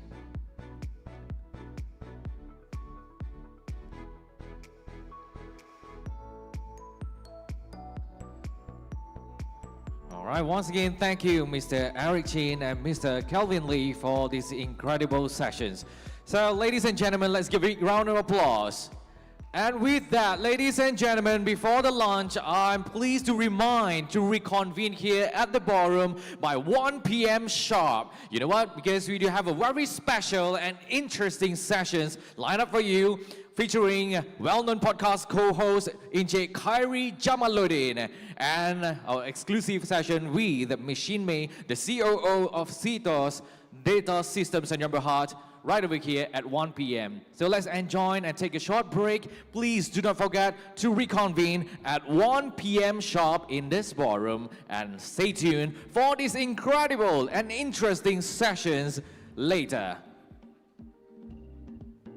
So once again, ladies and gentlemen, please do not forget to reconvene here in the ballroom at 1 p.m. sharp, as we do have a special and interesting sessions, which is have chit-chat sessions with Encik Khairy, Jamaluddin, in an exclusive session with Machine Main, the COO of CTOS Data Systems in Berhad. So we see you at 1 p.m. sharp.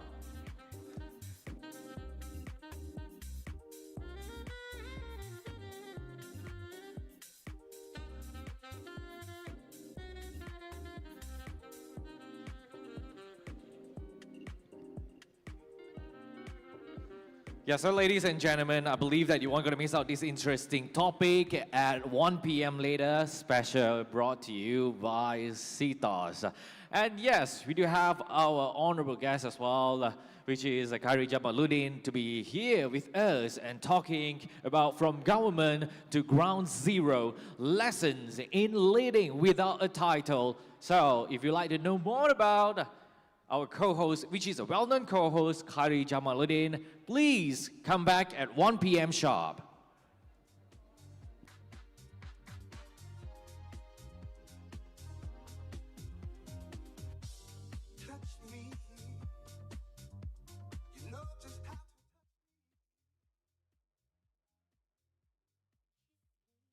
And at the meantime, we would like to share an amazing deal and amazing promotions right over here as well. And yes, ladies and gentlemen, that is a Malaysia First Insurance Super App is giving away 10,000 complimentary personal accident insurance policy, and this is it.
you're not around in this hall, why not perhaps you can send a message or text or call them to come back to this hall as we're going to begin KJ sessions. Yes, Khairy Jamaluddin, a well-known co-host of Keluar Sekejap. And yes, we're going to begin shortly, and perhaps you can just send a message or send this good news to your friends or your colleagues and bring them to join us back into this hall shortly.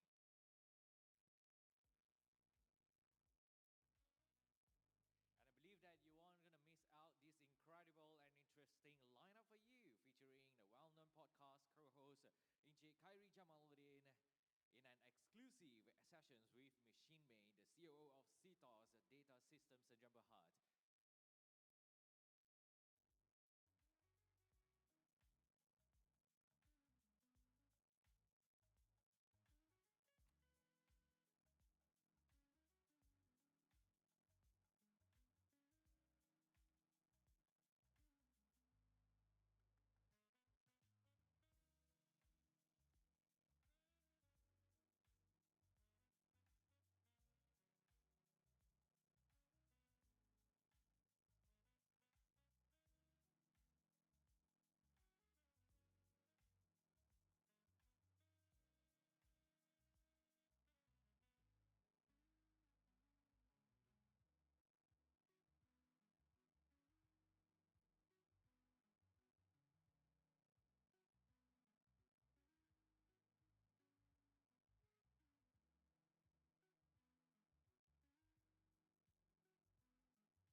this hall right now as we're going to begin the next sessions, which is incredible, interesting, and I would say that's amazing sessions of the day as well.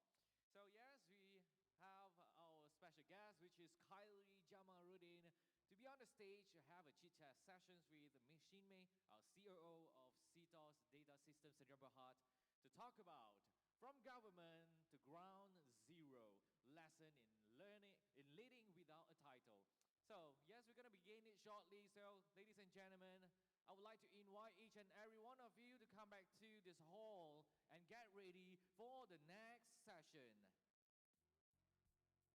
And in the meantime, please do not forget to register yourself at the registration counter. I believe that you have done so. And yes, good luck everyone, because we do have amazing lucky draw. Yes, over 30 incredible prizes for over 30 lucky winners. So for the first sessions, we'll be giving out 9 prizes for 9 lucky winners. And the last sessions of the grand lucky draw sessions, yes, we're giving out 24 prizes. Let's see who's gonna be the one to walk away with this grand prize. So let's stay tuned and good luck everyone. So once again, if you are here and your friend is not around or your colleagues is not around, please do not forget to send them a text message or call them and bring them into this hall and get ready for the next panel discussion or panel sessions.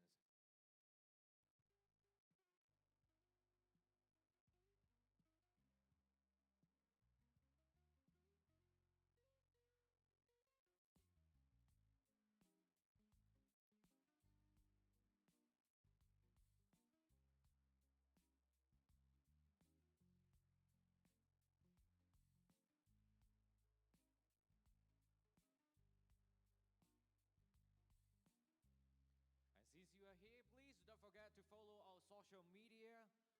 On our Facebook, you may just search for CTOS for Business, and IG, which is Instagram, let's search for CTOS Credit. And if you like to rewatch these sessions right over here, we do have our YouTube channel. Let's go ahead and search for CTOS Data Systems Sdn Bhd to rewatch the sessions on YouTube. So ladies and gentlemen, once again, I would like to invite everyone, each and every one of you, reconvene in this hall as we're going to begin the next sharing session. And we do have a special guest, Mr. Khairy Jamaluddin.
Ladies and gentlemen, welcome back, and I trust you had a fulfilling lunch and took a chance to network, exchange ideas, and explore the exciting showcases in our exhibition hall. And if you're not around, you definitely cannot hear my voice, but no worries if you are here. Send us good news, send a text to your friends or your colleagues who are at the foyer or exhibition hall. Bring them to join us as we're going to begin the next sharing session with a special guest, Khairy Jamaluddin, and also our COO of CTOS Data Systems Sdn Bhd, Ms. Shinmei. So let's stay tuned for this incredible and amazing and interesting sharing session.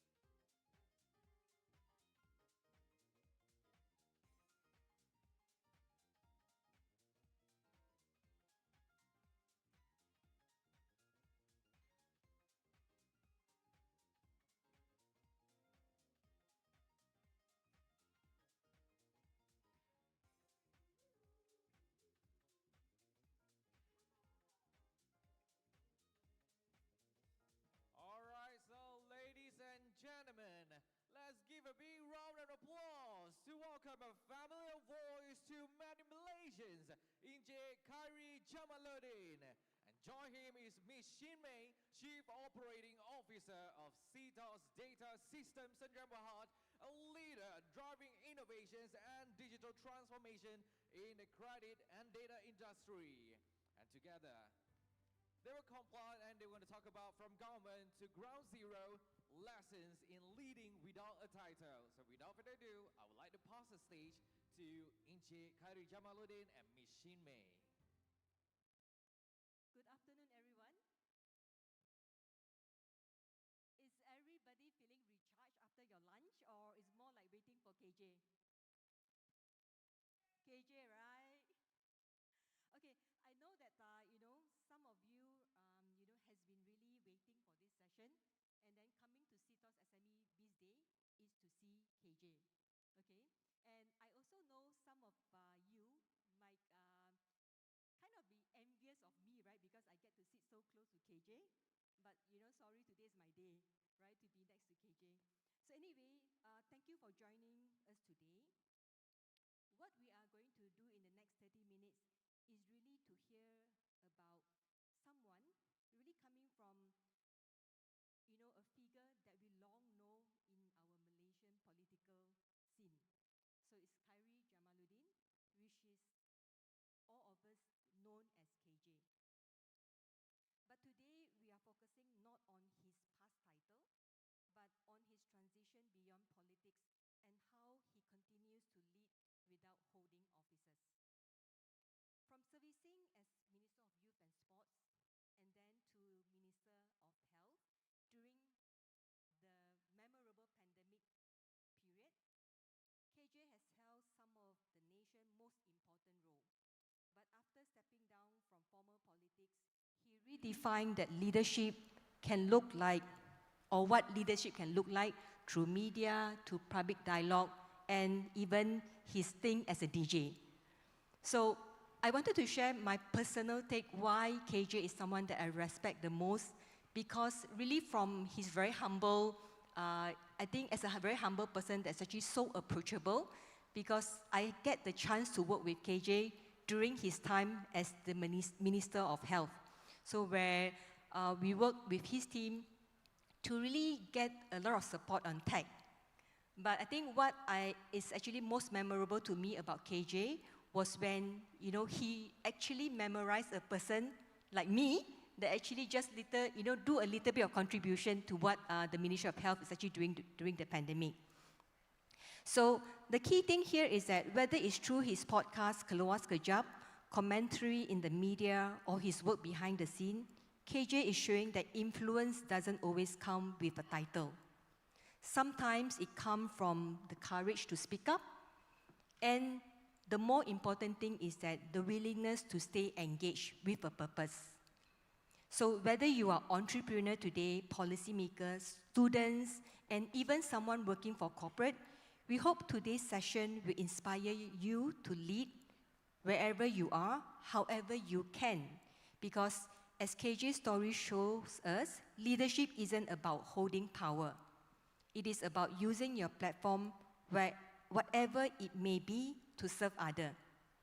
So please join me to welcome Khairy Jamaluddin. And today is not Keluar Sekejap, it's actually Sembang Sekejap with CTOS. So give KJ a big round of applause. So KJ, maybe I start with the first question first. You have led national ministry and now captivate our public attention through podcasts.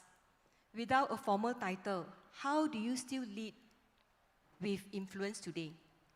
Thank you, May. Thank you very much to CTOS for inviting me today. And hi, good afternoon to all the fantastic SMEs that are here today. Thank you for the question. I mean, I never really cared much about titles or protocol, things like that. I understand the question. The question was, of course, I was minister before, and now I'm out of politics. How do I still continue to stay engaged? How do I still continue to be active and still relevant? I think it's all about trying to understand how you can add value to whatever it is that you want to do. And if you are adding value, then you really don't need a title, you don't need a formal institution in order for you to make a difference. Let me break down what I mean by that. So I'm still engaged in politics. I've left politics formally. I'm no longer a member of parliament, I lost. I'm no longer a minister. I'm no longer a member of any political party because I was expelled from my political party. But my core business is politics. So when I left, or when I was thrown out, I thought to myself, how can I make politics into business? So that's largely what I do. My business now is digital content creation through podcasts, through working with radio, through being a brand ambassador, through working with so many brands. We had 200 million views last year through all platforms, and that's what we monetize now. And it's based off the fact that I still am engaged in politics. People want to listen to what we have to say. People want to listen to the questions that we pose. People want to listen to the conversation that we spark.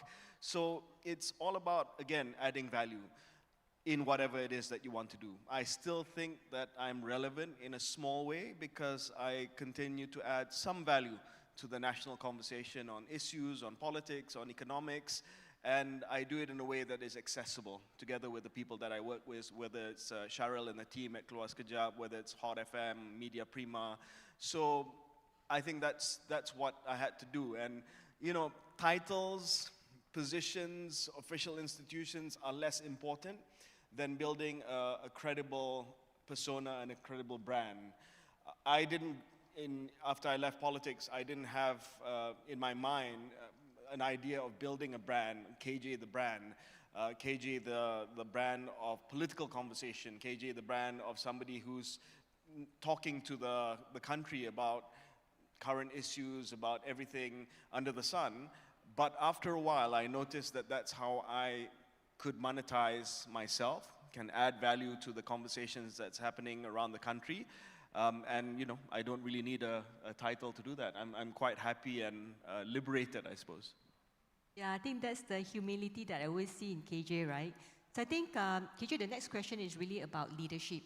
Because I think really transitioning from what you are doing in your podcast, that has really triggered a lot of, talks and different thinking from people who listen to your podcast. So in your view, what kind of leadership will matter most in the next decade versus traditional power structure that is actually whether the traditional power structure ready to be shifted with a new leadership style? I think you need one, very resilient leaders. So I think I have a lot of respect for people who run their businesses, you guys that run SMEs, because you have to be very resilient. I'm a small business owner as well, because now I employ, I think, 15 people in our digital content creation company. So once you start employing people, you're responsible for them at the end of the month. And if you don't have the revenue to pay for their salaries, then you start worrying. So I think what we do as small business people, business owners, I think it's very, very tough. A lot of people who end up with corporate jobs, they don't necessarily go through the same challenges that we do, and that builds resilience. Resilience is very important because I think, especially in the coming decade or so, things will be more uncertain. If you look at the global economy today, it's extremely uncertain, notwithstanding what's happening with the tariffs. Just everything is in a state of disruption. So you need to be able to not just bounce back yourself, but also be able to have that resilience for your organization, for your business, because ultimately tastes change, market moves very fast, and if you don't move fast together with the market or together with trends, then you will find that people who depend on you will not be able to depend on you. And I think that's the biggest fear that we have as small business owners. You want to have clarity of purpose, a sense of purpose about why you do what you do, your product. You have to believe in your product. You have to have a strong sense of clarity of thought about how you're going to succeed in business, about how you're going to grow that business, about where you want to take that business. You have to have leadership that is also, I think, extremely hands-on. And this is something that I learned at my ministry. There are two types of ministers or two types of leaders. One that is not very hands-on, one that's very big picture, and one that is combines the big picture with the operational tactics of running an organization or a business. I prefer to be the second one, where you can combine the big picture, understand where the market is moving, understand how to change and iterate your product or your services, but at the same time, be well-versed enough in your business to understand what people are doing on the ground. And I think that's the kind of leadership that you want. Yeah, I think that is also, I think, something that, constantly reminding me, right, that the importance of leadership is not just leading by giving instruction, but also the ability to understand what's actually going on the ground. So the third question, again, is about you leaving politics. What was the biggest leadership lesson you learned from starting all over? I know that you say that you have not left politics. I think what we can, or maybe what you want to share next is how SME founder, especially entrepreneur, can apply what they feel like they're not big enough to do bigger things. I think reinvention or pivoting is a scary thing. I'm not going to sit here and say it's easy, because it's uncertain, right? So when I left, I didn't know what to do in the first month or so. And I lost everything. I didn't just lose my job, I didn't just lose my seat in parliament. I lost my income because I still am not old enough to qualify for a government pension. They only start paying pensions when you turn 50.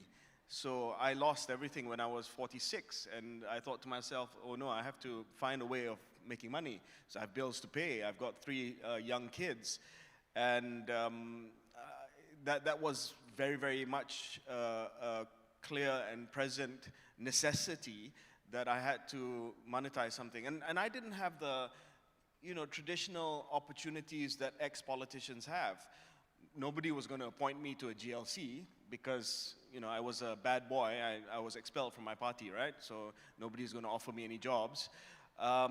Private companies also didn't want to touch me because I was a politically exposed person, PEP in banking language.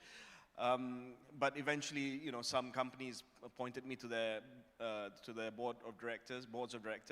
But it was difficult. So, I had to make sure that I had a clear path to making some form of income. And that's when I thought about how to do this. And I thought about, what am I good at? What can I monetize? And it was, my mind, it was ideas. And I thought there was a gap in digital content creation when it comes to politics, when it comes to current affairs.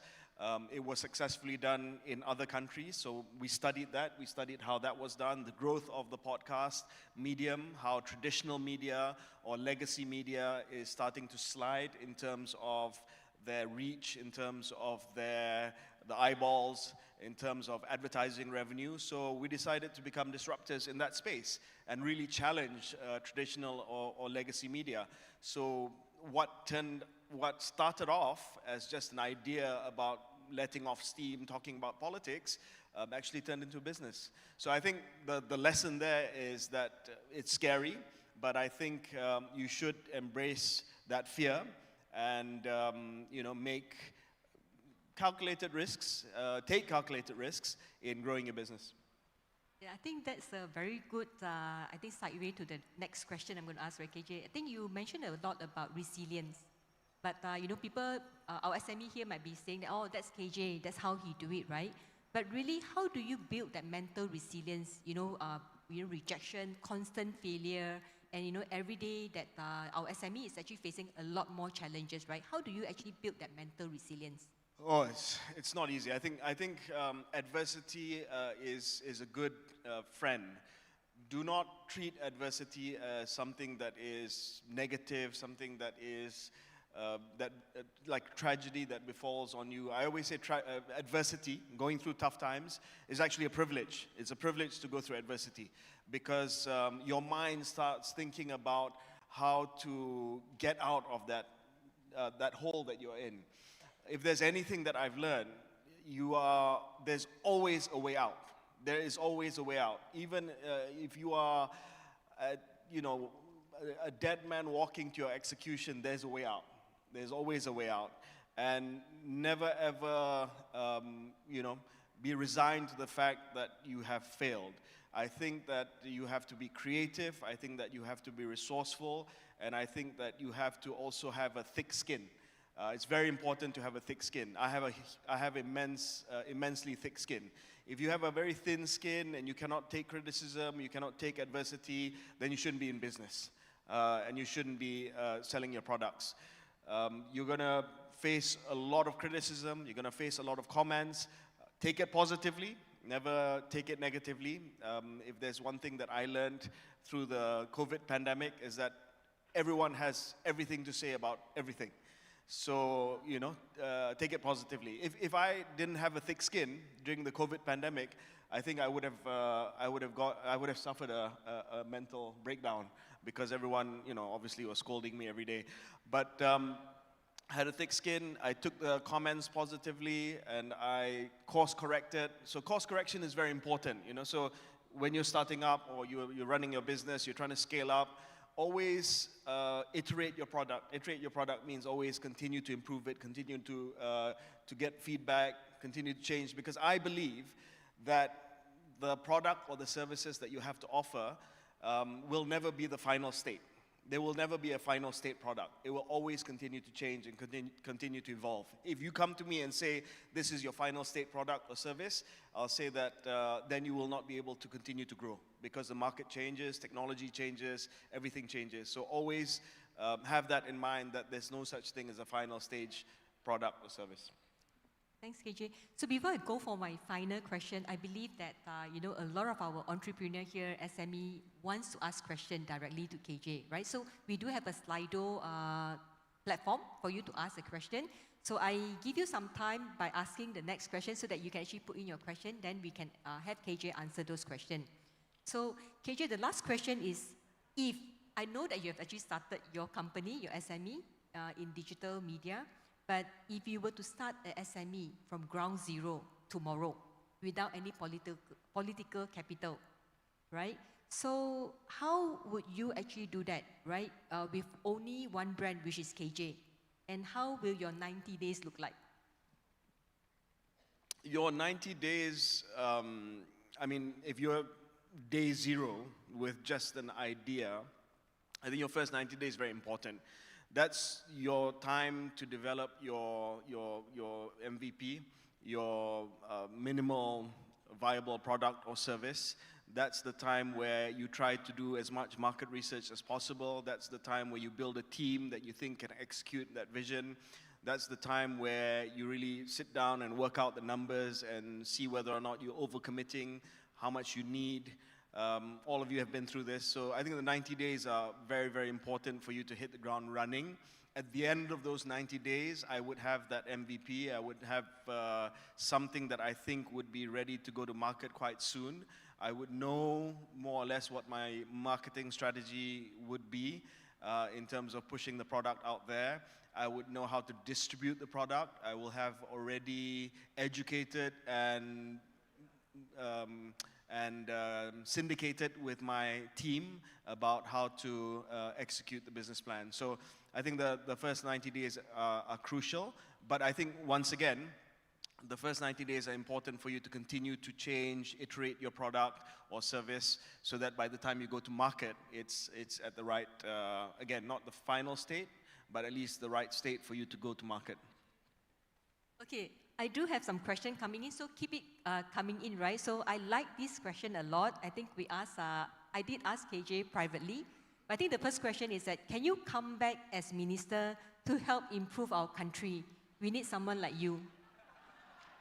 I'm actually, thank you very much, thank you. But I'm actually having quite a good time outside. Making a bit of money, running a business. I'm enjoying myself. And now, because I run a small business, I have a podcast, I have a digital presence, I work with brands. So my time is my time. and I get to really schedule my day the way I want it so that I spend enough time with family, with friends, with my sons. Going back to politics requires a bit of a, how shall I say, requires a bit of a mental preparation. My sons will not like it. They're very clear. They said, you stay out of politics. But I tell them, that's my dream. That's my world. I have to go back to my world at some stage. This playground has to end at some point. Yeah, so I don't know when, but eventually it will have to happen. Eventually, right? Yeah, it'll have to happen. Okay, It's keluar sekejap. It's keluar sekejap. I mean, my keluar sekejap, yeah. My podcast title is actually the hint of the century, right? It's sekejap. It's not forever. So now we get the hint, right? It's just keluar sekejap. And then now sembang sekejap with CTOS only. Okay, so this next question is relevant to our theme for today, KJ, is like, if you are the Minister of Digital, what will you do to digitize the nation? Oh, there's so much that you can do, right? I mean, you need better digital infrastructure everywhere. That's for one. Secondly, I think you need to give a lot more support to small businesses to digitalize and digitize. And I think there's some of that going on, but not enough of that going on. Third is, I think you need to put the right regulations in place to protect people who have a digital presence. I think a lot of people still get scammed a lot. I think a lot of people are not reaping the full benefits from digitalization in Malaysia, especially small businesses. And I think a lot of support needs to be given through the agencies, through government, through grants, through soft loans in terms of getting more businesses on board.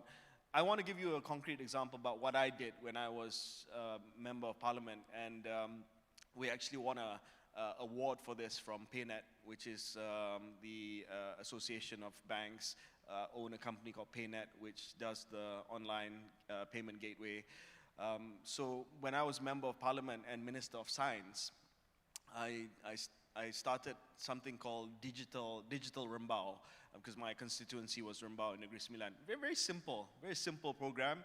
But one key lesson that I learned from it is that digital onboarding needs a lot of offline effort, in a sense that I had to deploy a team of people under my constituency office to digitally onboard micro businesses. These are your makcik and pakcik and abang, all that, who are selling on at the gerai, selling penjaja kecil lah, basically. And I wanted a vision of a cashless Rembau, because I said, that's where we want to go. And when I spoke to them, they didn't know how to do it. I mean, it's very simple. Digital onboarding is very simple, but they didn't have the technology, they didn't have the back end. So it's a lot of hand-holding initially, but I don't know, we ended up digitalizing or getting on board hundreds of businesses, small businesses, micro businesses, and we won an award for it. So not rocket science, but again, key lesson from it is digitalization requires a lot of offline effort. It requires a lot of on-the-ground effort of working with people.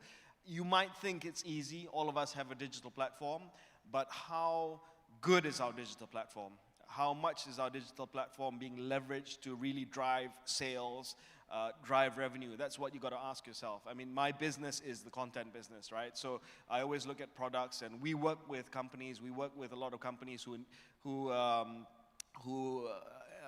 I suppose the traditional word is who sponsor an episode of the podcast, but it's beyond that, right? So what we do with the team at KS, for instance, Keluar Sekejap, is we try to understand how we can sell that product and service better, not just by mentioning it on the podcast, but actually by creating a story around it. So they feel good working with us, because it's not just about the digital presence, but it's about driving sales, it's about driving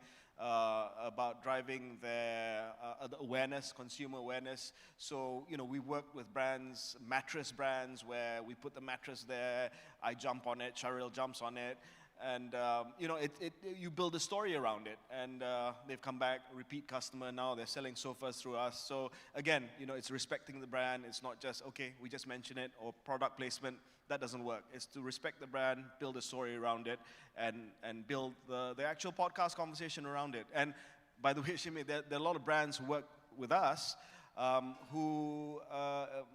so it's unlabeled episodes. So some, I suppose government agencies or GLCs, they don't want to have a direct branding with KS. So we weave the story into the conversation. Sometimes it's obvious, sometimes it's less so.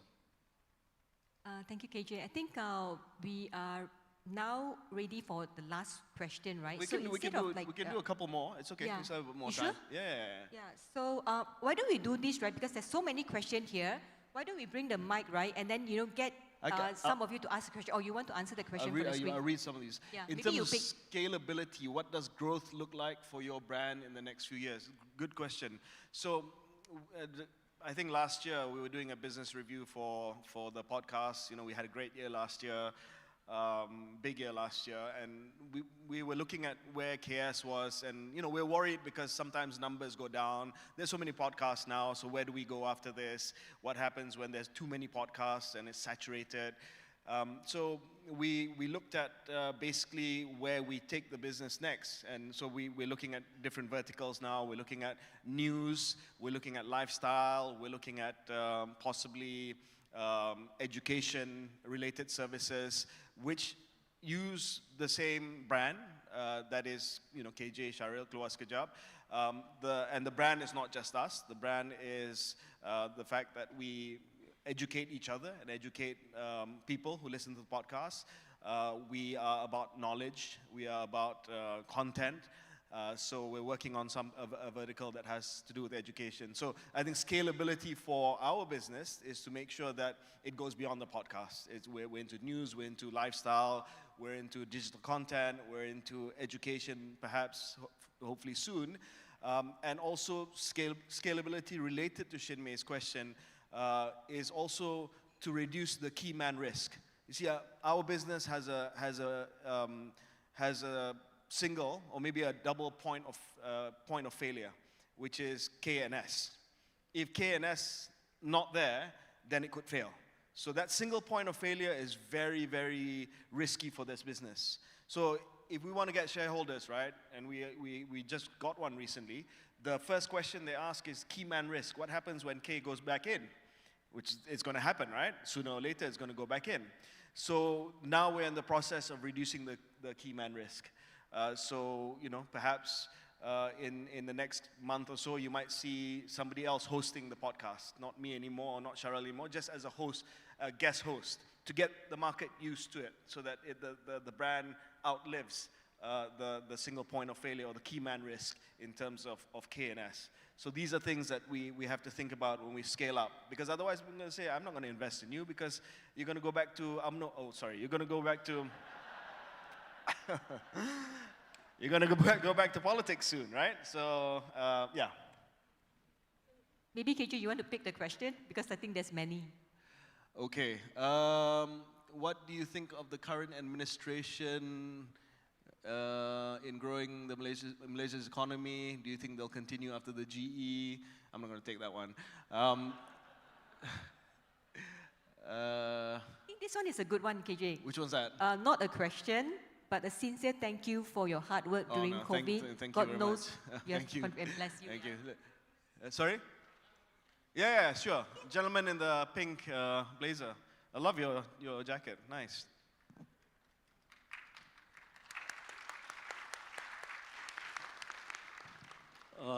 Good afternoon, KJ, and thank you very much for the eloquence of your views that given. I just wonder, the seat for the PM is still in waiting in your ambition. Sorry? The PM seat, is that still an ambition in waiting for you? First question. Second, because politics also business, Trump has stated that. Okay. Second is the roads to UMNO. Okay. The inroads to UMNO. Road to UMNO? Inroads to UMNO. Oh, okay. For your next general election is closed. Therefore, is that possible you can do the return. Wow. Sorry, last, which is you're not Anwar. Anwar can mobilize to go to the seat. Is that you have the ability to do so? Thank you. Anwar can, sorry? Mobilize? Yeah. Okay, I'll try and answer as quickly as possible. Look, everyone has a dream in life. You guys have a dream in life, right? You guys want to build a great brand. You want to build a successful business. You want to list your business. I bet a lot of you want to list that business one day, cash out, and be a millionaire. And dreams are free, so you can't blame people for dreaming. And yeah, I mean, my dream and my lifetime ambition is to serve the country. Not necessarily to be PM, but to serve the country. I've wanted to do that since I was a small boy. I don't know why, but that's what I'm attracted to. I'm doing business now, but it's not something that I have a burning desire to do. You know, alhamdulillah, the business is successful, but you guys wake up and you want to be a business person. You want to run that business. I actually want to run this country. That's what I want to do when I wake up, right? I want to wake up and I want to run this country. That's my burning desire. Roads back to, I'll only say this, right? I didn't leave my party. I didn't leave my party. I was expelled from my party. Why, I don't know, until today. So the question of where I go is, to me, it doesn't arise, because I've never been to another party. I've never asked to join another party. I was expelled from my party, and if I wasn't expelled from my party, I'd still be in that party today. You may not like the party, but that's my political party, and I want to make changes to that political party, but obviously I have to get back in, right? So I suppose those conversations will have to take place at the right time, and when the time is right, and I will have to have those conversations, tough conversations, with the people who run the party now.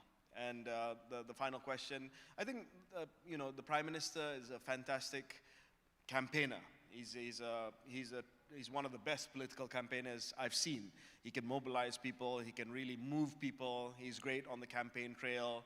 He's what I would call a big arena politician. And can I do the same? I don't know. I mean, I don't want to judge myself. That's for you guys to do, not for myself to do. The only thing I would say is this: I don't mind challenges. At the last election, I was sent to a seat, Sungai Buloh, where the winning majority was 28,000. So it's a sure lose seat. And I was sent there 3 days before nomination day. And I took the challenge. I thought it was an interesting challenge. And I thought to myself, I told my family, I said, look, at that time I was 46, 47. I said, you know, I'm still young. If I lose, I still have enough of a runway to come back. And, you know, why not? Why not go for a challenge instead of finding a safe seat? No, and nobody gave me a safe seat anyway. So that's the only one available. So I went, and 26,000 went down to 2,600. So it wasn't bad. Wasn't good enough, but okay lah. I mean, you know, within 2 weeks, I thought it was a good adventure. So the adventure continues. I don't know where it's going to end up though. I think because of time, I think thank you, KJ, for your sharing. Do you want to take more questions? We can take a couple more. Okay. Anyone want to ask a question? Yes, let's take from the floor. The lady here. We'll take a couple more from the floor. Then I gotta go.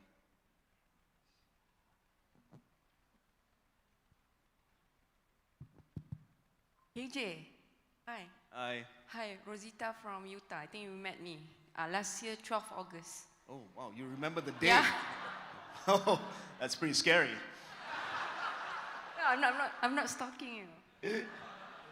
By the way, I emailed you to Shahril Hitam about some things, right? Okay. Losing in the, I lost in the RA, Resident Association, last January. So I asked some advice. So I hope you can address advice? I think some of it you addressed just now, how to start from ground zero, how to build leadership without titles. Yeah. So right now I'm having a new women's society in Elmina City. So how do I build that brand so that more members will join our women association from woman to woman? I think building a brand or building an organization, what you're doing is a brave thing, but I think the most important thing is trust. Trust is important. You want to work with a brand you can trust. You want to work with a company that you can trust. You want to work with entrepreneurs that you can trust. I've learned that trust is the most important factor in working with people. If they are not reliable, if they are somebody that's clearly got other visions for the future, then you don't want to work with them. So I think in business, in politics, in life, you must work with people that you can trust, and you must be a trustworthy person. That means when you say you want to do something, you will do something. When you say you want to deliver something, you will deliver something. And if you can't, then you have to be also honest about the fact that you can't deliver that. So yeah, I think, build the trust, make sure you're a trusted person, and then things will come your way. Yeah. Maybe one last one here.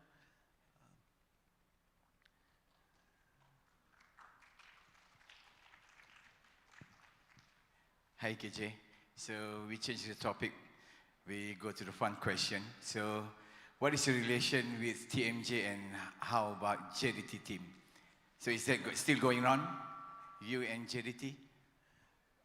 So I have a role in ZOHO as the youth advisor, appointed by the state government and by the Crown Prince of Johor. So I do some work down there, but mostly to work with young people. So I've had occasion to go down there, speak to young people, speak to their youth assembly, work with NGOs for capacity building program, yeah, I mean, I think it's amazing what he's built in terms of the brand. Again, I think JDT is not just a football team. I think it's a brand, again, it's it might seem that it's just about spending money.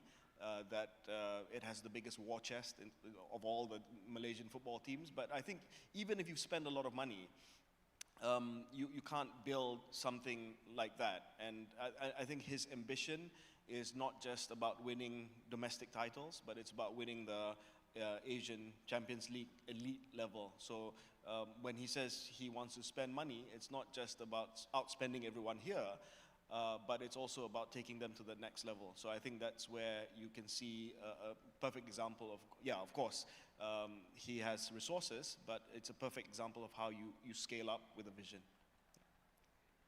Yeah, thank you for the question. I think before we kind of wrap up the session, Okay, KJ, thank you. is there any last advice or maybe encouragement that you wanted to say to our entrepreneur and SME attending today? Yeah, I think this is a wonderful event, and I'm so glad to see all of you here today.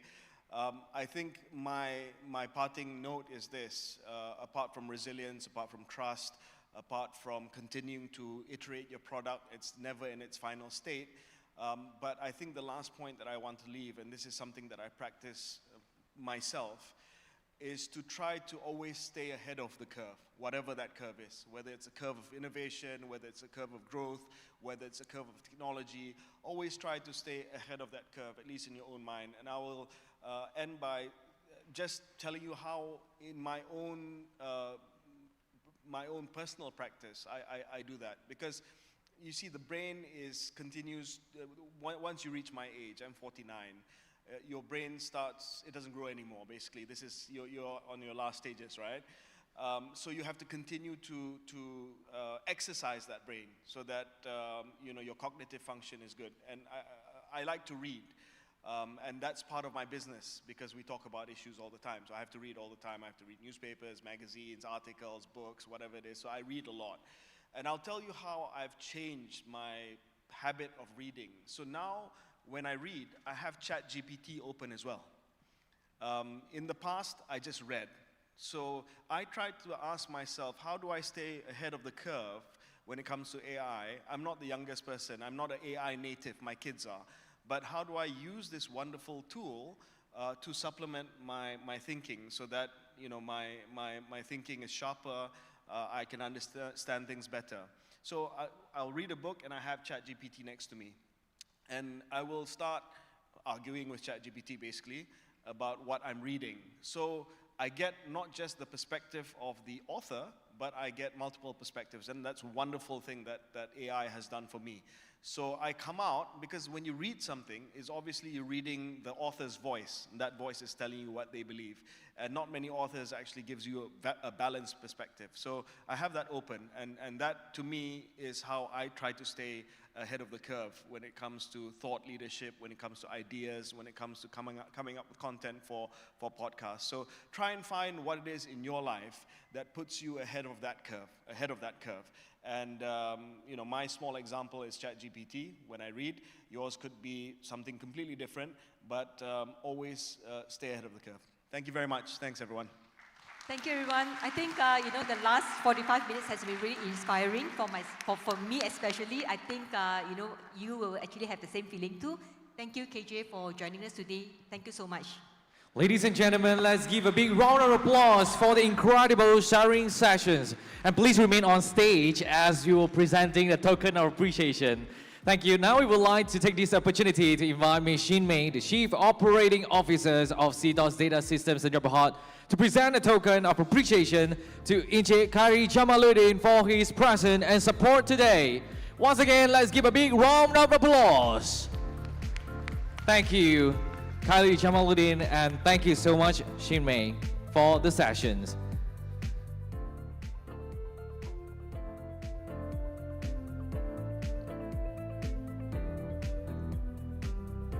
Once again, I would like to say thank you to both of you for sharing your valuable time and wisdom with us at CTOS SME Biz Day 2025 in Kuala Lumpur. Thank you very much and have a wonderful time.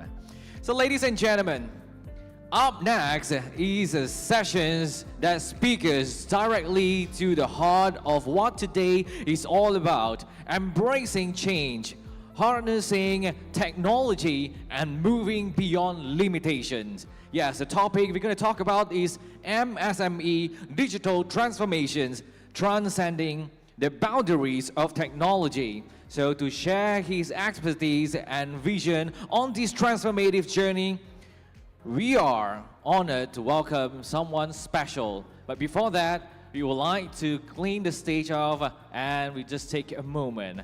So ladies and gentlemen, in an era where digitalization is no longer a choice but a necessity, and SMEs must innovate boldly, operate smarter, and think beyond traditional boundaries to thrive in an ever-evolving landscape. So let's get ready for the next speaker sharing sessions, and stay tuned for this incredible title as well, which is MSME Digital Transformation, Transcending the Boundaries of Technologies. So to all ladies and gentlemen, please make sure you stay until the end of this event. You know what? Because we do have over 30 winners gonna walk away with 30 incredible prizes today. And at the end of this event, you're gonna walk away with the goodie bags at the registration counter. So let's stay tuned and good luck, everyone.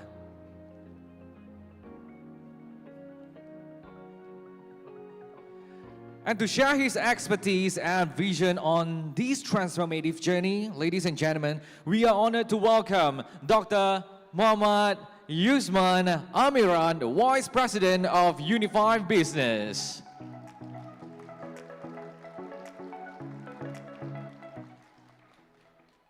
Your own boss can feel like a big mistake.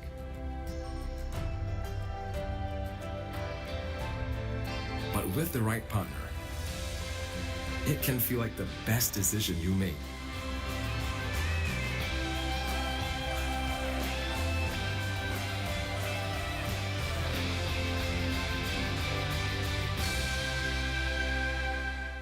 All right. Bismillahirrahmanirrahim. Assalamualaikum warahmatullahi ta'ala wabarakatuh. And a very good afternoon. I'm not tall, dark, and handsome. I know.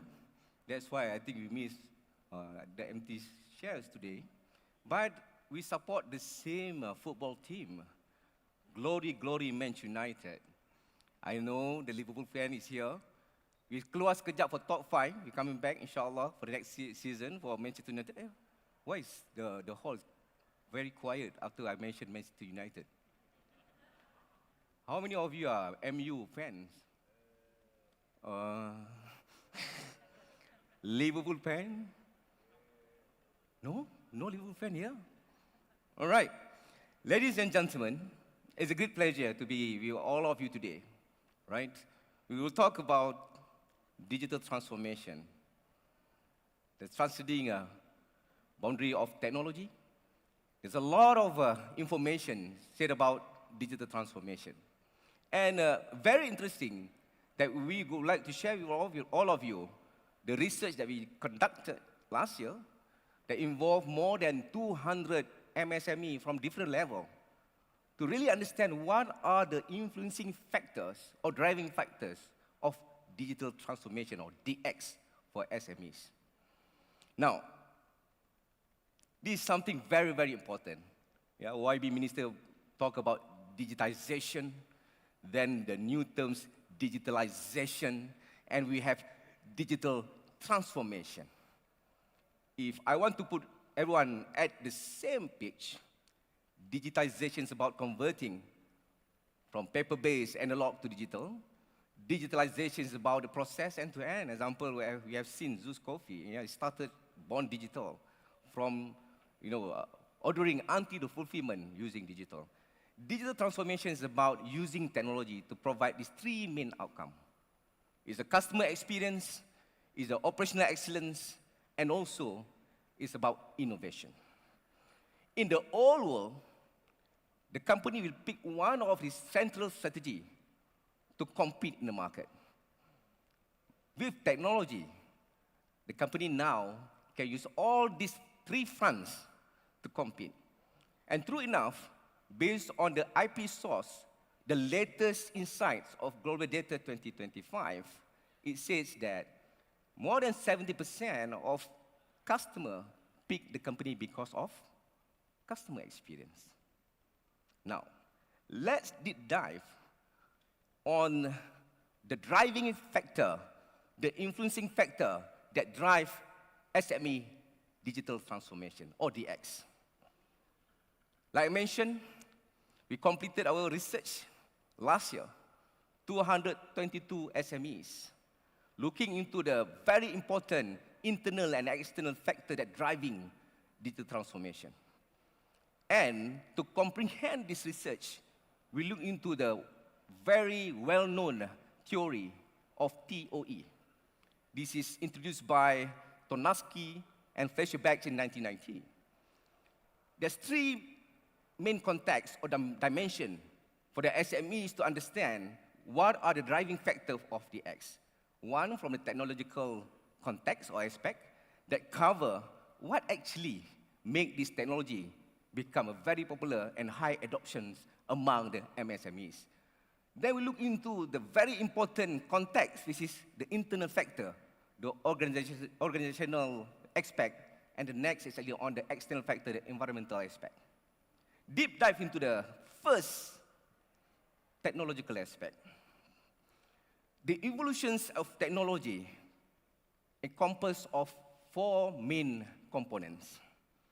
Whatever that you use today, ChatGPT, what KJ mentioned just now, DeepSeek, all of them, or that particular technology, make it enabled by the cloud computing, the platform. You just imagine, if I go back in 1994 or 1985, for those actually at my age, KJ is 49 years old, right? You mentioned just now. I'm older than him, I'm 51 years old. And during my time, we used MIRC. Who is actually MIRC generation? Just 2 of us. All of these people are, the TikTok generation. Right? So, the applications, because of the platform, then we need GCPU and the rest, but the evolution of technology is all involved on the connectivity Now, last time, if you use 1515, I don't think so you're able to use ChatGPT now. Now we have 4G, 5G, and fiber. Then they also have how this kind of application connect to the user using the connectivity. And plus, the most important thing is the device. The end device also evolve. This all interconnected. But the most important thing, whatever technology that we have today, there are two main significant variables that make SME use the services. One is actually the relative advantage. Second is actually ease of use. This is interrelated with the next context, with the internet factor, that I will discuss and discover and share with all of you. So, relative advantage mean, like I mentioned, there's three main outcomes of digital transformation. Either the customer experience part, whether it's actually operational excellence or speed up the innovation. It means that it is give you a benefit, tangible benefit. It's like a cost-benefit analysis. If you spend RM1 for this kind of technology, whether that can help you in improving your productivity, whether that can help you to increase your market share. So that is number one. Number two is on the complexity, ease of use. So there are multiple variables that have been tested, but these are two main significant variables that help the SME to use the technology. Now, double-click on that with regards to the internal factor. This is also another popular theory by Professor Roger, if you know about diffusions of innovation. He categorized the user of technology into 5 categories: innovator, early adopter, early majority, late majority, and laggards. And based on this digital maturity, if you know your digital readiness, there is high possibility that you're going to use the technology and be successful in your digital transformation journey. Now, looking into this, based on the multiple of parameters being tested, variables that being tested, there's 3 main variables that are very important for MSMEs to embrace DX. One, you have the well-defined digital strategy: short-term, medium-term, long-term, front-end, middle-end, and back-end operation. Second is very important as well about the mindset of the management of SMEs. The capability of you to understand this technology can help to drive your performance. The third one is also very important, is actually your technical capability. When we ask the question for those SME who are able to embrace DX, they have a very well-defined digital strategy. Example, they will start with digital marketing first because they are micro, I need more customers, I need to do more digital marketing. Then they improve when they move or graduated from micro to medium. The challenges are different. It's more on operational excellence. How to manage multiple branches. It changes over time. But they're able to guide the team, have a structured training program, giving a motivation to the operational team to embrace digital. And on top of that, we look into the external factor that drive digital transformation. Remember that last time when KJ is our health minister, we use this mice gesture. Remember the QR code? And today, for your information, more than 90% of consumers in Malaysia, they prefer to use digital payment. QR payment is now become a norm. Just imagine before COVID, if people ask you to pay using QR code. What do you say? Sorry, I go to the next shop. Right? These are all the external factors that drive digital transformation. But in a nutshell, ladies and gentlemen, based on that particular research that we have conducted, in a nutshell, it's a call for action. If MSMEs, if you want to have the MSMEs to accelerate their DX journey, these 3 things need to be done. First, ladies and gentlemen, explore and adopt. Start small, upscale fast. There are multiple of solutions today, give you a free trial. And even we are digital user, if you have the iPhone using all the apps, they give you 7 days, example, free trial before you subscribe to the service. Then, very, very important, I remember AWS presented data tool human, right? So enhance the skill. Based on the analysis that I mentioned just now, multiple of the SMEs who are able to embrace DX because they have skilled talent that drive the digital transformation. And last but not least, a very good forum this morning, leverage on multiple of initiative by the government with regards to digital transformation. Then the question is, what actually Unifi Business, what are you doing to help the MSMEs? We developed these 3 pillars of support to help SMEs. First, we developed a comprehensive digital solution. Unifi Business is no longer providing the connectivity. It's not just fiber network, it's not just Unifi 5G network. We provide digital solutions to our SMEs customers. We provide the cloud storage, right? All it's actually hosted in our data center. We invest in our data center. We also provide digital marketing solution, the first in the country that provide campaign manager, creative designer, and copywriter. So I just learned about Amazon Q business just now. It's a very interesting AI. You can produce a video in 5 minutes. Very interesting.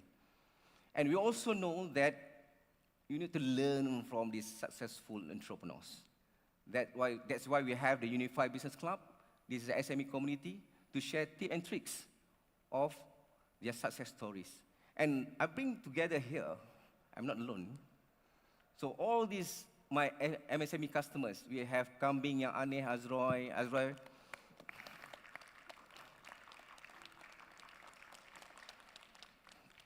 Every day, TikTok using our Unifi 5G. Saifullah, semua boleh try. He is actually another successful entrepreneur using our cloud storage. Save a lot of money, right? Move from to our cloud storage. More than 1,000 ringgit a month, that save the money.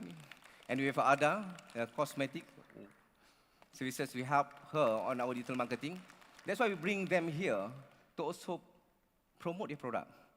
Our booth now is no longer shows all our product. We want them to talk to you, to share with you how they use technology to improve their business. And we have more to come. You want to say something, Azroy? No. All right. Unifi is the best. That's all. Ladies and gentlemen, we have developed this product from sales marketing, cybersecurity, productivity tools. We're going to launch a new product to help the micro SMEs, example, for their appointment system. We know that micro SME using a lot of WhatsApps, right? So how to make sure that they will not miss the appointment, the plumbers, the electricians. So we come up with a very interesting product so that they can capture all those conversations. It's like CRM via WhatsApp. And the cost of that particular application is only RM1 a day. And you can actually test drive the application before you subscribe. And we also know that the E-Invoice or E-Invoicing will pave a way for the SME to digitalize their business.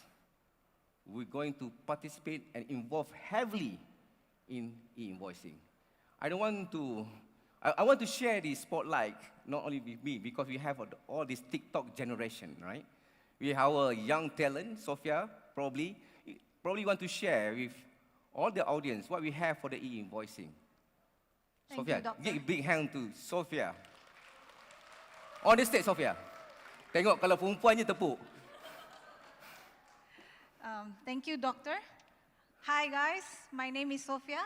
It's truly an honor to be addressing this gathering, the SME that form the backbone of our country, the economy of our country. So I've been with Unifi Business for 2 years, Doc, and I get to witness firsthand the dedication and the resilience of SME that drive you forward. And I'm very proud to say that we at Unifi Business, we are very dedicated as well to help the underserved SME. So if you come to our booth today, you will find enterprise-grade solution, but built to cater to the unique need of SME. We actually tailor-made it for the unique need of SME, but at an enterprise grade. So what's in the pipeline? Just like what Dr. Yusman has mentioned, we have Bookit as well as e-invoicing solution. We know it's going to be the biggest headache for the SME, but we are here to take that worries away from you so that you can worry of running your business and not worry about how to be in compliance with e-invoicing, for example. We're going to make it very simple and very easy that you do not need to do anything. It's just run at the background. But first of all, we will help to digitize and then digitalize for you to, submit the e-invoice to LSTN. So, Doctor, like I mentioned earlier, SME is the superhero of our country economy, but even superhero needs tools. Yeah. So come to our booth, suit up, and power up your business with Unifi Business. Thank you. Thank you, Sophia. Ooh, see? This is a TikTok generation, right? Sometimes I do the velocity. All right. But the most important thing, ladies and gentlemen, like I mentioned, we help these SMEs. You have seen the videos. You have seen what actually they will share with you, their experience with us. The end of the day, about digital transformations is about delivering value, whether it's customer experience, speed up innovation, and also operational excellence. But we learn from this TOE, technological, organizational, and so environmental aspect. From digital strategy, then we need to look into managerial capability and also the digital skill set. Hence, what we're going to do now, we're going to launch this program next month. We call it Impact Biz. Impact Biz is like the self-assessment tool. It will check where actually your level today. All right? So with that, it's like blood test. You know your level of glucose and the rest. So when we know your digital readiness, we can recommend what are the right digital tools for you, what are the right training program for you, what is the right partner that you can work with regards to, example, financial support. And we will also give the recognition and award for those who are able to graduate from level 1 to level 2, level 3, and level 5, example. So we're going to do this next month, inshallah. If you want to participate in this program, just drop your business card at our booth.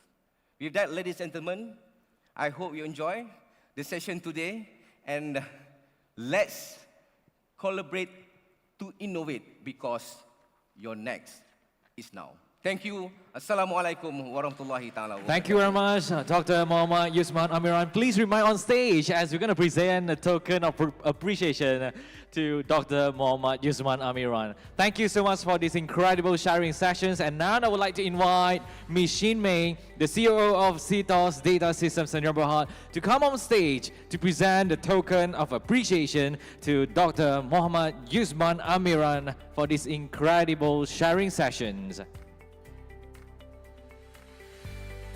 And now let's look at the camera and smile.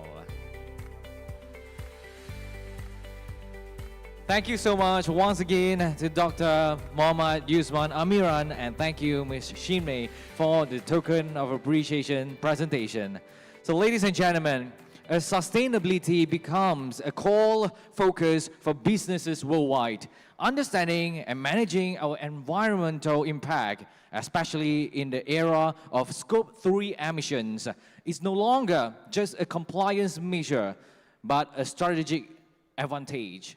So these sessions is titled Unlocking Scope 3 Emissions, Tracking with the all-new Post-Hijau Carbon Emissions Report. So to shed light on this innovative solution, we are pleased to welcome a passionate sustainability advocate who leads environmental initiatives at one of Malaysia's most iconic organizations. And please join me in welcome to the stage Mr. Jarod Ho, Head of Sustainability at Pos Malaysia. Ladies and gentlemen, let's give him a big round of applause.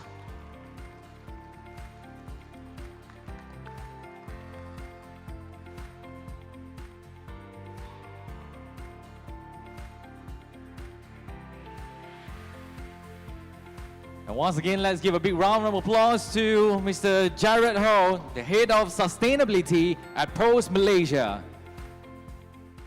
Hi, good afternoon. So before I begin my presentation, right, let me share you a real story. So when we first started our sustainability journey in Pos Malaysia, right, I actually faced a seller, you know, a customer of ours that actually came and talked to me and said, hey, this customer, right, is selling a very sustainable, very plant-based, I would say it's more like for consumers, you know, it's their makeup products. So she actually asked and came and asked me, hey, Jarod, you know, I did a lot of things for my products. My products are made up from plant-based, you know. I take care of my materials and make sure that these are sustainable. And my packaging is also sustainable. But what happens when I actually ship out the parcels? Yeah. So to be honest, at that time, you know, we have just started our sustainability journey. I stunned a bit. I actually told her that, hey, actually, yeah, your products is zero waste, you know, but then we can't really give you an answer of how clean the delivery is because we don't really have any data. Yeah. So, and it actually hits me because, you know, businesses, regardless if it's small or big, right? You know, businesses do care. Businesses do want to know, you know, not just their products, but also how clean the delivery is. And that's why here today, right, we actually want to share with you, Pos Malaysia, we have able to actually unlock the Scope 3 emission and with our post-Hijau carbon emission report. Yeah. My name is Jarod Ho. I'm the Head of Sustainability for Pos Malaysia. So before I begin, yeah, you know, there is a very big concern towards environmental impact. You know, for transportation, it's actually the second largest carbon culprit in Malaysia. And a lot of times we don't know that we Malaysians, right, we are one of the highest car owner per capita in the world. And not just that, a lot of our, in the transportation industry, more than 600,000 lorries, vehicles, and bikes are running across the roads, shipping the parcels that you order online. Yeah. So, and the sheer number of parcels, right? Anyone the sheer number of parcels, right? It's staggering. Yeah. Just last year itself, do you know the number of parcels being shipped in Malaysia, throughout Malaysia? That's more than 1.2 billion. Just 1.2 billion parcels shipped in Malaysia, and there is a numbers being shown that it will increase to 3 billion by 2030. And that's an average of 37 parcels per capita in a year. 37 parcels per year. Yeah. And well, of course, some in the room, right, may exceed the number in just 1 week. Yeah. And that itself, right, it's something that we need to actually address.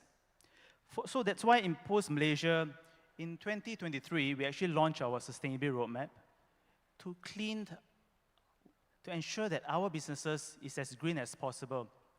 We look into electrifying our fleets. We look into making sure that our post offices are equipped with solar panels.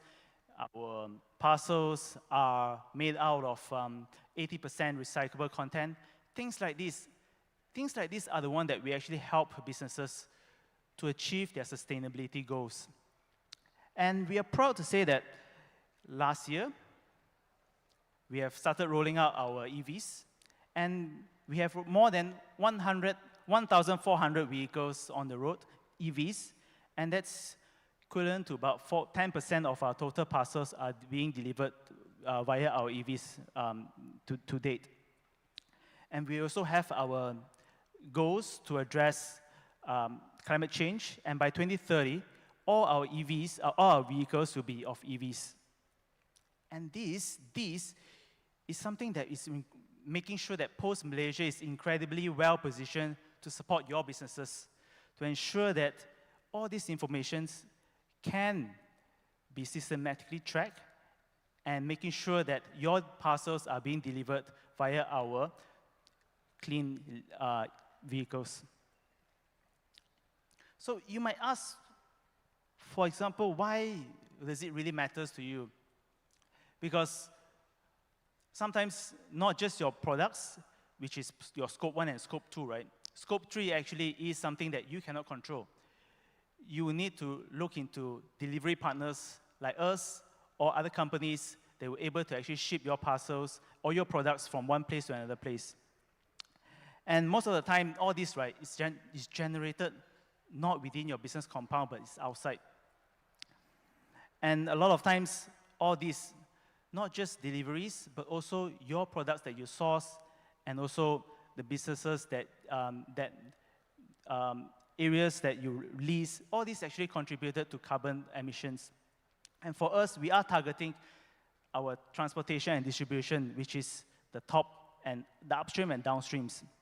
And a lot of time, right, all these emissions, especially the scope 3 emissions, are accumulated to almost 70 to 90% of your carbon emission. Yeah. And there are a lot of growing pressures from the customers, wanting to know, having more visibility of their products, and also making sure that what they receive, right, is clean. And that's why, for us, we develop Pos-Hijau carbon emission. And this Pos-Hijau carbon emission report, right, imagine it's more like your green bank statement, where if you ship with us every month, we're able to actually tell you the percentage of green vehicles, EVs, are being used to deliver your products. First of all, you will actually open an account with us, right? And all these shipments are being tied to each of your code, yeah? Because when you ship your parcels, you would have your con notes, consignment notes, your tracking numbers. All these tracking numbers are being at the back end of our systems, right? We're able to track how much, what's the weight of the parcels, how many kilometers that it actually travels to, using which vehicles, and all this, right, we're able to calculate and tabulate and give it a carbon footprint for that parcels. And of course, if you require us to actually do a report for you, right, we're able to generate all this information into a report. And all this information are calculated based on a global standard, which is ISO compliant.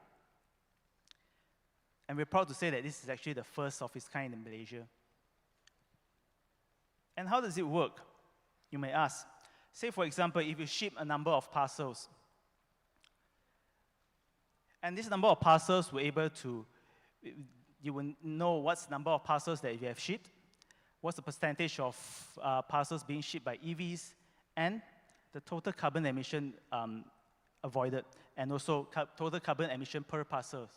Because, you know, sometimes your customers might be very near, here in Klang Valley, or all the way to Sabah and Sarawak. And we're able to calculate each of these parcels, each kilometers that actually go through, and how many hands is actually being changed, transferred before it reaches your customers.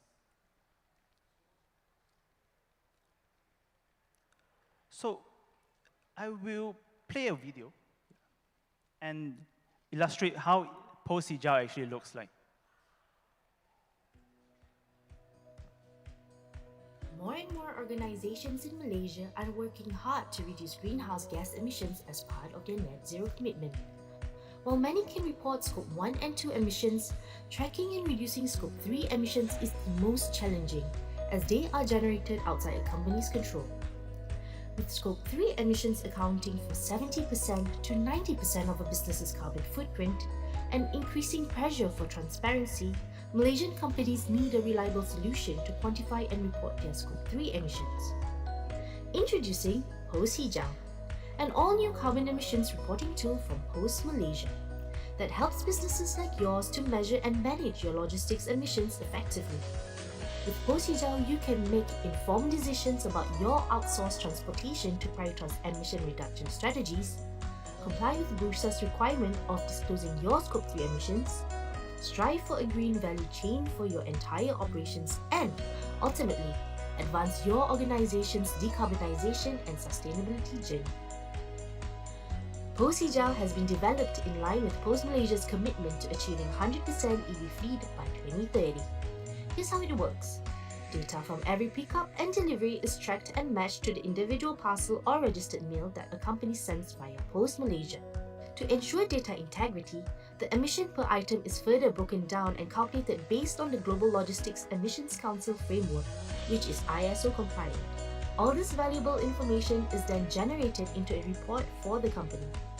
Finally, businesses can now systematically quantify their Scope 3 emissions in a transparent, clear, and consistent way. Pos Hijau is truly a reliable carbon emissions reporting tool that every business needs. Available now. Let's make the change together for a better and greener tomorrow. Pos Malaysia. We deliver responsibly.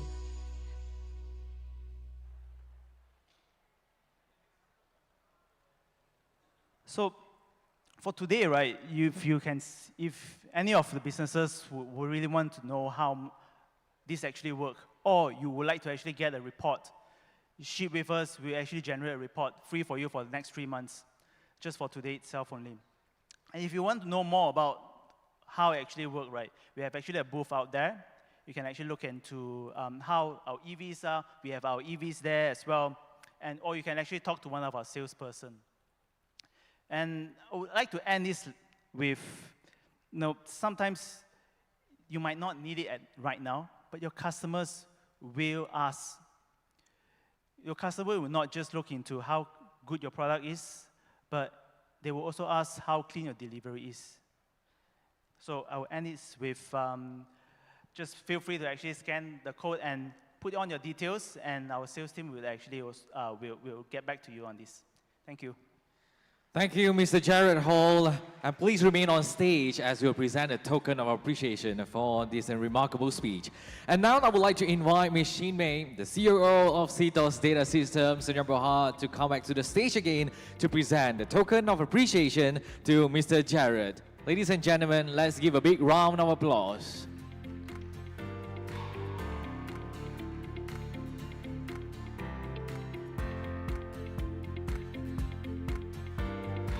Thank you once again, Mr. Jarod and Ms. Lee Shimei, and kindly take your seat.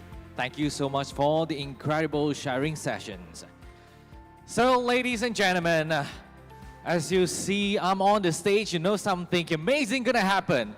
Okay, so I believe that you've been waiting for, yes, that's gonna be our lucky draw sessions. So, ladies and gentlemen, is that okay to move forward? Because we do have a lot of spaces for you, okay? The front you are, the highest, the luckiest you might be. Come on, if you want to be the winner, I'll give you 30 seconds to move further. Come on, let's take your seats right over here and get ready for the lucky draw sessions. And today we do have 2 different lucky draw sessions, okay? For the first sessions, we do have 9 lucky winners going to walk away with incredible prizes. And the second sessions, we do have more than 20 prizes. Yes, over 20 incredible prizes for over 20 lucky winners. So good luck, everyone. You might be the one right over here to be the winner. Walk away with the grand prize, which is 75-inch Samsung UHD TV.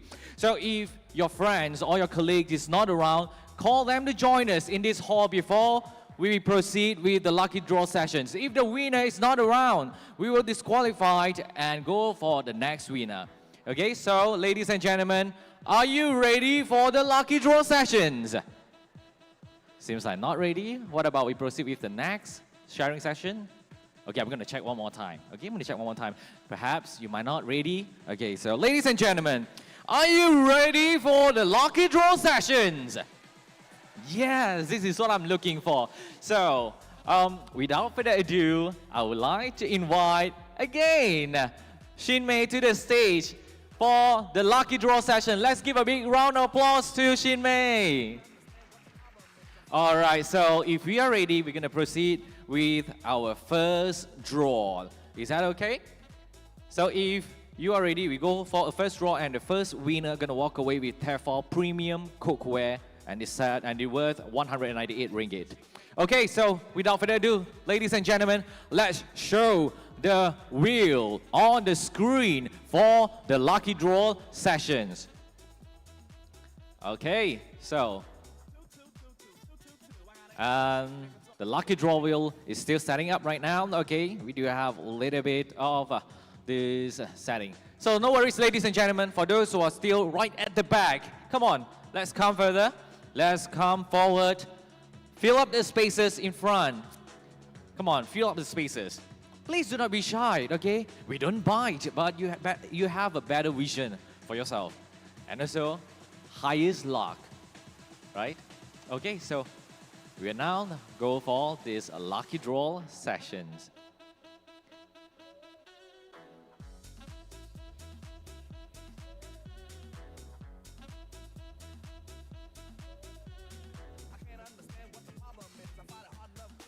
Okay, so I believe that most of you getting ready and waiting for this incredible moment. So right now, do you know that how to increase your luck? It's very simple, ladies and gentlemen. Just do a very quick favor, okay? A very simple favor.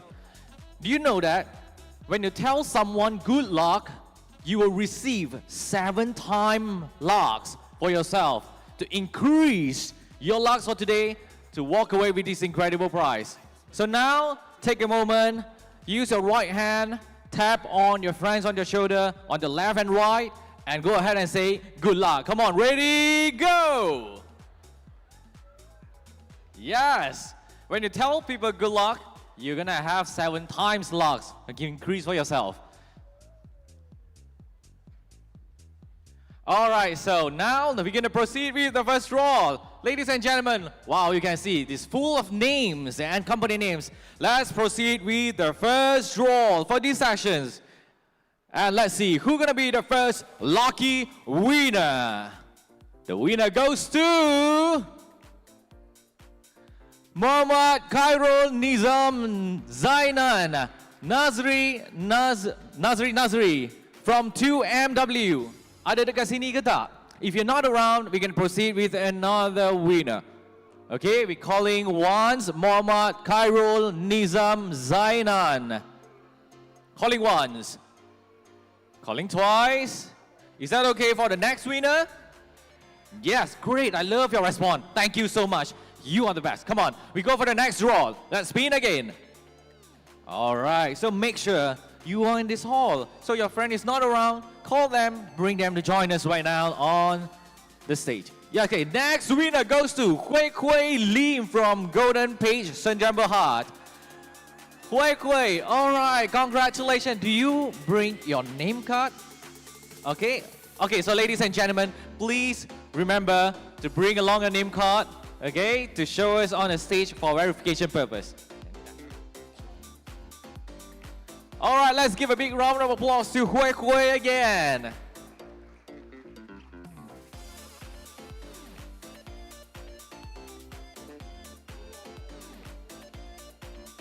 Yeah, let's give a big round of applause to our first winner of the day.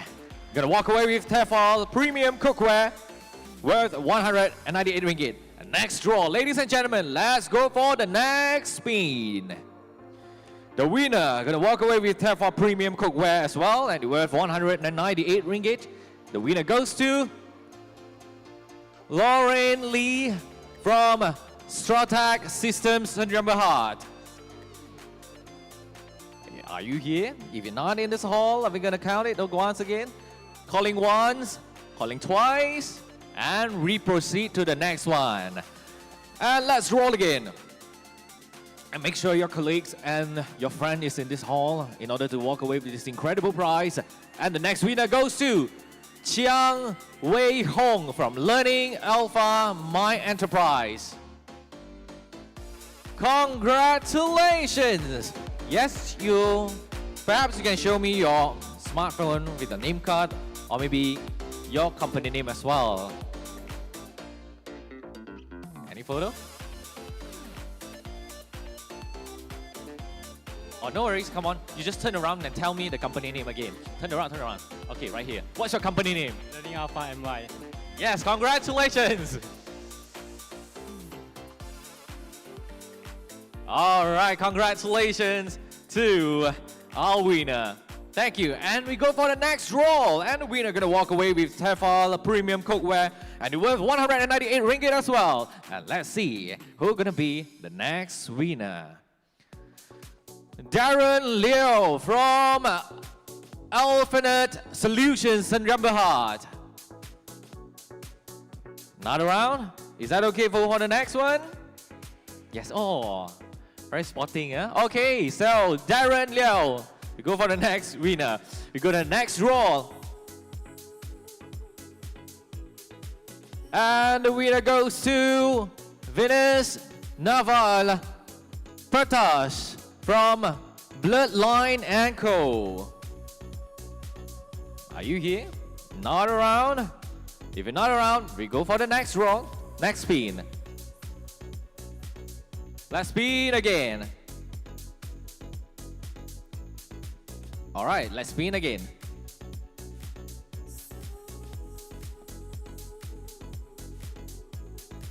Okay, so the winner goes to Lee YM from 3TP Sdn Bhd.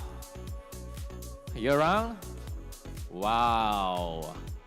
In the toilet. If you're in the toilet, no worries. Yeah, you're gonna pass these lucky draw prizes to somebody else. Okay? So, if you're not around, you go for the next one. Come on. Wow, we do have 7 prizes to go. So, if you stay until the end of the day, you have the highest possibility. So next we do have Jess Wong from Merchant Trade Asia. Jess Wong. Jess Wong is not around. Okay, so we go for the next spin. So ladies and gentlemen, make sure you stay until the end of the day because you know what? You have highest possibility to be the grand prize winner. The winner goes to Jason Wong from MAB Worldwide Corporation, Sdn Bhd. Jason Wong. And we go for the next one. Come on. Spin again. 7 prizes to be given away. And the winner goes to Thomas Young from Kaizen Vest Private Limited. Congratulations! Wow, okay.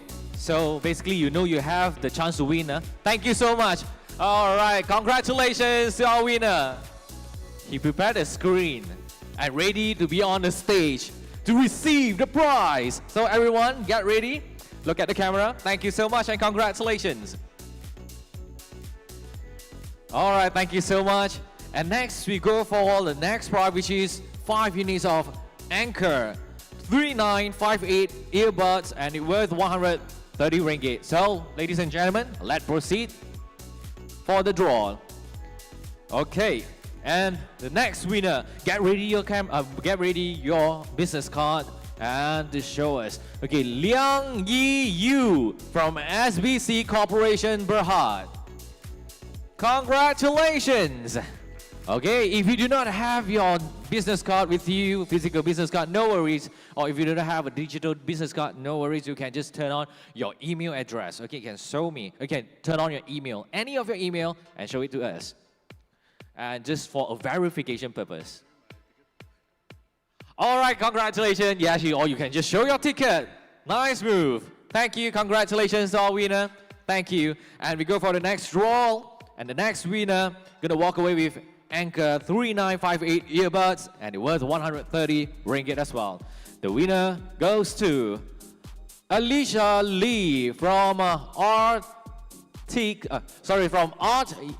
ARTYX Jumbo Heart. Alicia Lee. If you're not around, let's go for the next draw. Come on, let's proceed. Spin again. Wow. So, ladies and gentlemen, you know you have the possibility and you know you have higher chance. And next we have Y Chen Chan from WC Chan & Co. It's right over there. Congratulations to our winner. All right, so ladies and gentlemen, we do have another 5 prizes for 5 lucky winners. And for these sessions, our grand prize for this session is worth 3,800 ringgit. Okay, thank you, Shimmy. Or perhaps you can just capture the photo right there. All right, ladies and gentlemen, let's give a big round of applause to the lucky winner. Thank you so much. Kindly take your seat. And next we go for the next winner to walk away with Anchor 3958 earbuds and worth 130 ringgit. The winner goes to Jia Leong Chok from ENCS Engineering Sdn Bhd. Are you here? Jia Leong Chok. If you're not around, is that okay to proceed to the next one? Yes, thank you so much. All right, so the next winner we have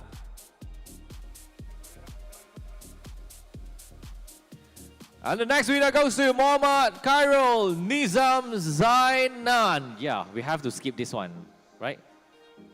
Because he's not around. Okay, we go for the next winner. The next winner goes to Sun An Tuan from Chop Ing Kien Hin Sdn Bhd.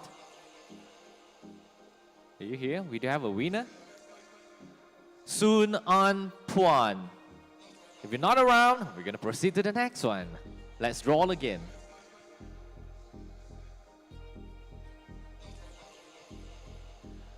Okay, so for this round, the winner goes to Wong Hee Wan from YTL Communications Sdn Bhd. Are you here? If you're not around, we're going to proceed to the next winner. Wong Hee Wan. Okay, we just go for the next one. Let's spin.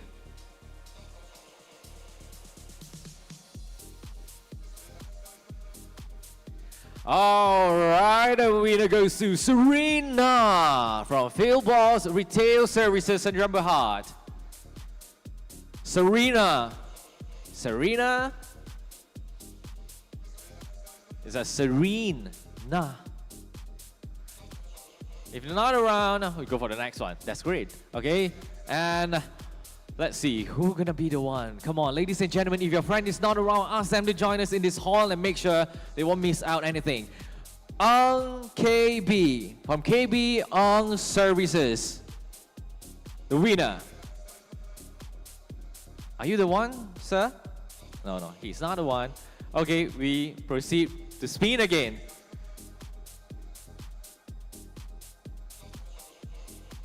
So the next winner goes to Shiwa Ho. Shiwa Ho. All right, we do have our winner. Come on, let's give a big round of applause. Wow, that's amazing. Are you still waiting, right? You still waiting? No. I thought you're still waiting for your name to be called. No worries. All right, do you mind to show me your ticket? Okay, this is the one. Ah, yes. All right, thank you so much and congratulations to our winner to walk away with Anchor 3958 earbuds worth 130 ringgit. So let's proceed to the next draw. Okay. Go for the next one. And the next winner goes to Muhammad Fikri Azlan from Aeon Fantasy Malaysia Sdn Bhd. Congratulations to our winner.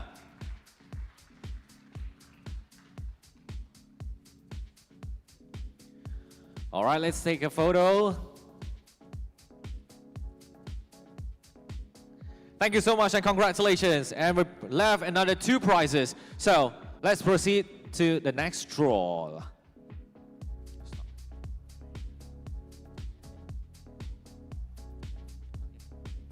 All right, so the winner goes to Nor Atika Mat Nor from Nafas Baja Kimia Sdn Bhd.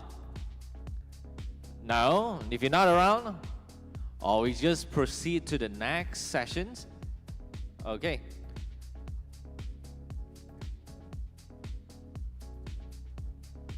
All right, let's see. He's the winner in the house. Next winner, Mei Kyo Wong. Mei Kyo Wong from WC Chan & Co. Congratulations. Are you the one? The winner? Once again, all right, congratulations. Come on, show me your ticket. Thank you so much. Alrighty, thank you so much. Let's take a photo and a smile. Thank you so much, Machine May, for the lucky draw session. So ladies and gentlemen, and we're gonna have the second lucky draw sessions at the end of today. So please stay tuned and you're gonna be the one to walk away with these incredible lucky draw sessions. And without further ado, we're gonna proceed to our next sessions of the day.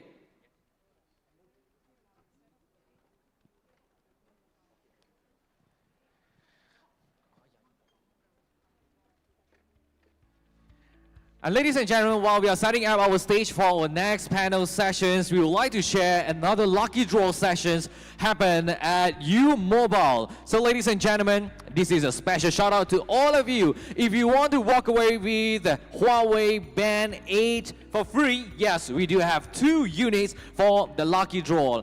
Yes, that is super easy to join. Just head over to U Mobile booth and scan the QR code on the screen at U Mobile.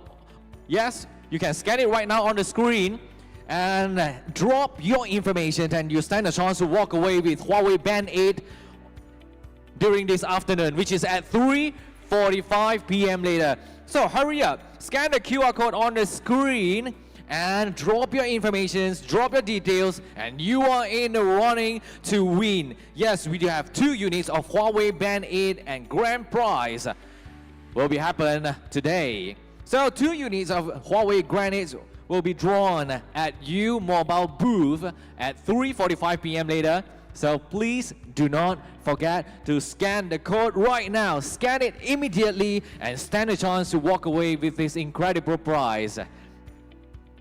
And please stay until the end of today as well. You know, we do have incredible prizes for the second lucky draw sessions, and we're gonna conduct it in different ways. So let's stay tuned what's gonna happen, and let's see who's gonna be the winner to walk away with the incredible grand prize today.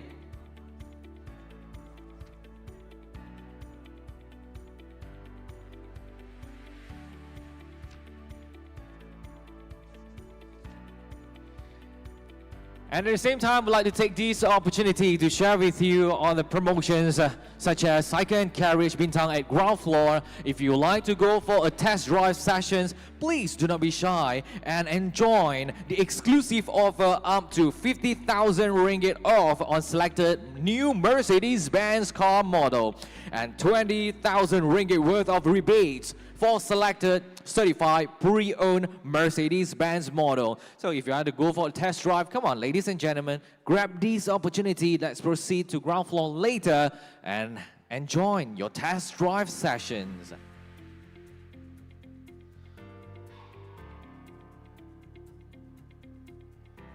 And other than that, for those who are still yet to scan this QR code on the screen, do it right now as we do have these U-Mobile Lucky Draw sessions at 3:45 p.m. later, and 2 lucky winners gonna walk away with Huawei Band 8 for free. Definitely, yes. Good luck, everyone. Scan the QR code on the screen. If you miss out this opportunity, no worries. You may proceed to U-Mobile booth and scan another QR code and drop your information.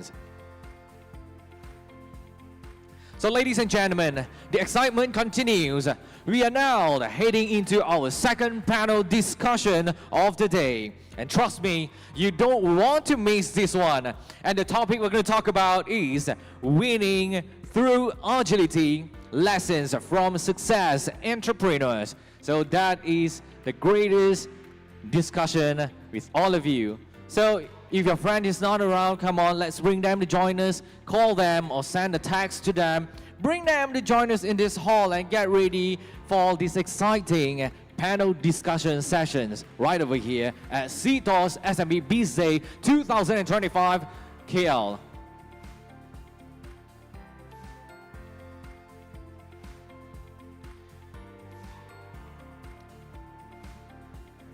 And for those who are here, please do not forget to follow our social media as well. Come on, since you are using your smartphone to scan the QR code to drop your info, your detail. And right now, let's go to Facebook and search for CTOS for Business. And follow us for more up-to-date news. And as well as IG, which is Instagram, you can search for CTOS Credit. And if you would like to rewatch the sessions on YouTube, come on, ladies and gentlemen, let's go to YouTube channel and search for CTOS Data System Sdn Bhd. And for those who are still yet to register yourself, remember to register yourself and collect your mission card, collect all the stamps required for you to join the spin and win and walk away with our incredible prize at registration booth. So ladies and gentlemen, I believe that you won't gonna walk away with empty hands today. Yes, because we do have amazing lucky draw sessions. We're giving out free gift. We're giving out the mysterious gift at the registration counter by joining the spin and win. And remember to collect all the stamps on your missions cards. And other than that, we do have our partners, our exclusive partners, our strategic partners will be here conducting amazing activities for you to join us as well.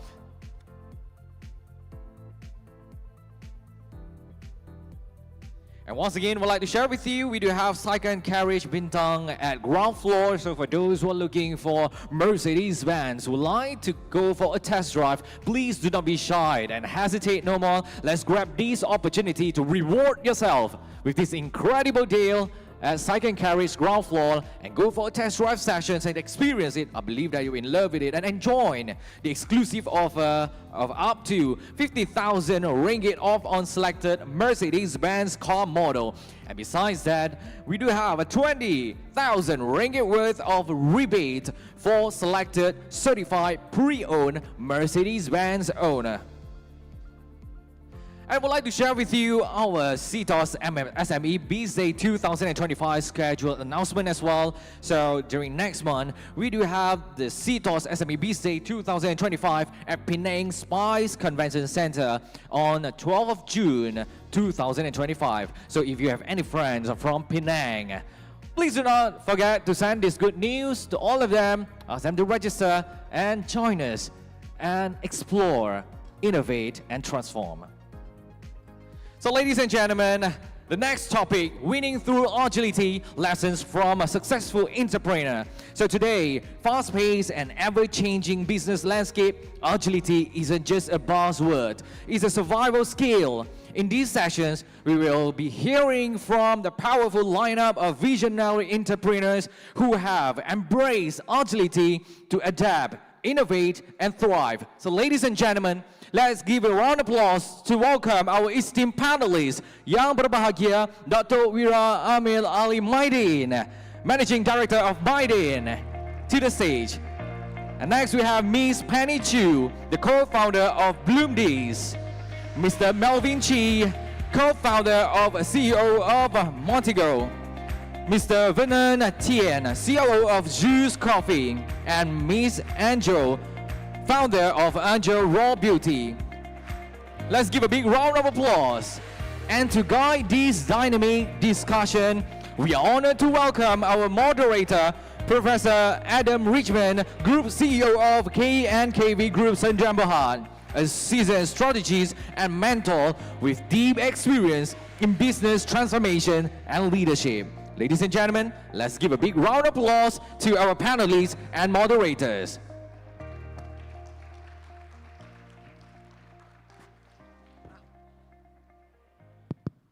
Hello everyone, welcome to Winning Through Agility and lessons from our powerful entrepreneurs that we have here today. So everyone, can you everyone please together please wave your hand up sikit, naik angkat tangan sikit. Say hi. Hiya. Tell to your friend left and right, your energy is your money. Okay, one more time with energy, yeah. More energy, more money. Deal?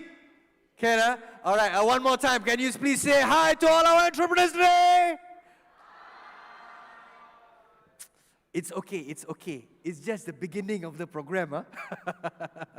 Anyway, thank you so much. So today, we're going to talk about winning through agility, lesson from successful entrepreneurs. Just for some of you that may be questioning, what is agility? Agility means you need to move quickly. You need to decide quickly to move to something which is changing very fast, especially in the market. So if you don't change fast in the market, you don't adapt fast in the market, you will be left behind, and that's how companies close in the market. Is that clear? Boleh? Boleh? Oh, your energy is still, okay. It's okay, we just start, huh? All right, thank you so much. So let me introduce, we have Dato' Wira Amir Ali Maidin. Not much to introduce. The founder, the CEO of Maidin Malaysia. Please give a big hand of applause.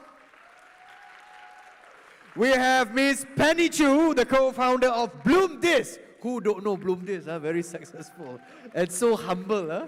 And we have Mr. Melvin Chi, the co-founder and CEO of Montego. And we have Mr. Vernon Tian. Such in a short while, he's so successful and so powerful. Please give him a big hand of applause. And we got Miss Anju Khoo, the founder of Anju Raw Beauty. Wow, this one keeps all the guys melting. Anyway, thank you, Miss Anju. So everyone, we have the introduction session done.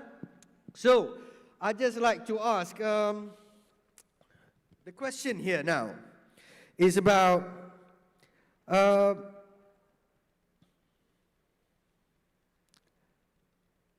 okay, so many SMEs start with passion and great product, but struggle when it comes to choosing the right business model.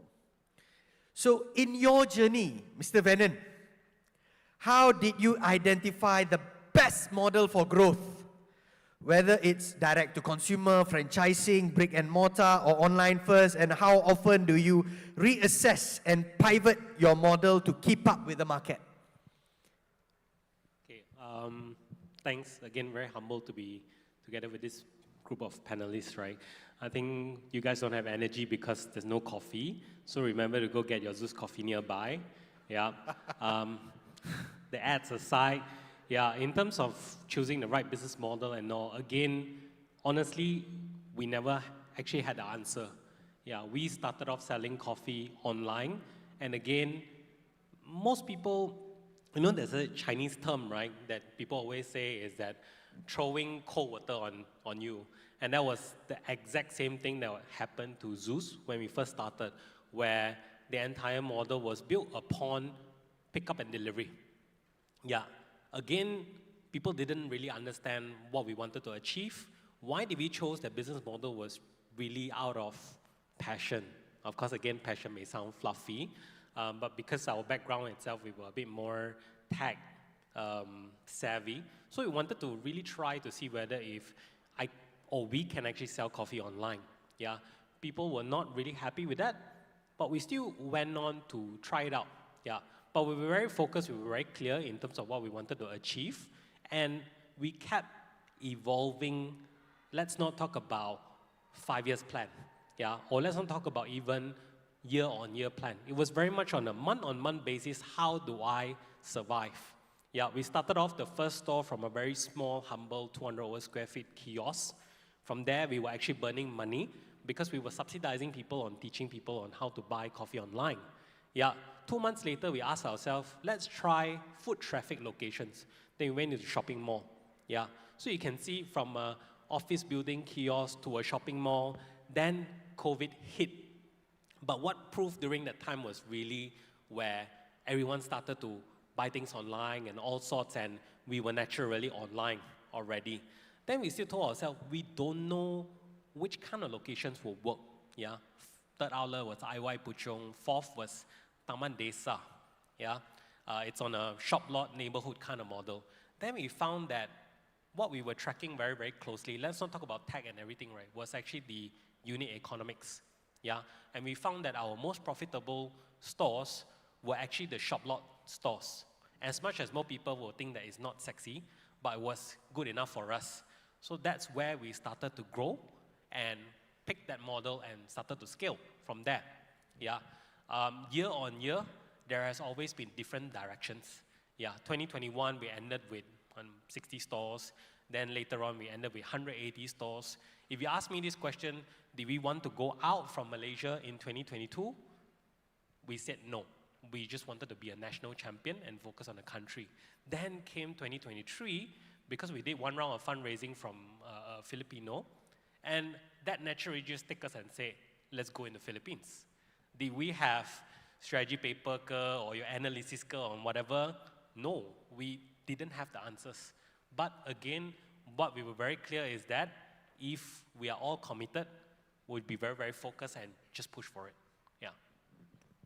Awesome, awesome, nice, nice. Please give a big hand of applause. Yeah. Thank you, Mr. Vernon. So, Miss Anju, if you don't mind me asking, I see you are championing the e-commerce market quite well now. But what is your take on our entrepreneurs here should plan ahead from now on, how to actually future-proof business, especially sales, for the e-commerce. First, everyone was interested in Facebook. Then, from Facebook, they went to Instagram. Now, from Instagram, going to TikTok. So, what's next? So, how do you actually predict the market so that you can continue making your business sustainable, profitable? So, that's the idea of making it future-proof. So, how do you plan from that angle, actually? If you can share a little bit, Ms. Anju. Actually, I don't have a crystal ball to tell the future. So I used to grow my first social media platform is Friendster. I don't know whether you guys know about this platform. I have like 20,000 followers from Friendster, and then Friendster just shut down and then moved to Facebook and then Instagram, and then during COVID, I think it's TikTok, and in Chinese market is Xiaohongshu, Red Notes, then Lemonade. So for our business point of view, we always go into different social media platforms. We don't just leave out.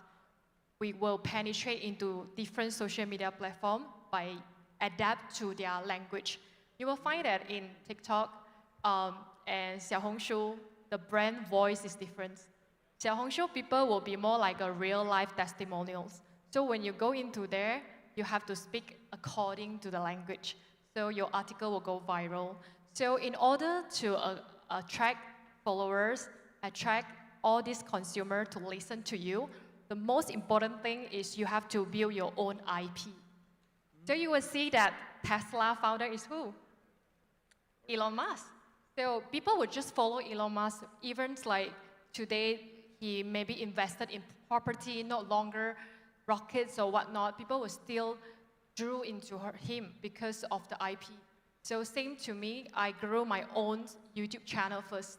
So I have my own YouTube video teaching people about pharmaceutical knowledge because I'm a pharmacist myself, and I teach people on relationship issue during COVID times because everyone was just stuck at home. So I share whatever knowledge that I learned. So I grew my own IP first and then sell your products.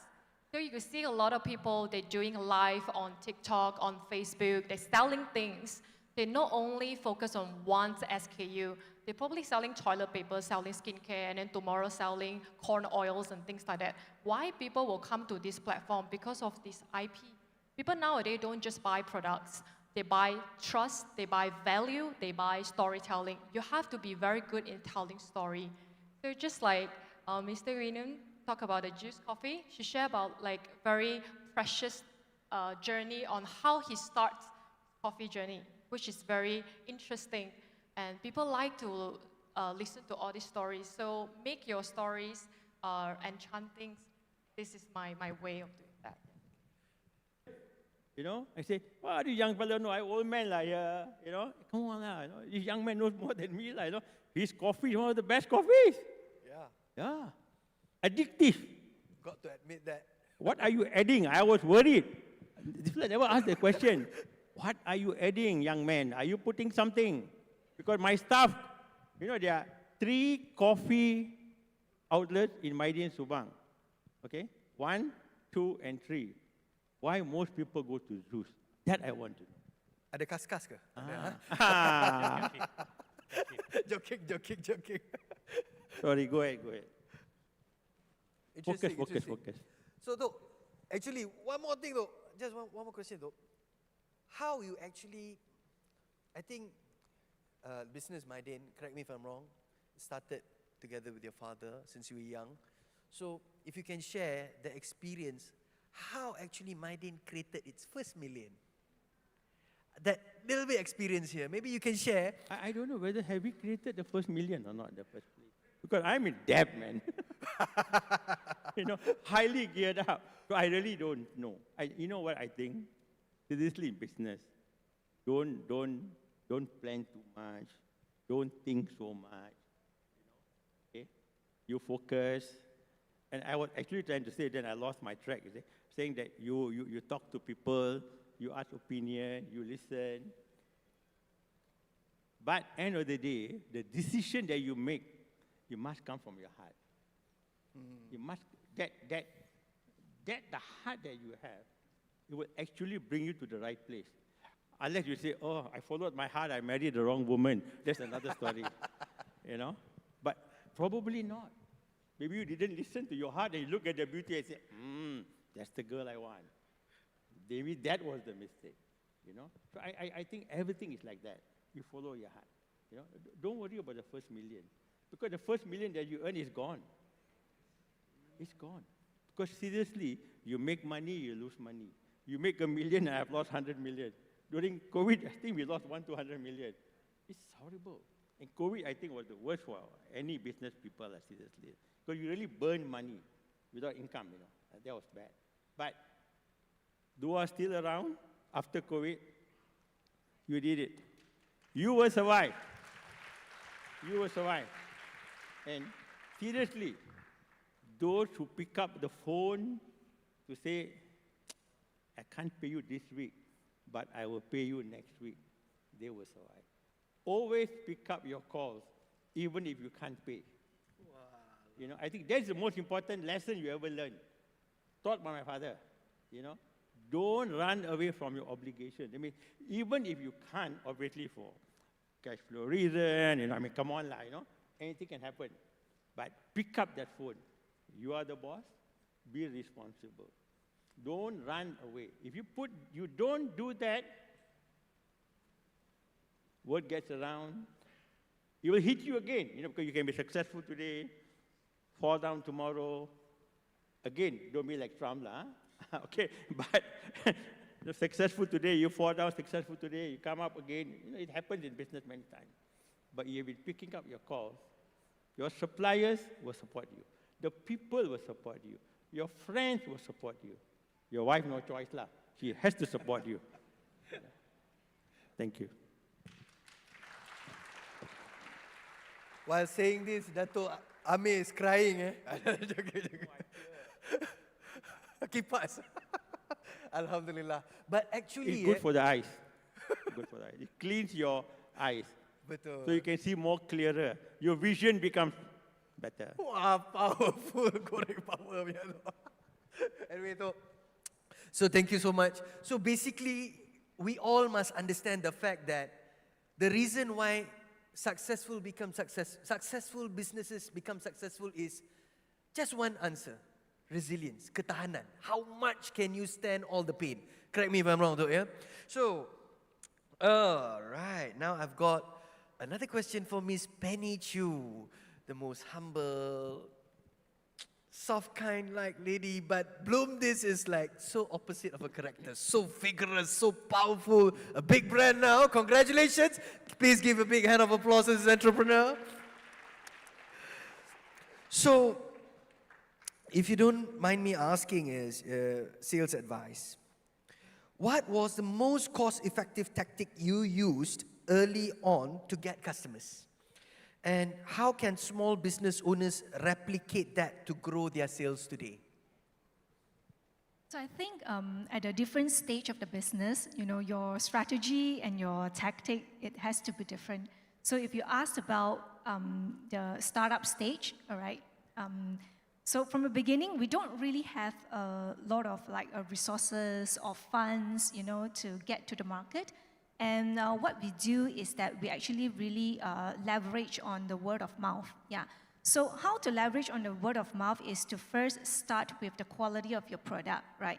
So we have to first create a product that is of good quality, and we make the promise to our customer to give them the quality, the design, and also on-time delivery. So once this is established, we basically encourage our users, to spread the word.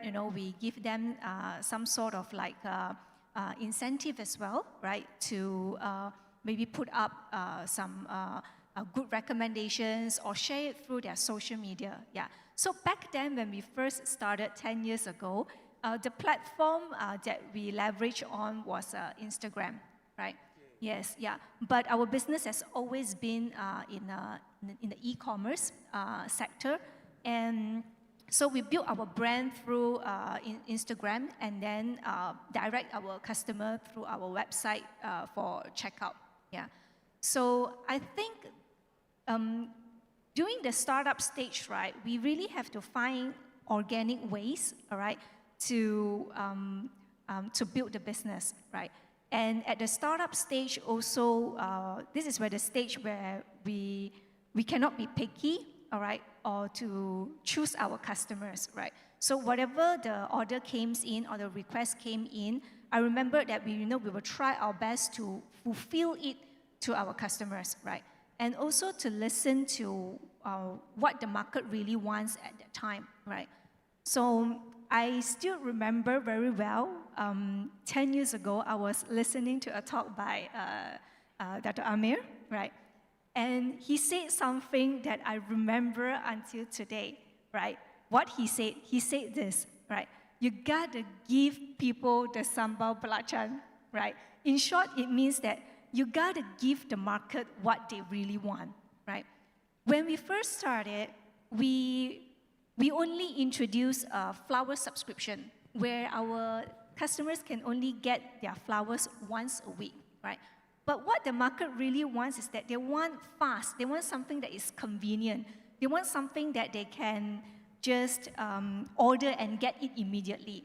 So we noticed this, and then we sort of pivot our approach from subscription.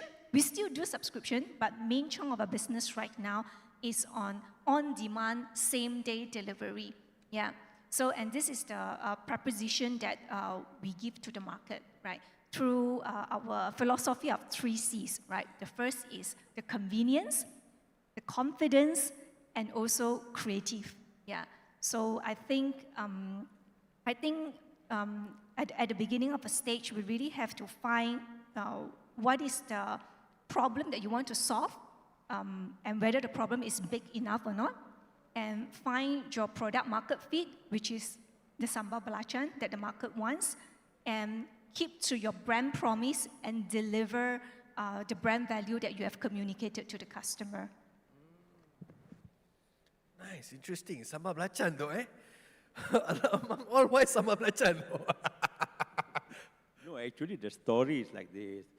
There was a lady in Bangsa selling nasi lemak. So I go there, buy the nasi lemak, And it's so pedas. So I went back, I said, you know, your sambal is so pedas, it's too pedas. Saya suka pedas. I said, who cares what you suka? Who cares what you suka? Hey, you do lah what the customer wants, you know? I mean, because another place, long queue, I want to go to the shorter queue, you see? But her sambal is too pedas. And I said, you serve the customer what they want, not what you want, right? And that is more important, right? What you want, who cares? You like to wear pink, it's up to you. But customers, look, white, black. This fella don't count lah. New Jang all pakai katuk macam ni tak betul. So, black. You see, colors are just like that. Have so many colors. We say baju Melayu, you know, all the time, Raya for example, right? They want 40 colors. End of the day, they buy black. They want 40 colors of shirt also, end of the day, they buy black. You see? So it's like that. Socks also, so many colors. The tudung, see? Black. I can see how many black. See, she's wearing black. And boring color, you know. Boring. But you better have black in your shop. Otherwise, you dead, you know. Because that is 60% of your total sales is black of all the colors. Wow. Yeah. Serious black Black. Tapi betul lah, nampak banyak black pun kat sini. Black. Oh, white. Man, white shirt. White, you see, white, all white. You also white lah, see? See, black shoes. Black. Thank you though. Give the customer what they want. Betul. Anyway, now, who wants to know about the secret how to actually secure an investment worth 35.4 million? Please carry your hand. Ayah, Tuan Mania, in business we must be profit focused, you know. Kalau kita malu nak cari rezeki malu nak cari kita, betul? So one more time with energy, who wants to know how to secure a multi-million-dollar investment? Ayah, kalau kita nak rezeki datang kat kita, energy kena ada. We must be more daring. So now I want to ask this question to Mr. Melvin. But I think your question is wrong, seriously. I'm sorry to interrupt. I mean, people, there are a lot of people giving you money, but you want smart money. You don't want $35 million. You want smart $35 million that will help you grow. I can give $35 million. I have no idea what the world is he doing, you know. I create the energy at the peak already, you know. No lah, joking. Thank you though. But actually, apa yang Datuk kata makes sense, betul lah. But actually, that's an amount of investment that our Mr. Melvin Chi, the co-founder and CEO of Montico, actually attracted. Give him a big hand of applause. Not easy, huh? So, Mr. Melvin, please advise all of us here. What is the trick? What is the technique? What is the skills required to actually attract investment in business? That's something that you got to answer for us, bro. Hey guys. Oh, you feel like standing? Or is it? That's tough. My first thing is probably like what Datuk mentioned. I don't think raising money for the sake of raising money is the right option. I think for us, the RPG is the main holding co that owns Montico, and as a group, we used to be a multi-brand house in terms of all sort of categories. And this was back in 2020, and during the COVID phase. We raised 2 rounds of funding, almost $35 million. But I think raising money comes with a lot of baggages, a lot of expectations. So short answer is, I don't think raising money for the sake of raising money is the right thing to do. Raising money for the right productive output or impact is probably the right way of looking at it.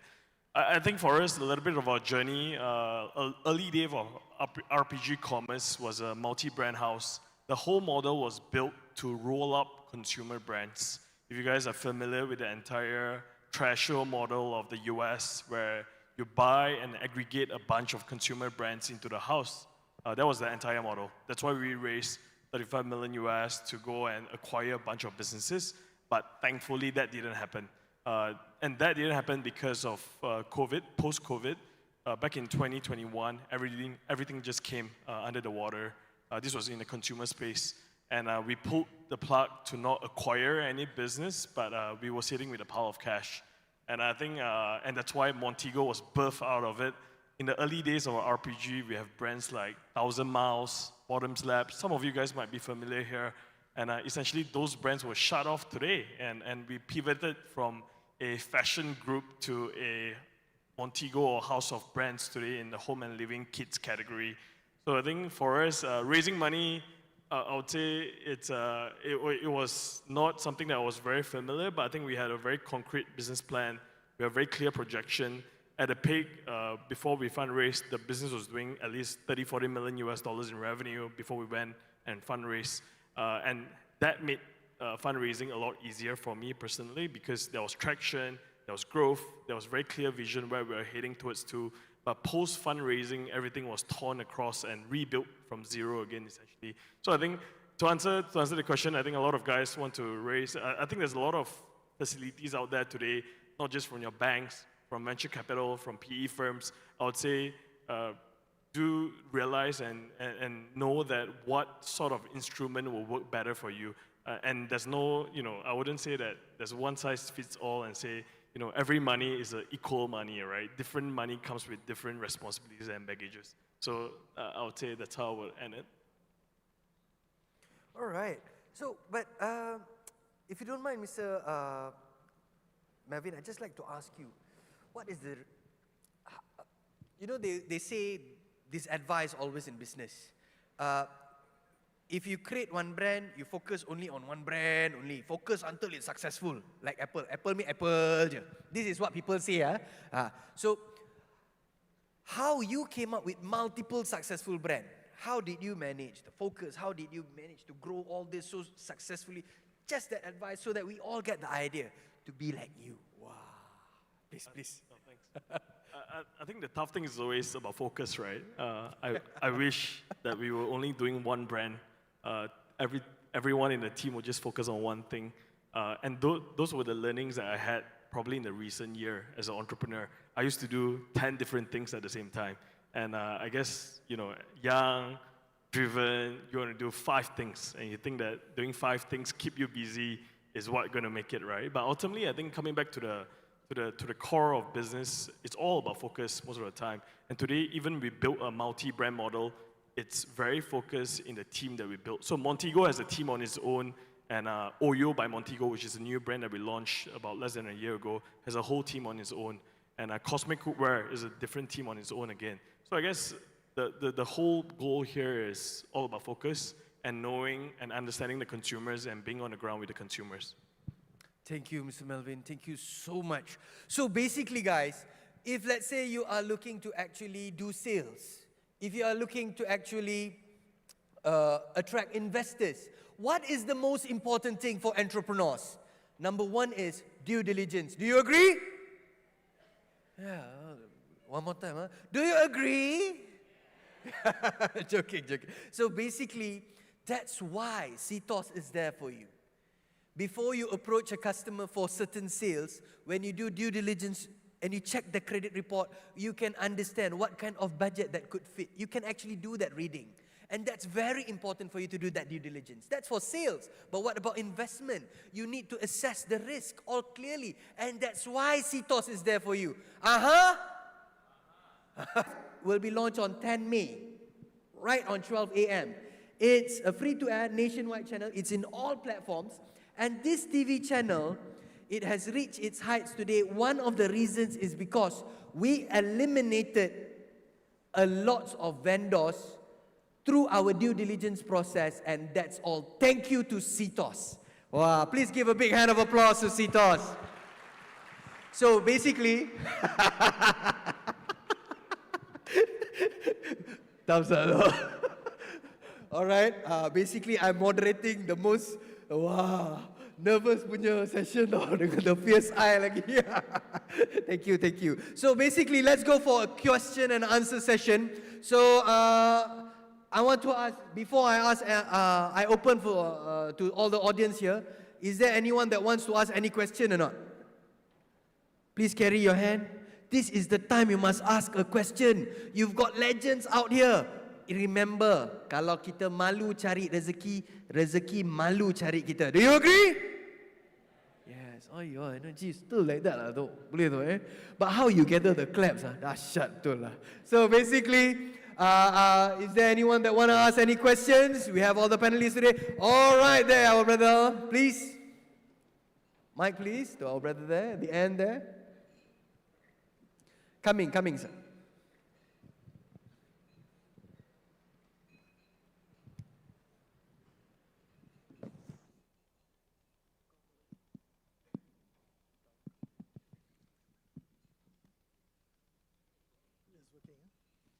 Yes, good afternoon to a distinguished panel. My name is Joseph. The question I wish to pose to Dr.Mohamad is, you mentioned that the COVID era was the worst that was experienced by your entity. Now, I just want to know about, in future, a similar situation, what is the survival scope for the business entity? What kind of prudence they need to ensure?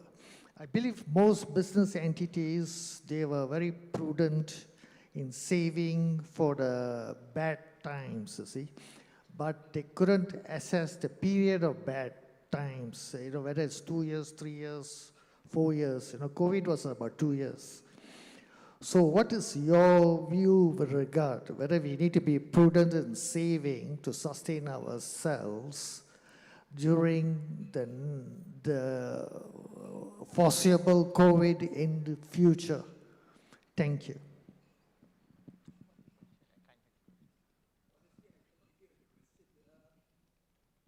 Honestly, can you repeat the question shortly, because it was a little bit unclear. My question is, what kind of a stance a business entity should maintain should they encounter another COVID in future? Okay. Thank you. Okay. Oh, what kind? If let's say another COVID comes, how are you going to encounter it? You can never be ready for the COVID, seriously. Or another COVID for the matter. All right? You cannot. The only thing you have to make sure, right, that your piling is strong. That's it. You earn your money, save your money, don't spend in Genting. That's all. All right? So, if you're, it's the story of how they say the bamboo, you know. It takes so long underground to build the roots, and it shoots up like Zeus very fast. I hope the roots are down there, lah, boss, huh? Betul, eh? So that's important. So if you have done that, tsunami ke, apa pun, you know, it's just the top. The roots are still there. That's one, okay? And I mentioned just now, if you have paid your debt and picked up the phone, there will be always people who will support you somewhere, anytime. Family, strong family. I think end of the day, it's only family who will stand by you, lah. You know, I think that is. Maybe 1 or 2 good friends, maybe, if you have 1 or 2 good friends, you can listen to a podcast where a friend of mine helped me to where I am today, you know. So those are the few things that makes the difference. But family, and most important in life, marry the right woman. That answers your question, I hope. Thank you, Dato'. So let's go for... Or the right man, lah. Sorry, not only woman, you know. Okay, Ms. Anju, how does your brand differentiate itself in such a competitive beauty market? Yeah, skincare market is actually very competitive, but I always believe there's always a space for every business field. For my brand, I think it's innovations in formulations. We don't just follow trends. When you watch Reels or TikTok video, you will see a lot of beauty influencers. They do a lot of skincare, like 10 layers kind of skincare, is cluttering all their skincare on their face. But our brand are more into minimalist. We shortcut our skincare, so it's only 4 simple steps, and our brands are made with superpower ingredients, skin-loving ingredients that cater and resonate well with the modern consumer. Because nowadays, all the people are very busy. When they get home, they just want to quickly wash their face and then rest on the bed. So our skincare are more into minimalist. So it cater well with the current modern living. All right, Yeah. nice. Mr. Vernon, they've got a question for you. So what's next for Zeus? IPO? Question mark. They asked. I think this is actually related back to fundraising, right? Because IPO is fundraising. To us, it has always been very, very clear, whereby we focus on the business first. I think my answer to that is very much focus on the business first, everything else will fall in place. Yeah, so for us itself, what's next for us is really growing more in terms of not just the number of stores, but the presence across Southeast Asia. So currently we have stores in Malaysia, we have stores in Philippines, we have stores in Singapore, Brunei, we're opening in Pakistan. Please don't ask me why. We're opening in Thailand as well this year, and also Indonesia. Yeah, so that's next for us. What's next year is really making sure that every single entity is profitable. Then again, everything else will fall in place. Interesting, interesting. Mr. Melvin. All right. To Mr. Melvin, previously, how many fundraising rounds?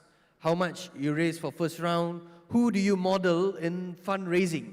This is a question. You can answer which one you can. Yeah. I think echoing what Vernon said, when we fundraised, the business was already around. I remember, and sharing transparently, I raised $5.5 million US in my first Series A. We were doing about 12 million US at that point of time, purely bootstrap since 2017, 2018. So until 2020 only, we started fundraising. So I think to look back, same, focus on the business, build a great foundation and fundamental before you go into fundraising. Because at the end of the day, raising on a paper or presentation with money is not going to help the business ultimately. So I think build the business and essentially you attract investors. Interesting, thank you. So to bloom this, hilang pula. Do you guys provide platform to new kids in town to establish, to learn? Lost already back. Where? Who wish to learn and explore in flower bouquet business and craft? Okay, so for new kids in town, I believe that someone who is aspire to run a flower business, right? So in terms of like recreational workshops, yes, we do have them. In fact, we do a lot for corporate companies as well, especially for their employee engagement program. But if you talk about an academy or a specific syllabus, to teach people how to run a flower business, it is not our business model at this moment, right?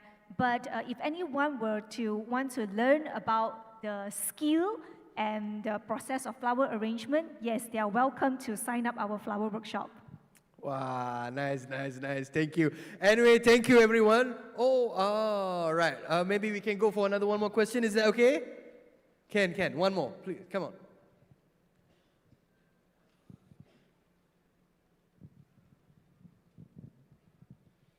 I love his jacket. It's pink.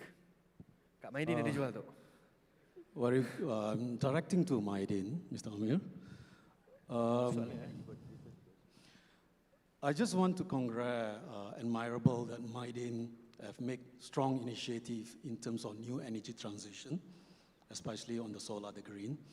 But you came to a sphere that the fire part burning happened to one of your hypermarket, and it was told. Sorry, it's a little bit unclear. If you don't mind, I'm sorry. Samir, you get the earlier sentences? Yeah, I heard about fire. Okay, I'll repeat back. I just want to say admirable Maidin has embarked onto the journey of new energy transition, especially renewable energy. All right. Okay. One of your hypermarket have, implement the solar. And there was a finding that fire breakdown happened to your outlet. And a big completely loss taken place. As an entrepreneur, are you willing to take the risk on this? And how you look onto the positive angle of the new energy transition, even though this happens, we have to move forward on these adaptations. Thank you. All right. Okay. Sorry, my hearing is Off a bit.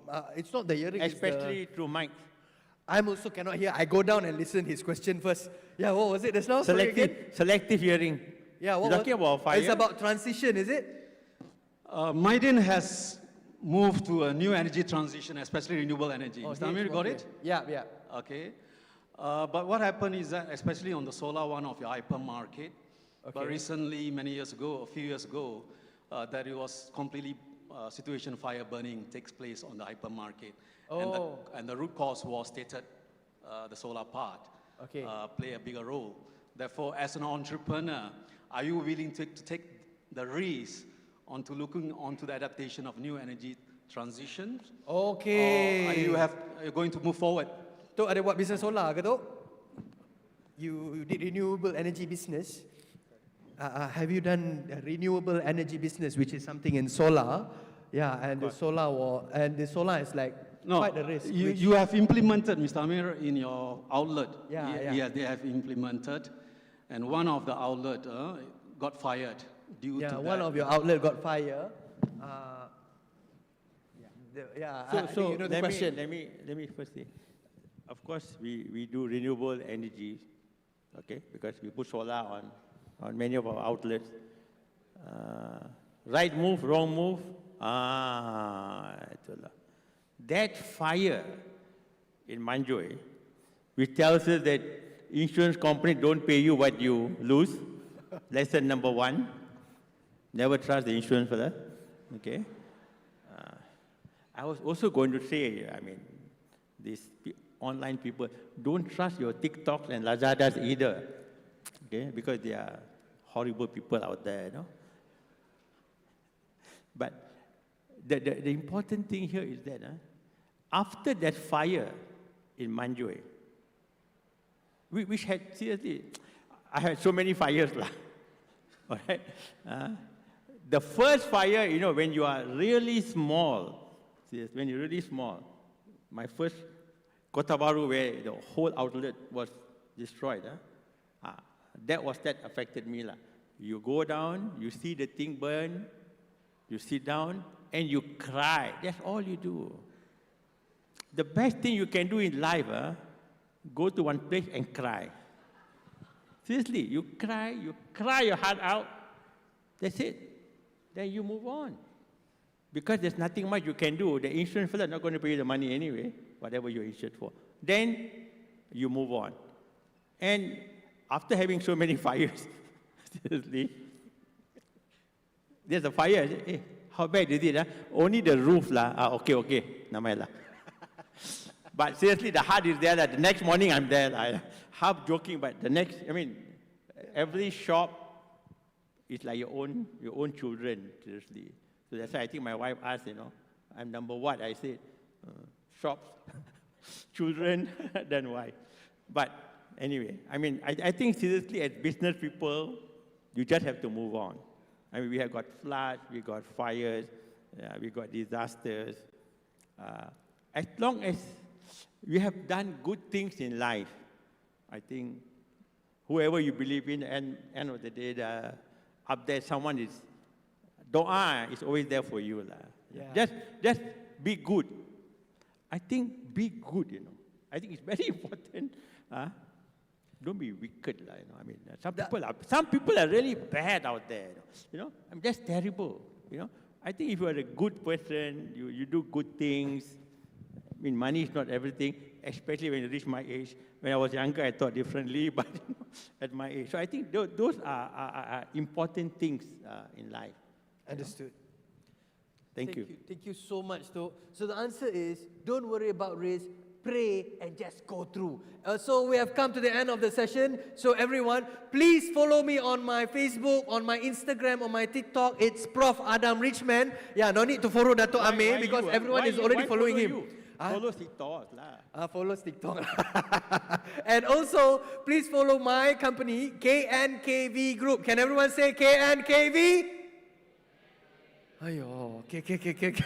Joking. So thank you. Don't forget to watch TV5 in all platforms starting on 10 May, 12 a.m. Thank you. I'm signing off, Prof. Adam Richman here. I would like to apologize if I've said anything or questioned anything out of your expectation. I'd like to apologize to everyone. Ada salah, ada kurang. Please forgive me.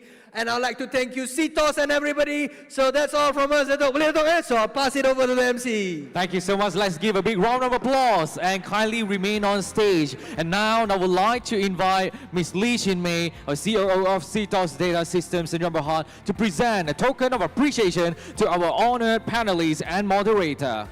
And first of all, we would like to present a token of appreciation to our Professor Adam Richman for the masterfully moderating the sessions.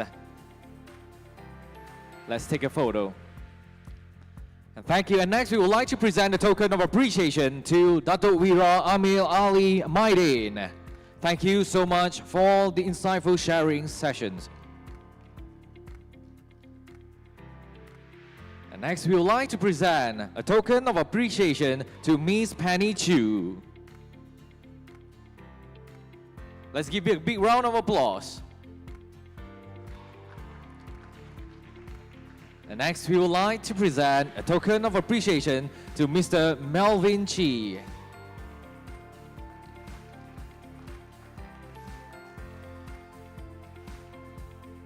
Next, we would like to present a token of appreciation to Mr. Vernon Tian.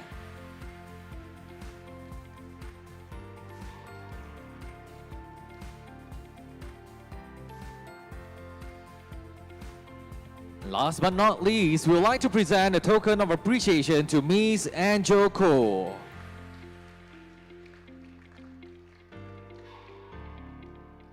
And let's have a group photo together. Come on, let's stand closer and let's take a group photo together with Ms. Lee Shin Mei, COO of CTOS Data Systems in Berhad, and Dato' Wira Amil Ali Maidin, Ms. Penny Chu, Mr. Melvin Chi, Mr. Vernon Tian, and Ms. Angel Cole, and together with our Professor Adam Richman. And thank you so much. And let's give a big round of applause for these amazing panelists and our moderator. And kindly take your seats.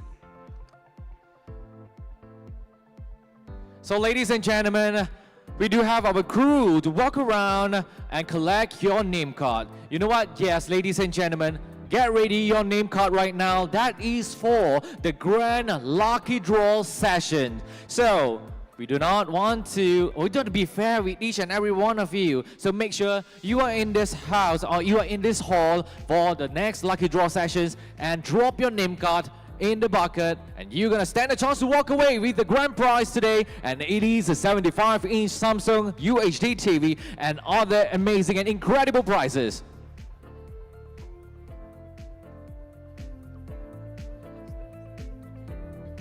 So ladies and gentlemen, we do have our crew walking around to collect your name card. So if you would like to be the winner of tonight, yes, you're gonna walk away with incredible prize.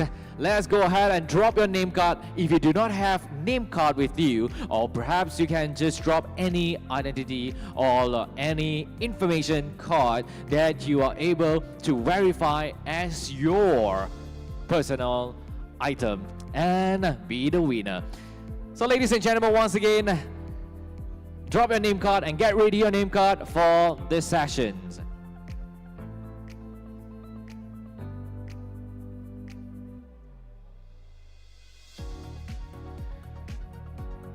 And once again, ladies and gentlemen, we do have a driving or test drive sessions at ground floor, and special brought to you by Sigh and Khairy Bintang. The test drive available at ground floor right now, and enjoy the exclusive offer up to 50,000 ringgit off on selected new Mercedes-Benz car model, and enjoy 20,000 ringgit worth of rebates for selected certified pre-owned Mercedes-Benz model. And besides that, please do not send a good news to all of your friends in Penang. Yes, we do have a CTOS SME Biz 2025 Penang on 12th of June 2025 Thursday. So please do not miss out this incredible networking conference at Penang. And right now, let's get ready your name card and get ready your number. No worries, you just take your seat. Please take your seat. Okay, please be seated, and we do have our crew to collect your name card at your place. Come on, ladies and gentlemen, since you are at the front, let's take your seat at the front row and fill up the spaces in front. Okay, the front you seat, and yes, the luckiest might be. Okay, come on, ladies and gentlemen, take your seat. We do have our crew to collect your name card in a bit. So let's stay tuned and relax. Sit back, relax, and get ready for the next sessions.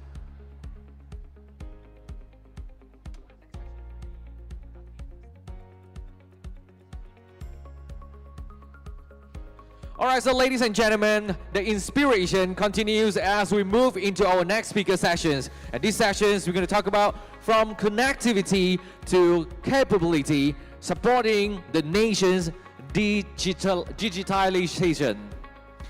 As Malaysia's digital landscape continues to evolve, it's no longer just about being connected. It's about building real capabilities that empower businesses to compete, scale, and thrive in the digital economy. So ladies and gentlemen, please join me and give a big round of applause to welcome Yang Berbahagia Datin Esther Chang, Head of Corporate Segment at U Mobile, to the stage to talk about the next topic, which is from connectivity to capability, supporting the nation's digitization. Let's give a big round of applause.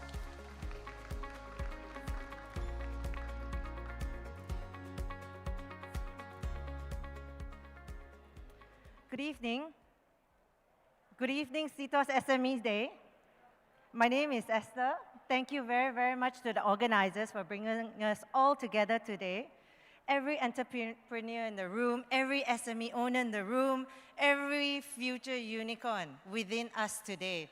It is indeed my honor to come here to speak to all of you, to discuss a little bit about connectivity and how that's not just about providing you coverage, but really how to be purpose-driven, help to be business-enabling connectivity. Well, it's very difficult today to keep attention of an audience just after a very, very exciting session where, we have great business leaders on stage earlier. I will try my very best. If, I had the opportunity, I will really try to invite Professor Adam on stage. Unfortunately, I think he's gone out.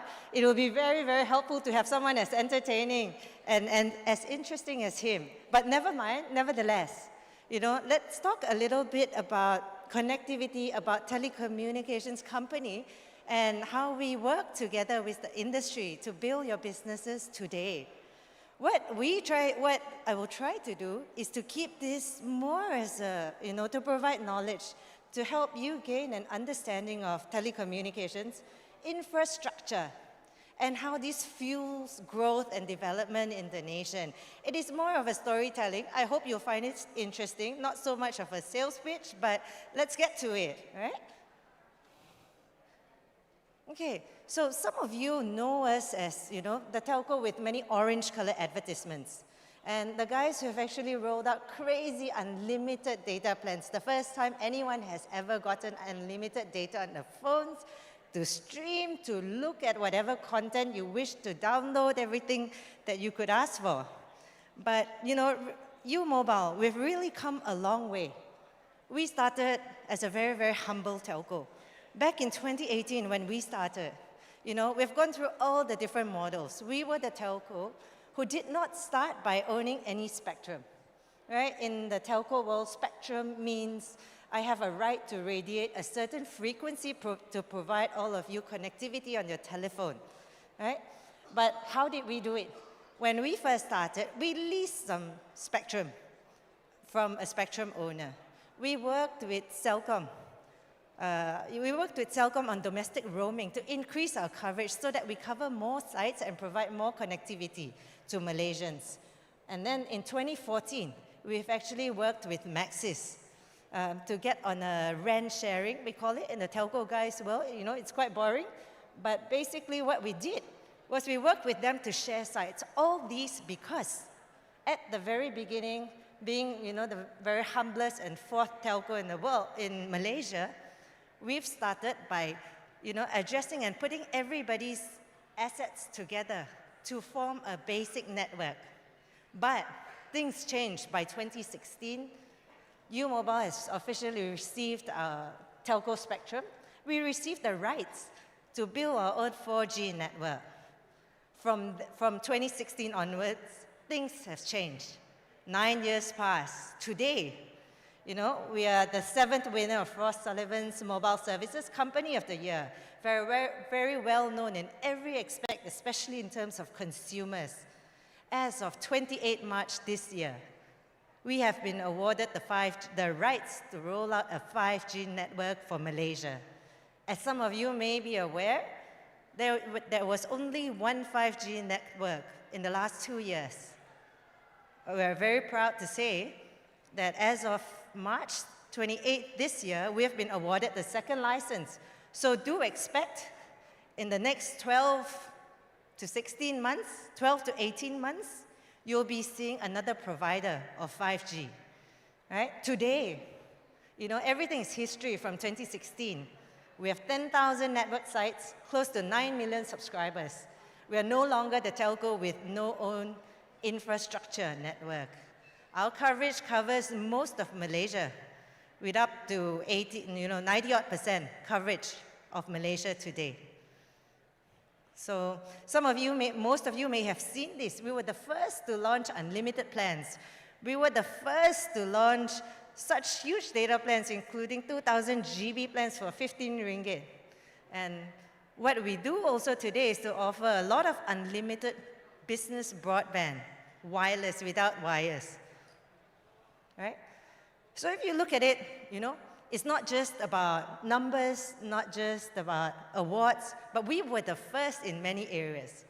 In Asia, we were the first to enter a 3G RAN sharing in 2016 when we worked with Maxis. We were actually the first to bring unlimited data plans to Malaysia. Back then, data used to be very, very expensive. I don't know if some of you remember, right? We were also the first telco to actually launch on the, probably one of the earlier few, to launch on the last 5G network with Digital Nasional Berhad. And we did not charge you an extra 10 ringgit to get 5G access. Right? Okay, so I think about us, it's what our mindset is very committed to bringing benefits to the community. Right? We have participated in many Jendela initiatives to bridge digital divide, bringing infrastructure to the in-need communities and rural areas. That is our DNA. Okay. Well, no short of awards in terms of corporate networks, products, and marketing. In fact, today, our very own CMO is at a different event today to receive the CMO of the Year award.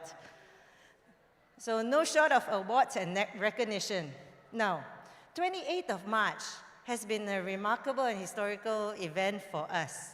Since this day, getting the official letter of award, our entire company has been very busy planning the deployment of the next 5G network for the country. To date, U-Mobile has invested close to 7 billion in the company in terms of infrastructure and people to serve our customers. In the next 1 or 2 years, we would have built up a 5G network and spent another close to 7 to 9 billion to run this 5G network for Malaysia. Let's talk a little bit about 5G, right? So our first set of 5G equipment and network was provided by Digital Nasional Berhad.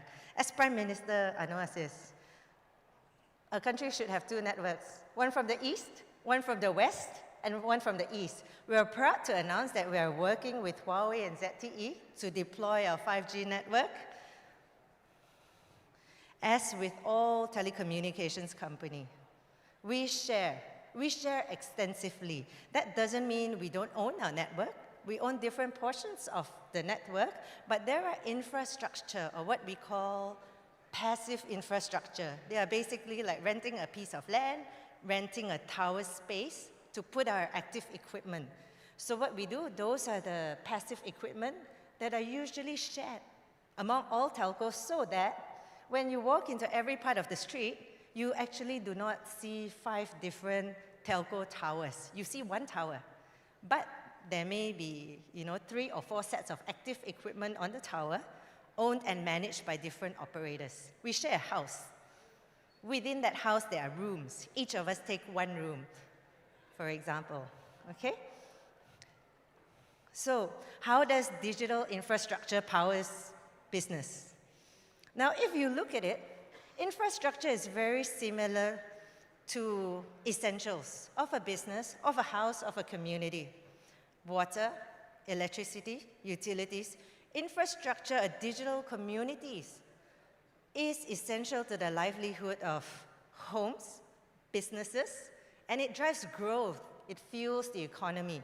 Every investment dollar into the infrastructure that we make today fuels GDP growth for the country. And what are these network equipments? What are these infrastructures called? In the telco world, we have fiber. You have your TM, you have your time fibers, you have towers. These are the towers that you probably see a lot of everywhere. And up above, on top of these towers, are antennas. And antennas are what provides signals and coverage to each and every of our mobile phones. In fact, they're a necessity. Without those, we will have no wireless connectivity. You will not have a mobile phone. You will not be able to get internet on a wireless manner. Okay? Satellites, Wi-Fi, data centers, cloud, edge computing, all these are different parts of the infrastructure required for us to bring you connectivity. And of course, policy, governance, and skill set, and human capital to pull all of these together. In short, we are in the business to help support and to help fuel growth for your business. Now, it is indeed great pleasure for us to be here today to explain a little bit about ourselves, telecommunications, how we work with the industry, we work with the nation in order to support and to fuel your growth. Okay, now what's very interesting is in the 5G world, there are public networks and there are private networks. Public networks are the signal and the 5G coverage or 4G coverage that all of us get on our telephones. Basically, if you're on Celcom DG Maxis U Mobile, sometimes when you see a 5G sign on the top right-hand side of your phone, that means you're connected to the 5G network. And this is what we call a public network, a network that every consumer and every person with a mobile phone will be able to get access and use, right?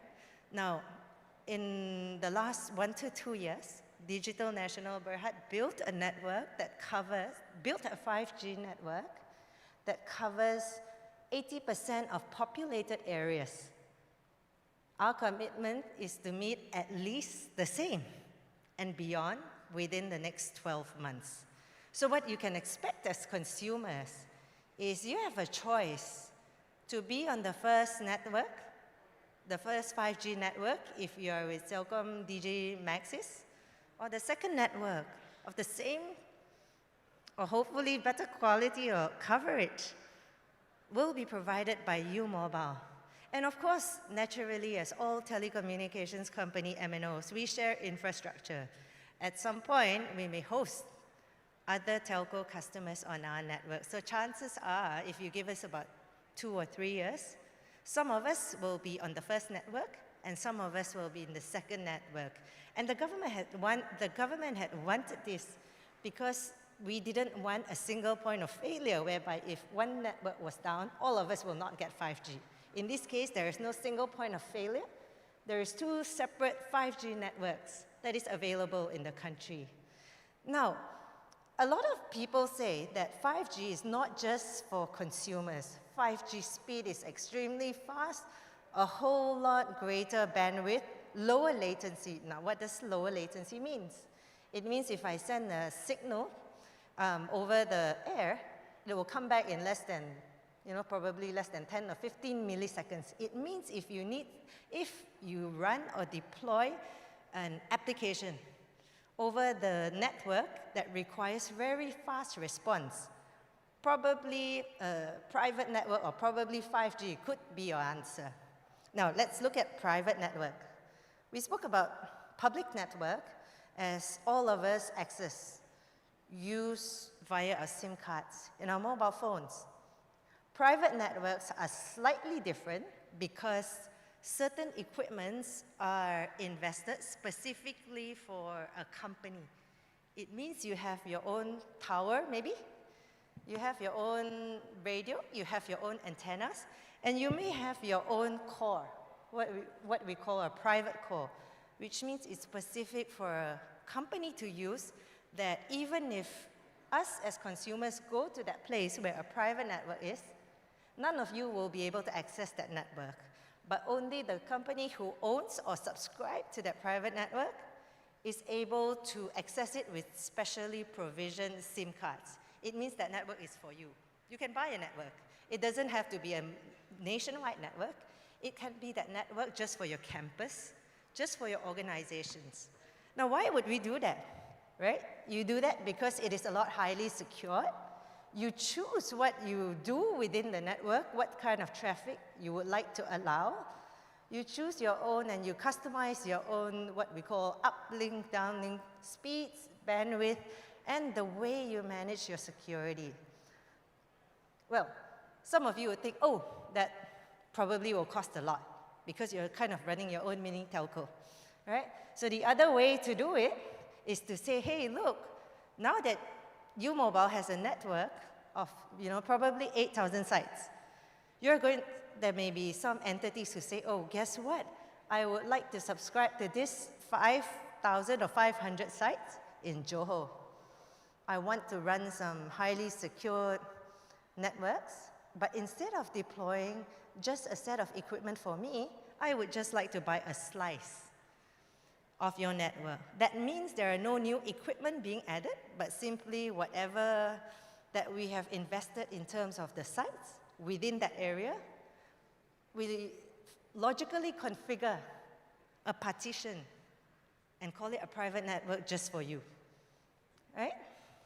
So this is a little bit different. If you look at it, 5G brings a lot of benefits, and there are ways to not just, not everyone's going to be able to invest in a private network and want to spend that kind of amount just for a secured network. So the other alternatives is, say, if we go to an industrial area, an industrial park, where we're going to deploy a private network, and this is to be shared by various companies, each having their own different slice of private network.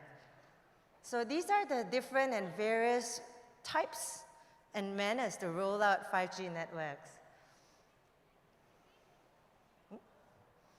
Okay, so as you can expect, U-Mobile has always been the leader in the market to bring and to do new things. We do always the unexpected.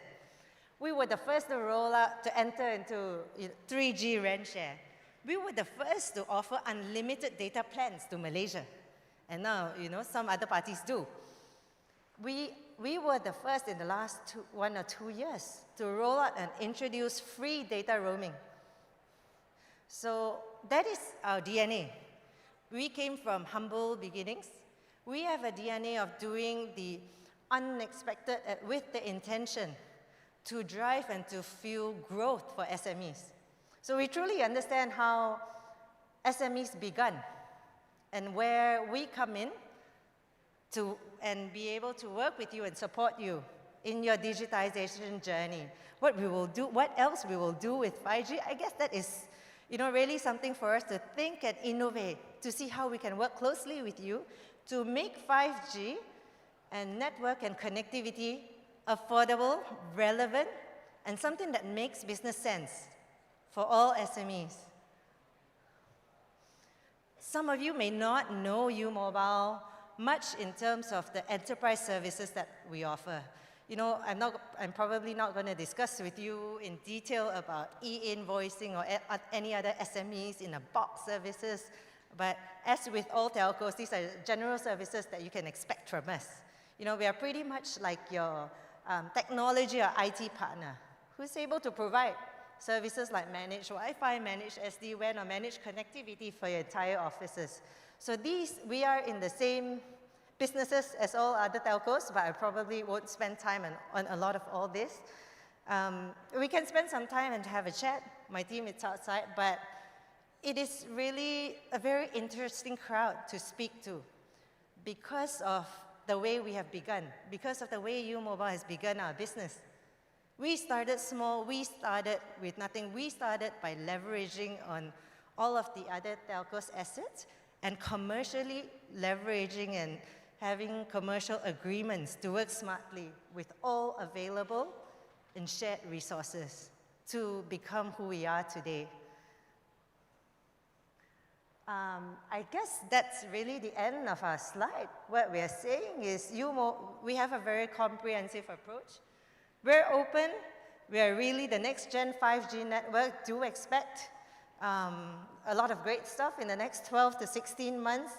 What we promise to deliver, affordable access, and we do look forward to strategic collaborations, working with a lot of you to see how we can make Malaysia to become more digitally enabled. I think that's all I have today. Thank you very much for your time. Thank you very much, Datin, Esther, for the insightful sharing. Please remain on stage. And now we would like to once again invite Ms. Shin Mei, COO of CTOS Data Systems and Berhad, to the stage to present a token of appreciation to Datin Esther. Ladies and gentlemen, let's give a big round of applause to Datin Esther Chang for this incredible and insightful sharing sessions.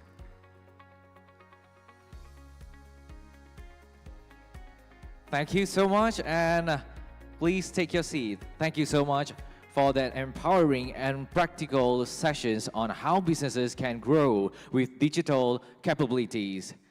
So ladies and gentlemen, we have now come to our next sessions. So I hope you had an amazing afternoon. And so up next, we'll be exploring how businesses can unlock their next level of growth. So in these sessions, we're going to talk about unlocking SMB growth, find, win, keep, connect, and growth. And to lead us through these insightful sessions, we are pleased to welcome Mr. Vernon Cheo, the Regional Vice President, ASEAN ESMB of Salesforce. Let's give him a big round of applause.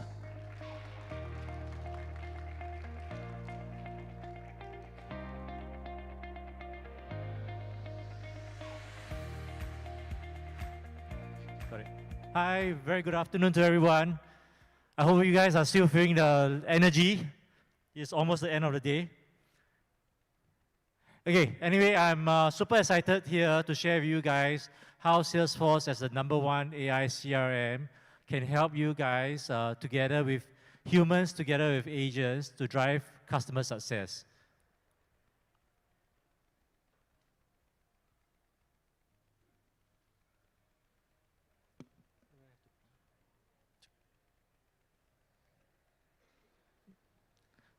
Where do I need to point the clicker? Yes, try. Okay. Okay, so this is going to be the most boring slide, but it's something I have to do. So as a public listed company, I have to share that everything that I share today could have some forward-looking statements, but if you do make a buying decision, please make it out of whatever that's only available today. Okay, so again, in Salesforce tradition, I'd like to start off with a big thank you. Big thank you to Shin Mei. Big thank you to the CTOS team, for having us, Salesforce, in this CTOS SME event. We also want to thank our customers in Malaysia, our trailblazers, our partners. It is only because of you, supporting Salesforce that we are here today. So Salesforce as a company, we are super proud that we are doing well. And when we say we are doing well as, being voted the most innovative company, the top 100 companies that care, and the world's most ethical company in the world. And we all know that our success is also only because we have been doing good. And that has led us to now become the second largest enterprise software company in the world. But since 1999, when Salesforce was a small little startup, one thing that has never changed is our vision. Our vision was always, since 26 years ago, to help you connect with your customers in a whole new way. It is only when you understand your customers' preferences, dislikes, can you then do your upsell, cross-sell, and retain them. So that has always been our vision from the start 26 years ago. It's just that now life is a bit more complicated. There's a lot more channels, there's social media, and the way we do work, a lot more data involved. But it has never changed. We have always been about how you connect with your customers in a whole new way. And I just want to quickly point out, that our market share as number one is way above what our other competitors are today. Okay, I've sat through a few sessions today. We've heard the ministers talk. The environment, we know what's the war happening with this global trade war around tariffs. So the world we are going now is a lot of uncertainty. And it's really, really hard to do business now, right? However, what we feel is that, a lot of workforce, a lot of employees today are being overwhelmed. There's too much work, too much low-value tasks that they're being asked to do. And for a lot of SMEs especially, you are fixed by your capacity issues. So there's actually many things that you want to do, but because you have a fixed resource, you cannot hire more staff, more agents, you cannot do your expansion across the region or across the markets. And at the same time, while employees are feeling more and more overwhelmed, the customers actually expect more. A lot of us, do not like it when we call a call center and we have a long wait time. We do not like it when the company that we speak to does not understand or know who we are. And we also hate it when, we get answers that are not what we want or what we already know. So all this causes a lot of frustration. And, a report already shows us today that 41% of time is lost to low value and repetitive tasks. So how can Salesforce help? We want to share with you a scenario whereby, you can imagine what if workforce had no limits? What if, we could have digital labor agents to help and assist you in your daily tasks, help you make appointments, help you do your call center inquiries, reply to emails or complaints. So today we have built a simple platform for everybody out here today. A platform that is trusted, easy to deploy, with humans in a loop, that then enables you to have zero hold time and manage that and provide that seamless customer experience for your customers. And that what we have today is Agentforce. It is built on top of our customer CRM that's powered by AI. So again, we go back, right? Today, Salesforce, we are just not talking about AI CRM. We are also talking about, what if, we are able to help you to build your agents so that then, you can go around having more resources to do more sales, to do more prospecting, to spend more customer time, to spend more time engaging with customers. And all that can only be done if we have humans together with agents to work on that next level of customer experience.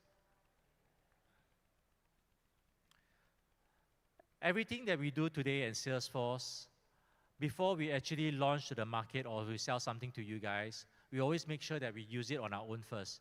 So when I talk about agents, serving the market, Salesforce is very proud to say that, we are customer zero. So ourselves, Salesforce, we are an Agentforce company. And what does that mean? If you go to help.salesforce.com today, you'll find that more than 30,000 conversations or cases are handled by Agentforce today. And we are able to deflect as much as 85% of those conversations just through agents. And today, when I was at the booth and talking to a lot of customers today, a lot of people ask, so what can Salesforce do? What can Salesforce help me? How can Salesforce help me? So I want you guys to think about, whether you are, a B2B company, a B2C company, or B2B2C company, what is your customer journey? And for many of us, the customer journey will go from, unknown, where the customer is unknown on your left, to where you know the customer, and eventually, the customer is your lawyer and brand advocate. But across that journey, where we talk about awareness, consideration, acquisition, service, and grow, what are the tools that are you using today to manage that whole process, that whole customer journey? And what I find is that many times, some of the processes are maybe manual, some of the processes might be automated, but very few companies, if they are not on Salesforce, use one platform to manage that whole customer journey. And if you don't do that, then the consequence is that your teams are now siloed because everything is disjointed. Your service team is not able to see what are the marketing campaigns. Your sales team is not able to communicate to your service team well because they are all using different systems, or the information is stored offline. So with Salesforce, we aim to keep it very simple for all you business owners, founders, SMEs. At the bottom, we have this CRM, which is backed up by AI, data, and trust. And then across the whole customer journey, be it marketing, sales, service, connect, or grow, it is all on a single platform. So this makes it really easy for you out there to be able to then align your employees to provide that seamless customer experience that you want. So another myth that I've heard a lot, today and the past few years that I've been with Salesforce is that Salesforce, hey, you are very enterprise-like. You're only for the big boys. You're not for the small boys. So I want to dispel that myth, right? We are very much focused on the SMB business. In fact, globally, Salesforce SMB business makes up to almost more than 30% of our business revenue. So it is important. And for us, when we talk about a product that is suitable for SMEs, we talk about making sure that we simplify the user experience. We make sure that you can unify your sales, service, marketing, and commerce. Because who doesn't want to make sure that we do more sales and make sure that our customer experience is at the best? And then at the last is that it is easy to implement, and so that you get fast time to value on your solutions and investments that you make with Salesforce. So I'm going to dive a little bit deeper into each of the segments, right? So all businesses today, we all need to find new leads, right? We cannot just, no company that wants to grow is able to survive just on their existing pool of customers, right? So this is a solution that we have to help you to generate new leads. We have a solution whereby you can quickly segmentize your target market. We have a solution whereby the templates are easily available for you, so you can drag and drop your contents. And once you save it, you can reuse it. So for example, if you are a retail brand and you have a birthday, anniversary kind of a template that you send to your customers, once you save it into Salesforce, you can then reuse it as much as you like until you want to do your next refresh. We can do scheduled emails, and most importantly, we can report on your campaign success. How much of those emails that you send are open, and how many of those open emails eventually gets a response and an answer that leads to an opportunity. So all those are being tracked and reported in Salesforce. So with a proper marketing automation solution, you can make sure that you engage your buyers across any channels that you want. You make sure that you can align your sales team to close your deals faster. And at the end, you make sure that you can grow your pipeline with quality leads. So what happens when after you do all the pipe gen? Again, if you have a solution like Salesforce, then the passing of leads between marketing or your sales development team to your sales reps is also a lot more seamless. So when the sales team gets the lead from marketing, they are able to see all the background, all the activities of that customer or that lead process. They are also then able to then manage their own leads, and all their updates and activities that they do on that lead that results into an opportunity are all being tracked in the app. So as a leader, as a sales leader, or as a business owner, I know whether my leads are being properly followed up by my teams or not being followed up by my teams. The other thing that all sales guys need to do, I'm sure every day or every week, is to manage your forecast, right? And I'm not sure how long this takes you guys to get all your reports going to make sure that your forecast is accurate, you know, but we now have a very seamless way for you to manage your forecast with an application in Sales Cloud that allows you to understand what are your open pipe, what are your hot leads, what are the pipe that is going to close, what are the opportunities that is going to close this week, this month, this quarter. And all this can then now be again managed and tracked by the leaders.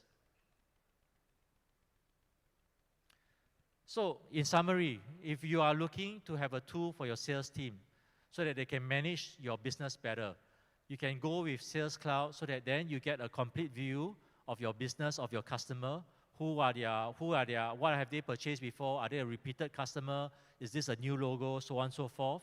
You can also make sure that your sales team are connecting better and faster with your prospects because now they understand how and when that lead has come from. And at the end, we also have AI tools. So we have tools that can help the sales team to craft out emails. We have tools that can help, we have AI that can help the sales team to prompt them on doing follow-ups. And all this is to make sure that the sales team gets smarter to close more deals. The next thing is around service or keep, right? So once you have converted that lead into a customer, then what are you doing to make sure that you enhance and keep that customer experience, right? So today, what we have is, again, in a single page, you know, your customer service agents can see the records and the history of what has happened to this customer that came from your marketing lead or came from your sales team, right? All the history and activities are all recorded. So whatever that your sales team sells, your service team is aligned. You know, you don't have a case whereby the sales team told the customer that the delivery of this product will arrive tomorrow, but then the service team does not have that record and they say that it is another date. And that causes a lot of frustration and misalignment across your teams and customers as well. So what we do now is that because all the activities and records are recorded seamlessly throughout the journey, starting from when they were an unknown and prospect customer, when your service teams jump on any case, they have that full history and background of that customer to handle the inquiry or complaint. The other thing about service is that a lot of customers today, they want to make sure they would like an avenue where they can do self-service. Sometimes for me, I would rather just be able to go onto a website or a portal, log into that and see what are my past purchases or when is my delivery going to be expected. So all these can now be also enabled on Salesforce seamlessly. And again, with AI in the center, you know, we make sure that your agents are being kept with the latest and updated knowledge articles.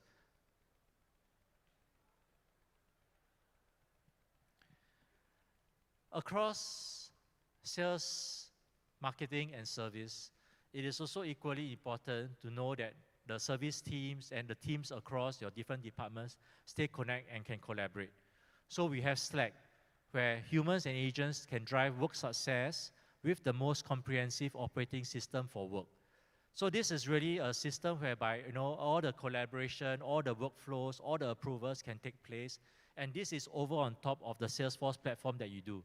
So whatever that you do in Salesforce is translated in Slack. Whatever that you do in Slack is also then transferred back into Salesforce. So it's really a seamless collaboration between across all teams. And again, Slack has their own AI ability, so you can do recaps, you can do summaries, and you can do search seamlessly across all your customer or company information today. So lastly, grow. All businesses today, we all have a growth ambition. But if we don't have the data in one place or centralized, easy reporting, then it's going to be very, very hard to make those decisions based on data, right? So in Salesforce, again, as long as the activity or the transactions are recorded in Salesforce, or even if it's outside of Salesforce, we can find a way to make sure that all these reports are tabulated so that any of your business stakeholders or your leaders are empowered to drill into those data to investigate or take action. So I just want to, sum up a few tips, as you embark on your journey to grow the business. If you want to find more leads, you want to win more deals, you want to keep customers happy, you want to make sure that you are able to connect and align your whole team, and at the end, eventually grow a business. My advice is that you need to make sure that the whole customer journey is kept within a single platform. And Salesforce is one of those few solutions out there that cover across the whole service, the whole customer journey. Lastly, if you would like to follow up with us, we do have a booth outside, just outside of this main area, as well by booth D7. If not, please connect with us either via WhatsApp, or if you would like to download a report around SME trends, that is the other link as well. So I'm just going to put this QR code for a while for all those of you that are keen to download or connect with us.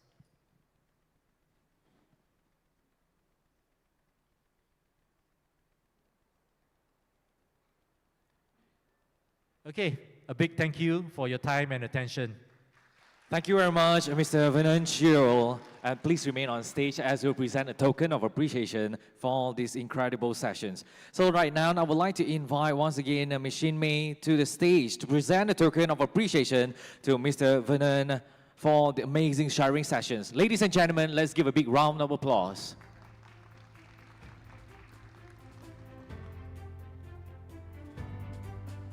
Let's have a group photo sessions. And done. Thank you so much. Once again, thank you, Mr. Vernon, Cheo, and thank you, Shin Mei, for the presentation. So ladies and gentlemen, next, access to financing has always been one of the biggest challenges for SMEs. But today's speaker will help us understand how to navigate those challenges strategically and how to enhance your access to the right financial solutions to fuel business growth. And these sessions we're going to talk about is navigating challenges, enhance your access to financing.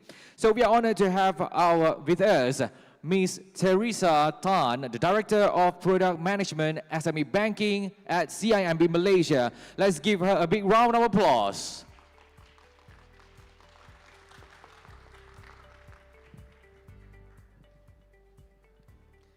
And the stage is yours. Thank you. Thanks for having us today. It's a privilege to be here to share with everyone on the enhanced access to financing. So in conjunction with today's topic, when we talk about digitalization, how important to automate, to digitalize your business using AR, big data. So you may ponder, how am I going to acquire this technology? Using my own fund, or I have to approach a bank for financing. So this is what we are sharing today with everyone.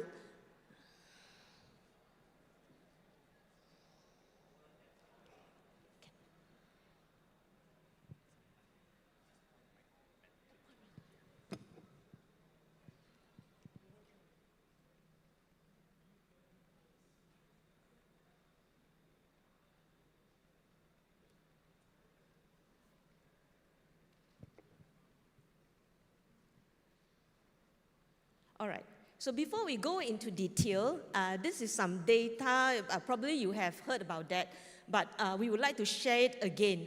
So we have, as at 2023, we have 1.1 million of SME in Malaysia, okay, and so approximately 75% of them are micro and followed by medium and small SME.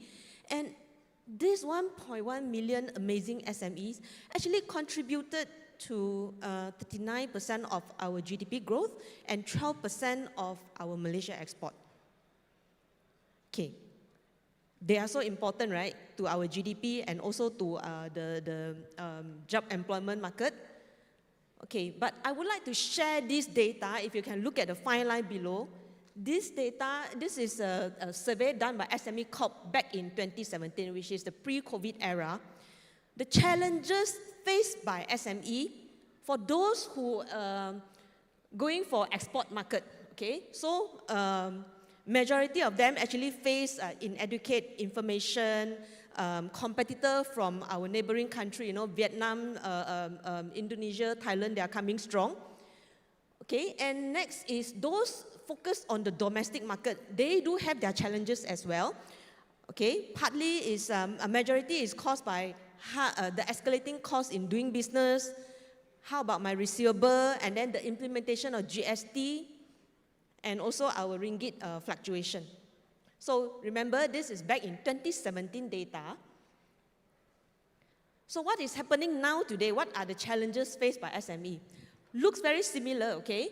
They are still facing challenging access to financing, human resource constraint, okay? Hard to get labor, hard to get a trained staff to actually carry on the business. Technology adoption, when the world is moving automation and digitalization, are we on par? And the potential market information in the volatile global market. All right, so the problem remain problem at the right-hand corner, but I would like to draw your attention on the gray box, right? Today, we have new challenges coming in under this era, the post-COVID era. Firstly is tech up, okay? SME are facing lack of expertise, lack of capital to invest, ESG, and other challenges coming in complying the ESG compliance guideline. Tariff and tension, okay? When China and US are battling on the tariff, so it adds disrupt our global supply chain and cause escalation in complying with the regulatory requirement like E-Invoice, minimum wages implemented this year. So, would you like to consider financing for to expand your business or to acquire the tech that help to improve your businesses? So what we normally advise the bank will advise the SME is look for the purpose of your loan. Okay, if you need a capex financing, go for a term down financing instead of going for revolving, so that you can actually replenish your commitment over the time. Source of repayment, consider your capability to repay. Don't overcommit your monthly cash flow. Third is the loan structure. Do you need a revolving loan or you need a term down financing? And last but not least, when you consider a financing by approaching a bank, you would consider, the rate, the services offered by the officers and all this. But bank will also look at your credibility through the 5 C's. So we walk through this very quickly. What are the 5 C? 5 C, character of a SME, how you make your monthly repayment, your capacity to repay, okay, your income versus your expenses and your commitment, capital, how much you actually pump into the business to make sure the business continue running, condition, for example, during the COVID past few years and versus today, the tariff disruption. And lastly is how much collateral you can fork out to actually support your financing. So these are the considerations done by the bank in general. Okay. So while, the industry, the SME are going into digitalization approach, bank also, we are actually developing a credit scoring system where all these C's, the credits will form a data, okay, a score assigned to each SME. Why are we doing that? That is because we want to ensure quick result and also a fair financing decision to everyone. Okay, so now we have done with how bank assess the financing. So what we want to share with everyone here is a very affordable financing packages as compared to what you have today for unsecured loan, okay? You are getting about 8-9%, some banks even charge 12%. So what we are sharing with you today are all the affordable financing program that for you to actually acquire your tech adoption. Okay, so we go with the first one, very related to what we are having today. So it's SME Automation and Digitalization Financing, or we call it ADF. Okay, how much is the rate? The rate is only 4%. It's very affordable, and we offer financing up to 3 million, tenor up to 10 years. So you can actually term down your financing in 10 years. It won't affect your cash flow on monthly basis. Okay, what you can do or what you can acquire using this ADF or Automation Digitalization Facility. These are all sample we actually collected from our customer. Firstly is e-robot. I think you see it in a lot of mama store. Okay. Secondly is automated warehousing. The third one is automated pharmacies. Okay. So all this, or you want to purchase a software, you can actually approach the bank for ADF. It's actually widely offered by most of the bank. Okay, secondly is high-tech and green facilities. So HTG actually has a wider context compared to ADF. HTG, actually, Bank Negara has added in the green component. Okay, so the financing limit is up to 5 million. Rate is also 4%, very affordable, up to 10 years. Okay, so what you can finance with HTG, okay, or what if you are involved in this type of businesses, green-related or high-tech related businesses, you are eligible for HTG. This is urban farming, this is drone farming, okay, green bricks production, and also EV. So these are some of the sample of our HTG customers. Okay, and the third one is agro-food facility. So if you are in this segment, okay, you may consider agro-food financing. The limit is up to 5 million. Rate is even cheaper, 3.75% per annum, and tenor is up to 8 years. Say, who can actually eligible for agro-food financing? If you are a farmer, okay, you do the farming, or you process, for example, this chili, right? You process you purchase the chili from the farmer, you make it into a chili powder in a factory. The factory is eligible. Or you process the chili powder into a sambal. Okay, you are eligible. And lastly, if you process the sambal into a ready-made frozen food, that is also eligible. Okay, and last but not least is low carbon transition facility. Okay, this is mostly covered solar panel financing if you want to go for lower carbon emission approach. Okay, the limit is up to 10 million, 5% per annum, and 10 years. So, why are we recommending or are we sharing this Bank Negara funded program today? Is because the rate is very affordable. Okay, and it is supported by government guarantee. You don't have to fork out with any collateral. It's supported by either CGC or SGPP of up to 80% of the guarantee portion, and is open to all Malaysian-owned SMEs. All right, so I just want to share a scenario of reducing balance financing versus a flat rate. Okay, so if you're coming under this Bank Negara program, you are under the reducing balance interest approach. So if you are taking 100,000 financing for 5 years, under the reducing balance financing, total payment you need to make, principal plus profit, is only 113,000 versus to a flat rate. Okay, some financier will tell you, okay, I also offer 4%, but if the 4% is under a flat rate approach, you are paying 125,000. All right, so this financing, not hard selling for CIMB, but is available across all financial institutions.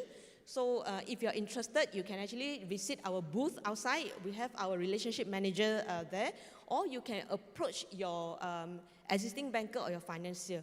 You will have access to this financing. All right, thank you, everyone. Once again, thank you so much, Ms. Teresa. And please remain on stage as we're going to present a token of appreciation to this remarkable speech. And now, once again, let's give a big round of applause to invite Ms. Shin Mei to the stage to present a token of appreciation to Ms. Teresa.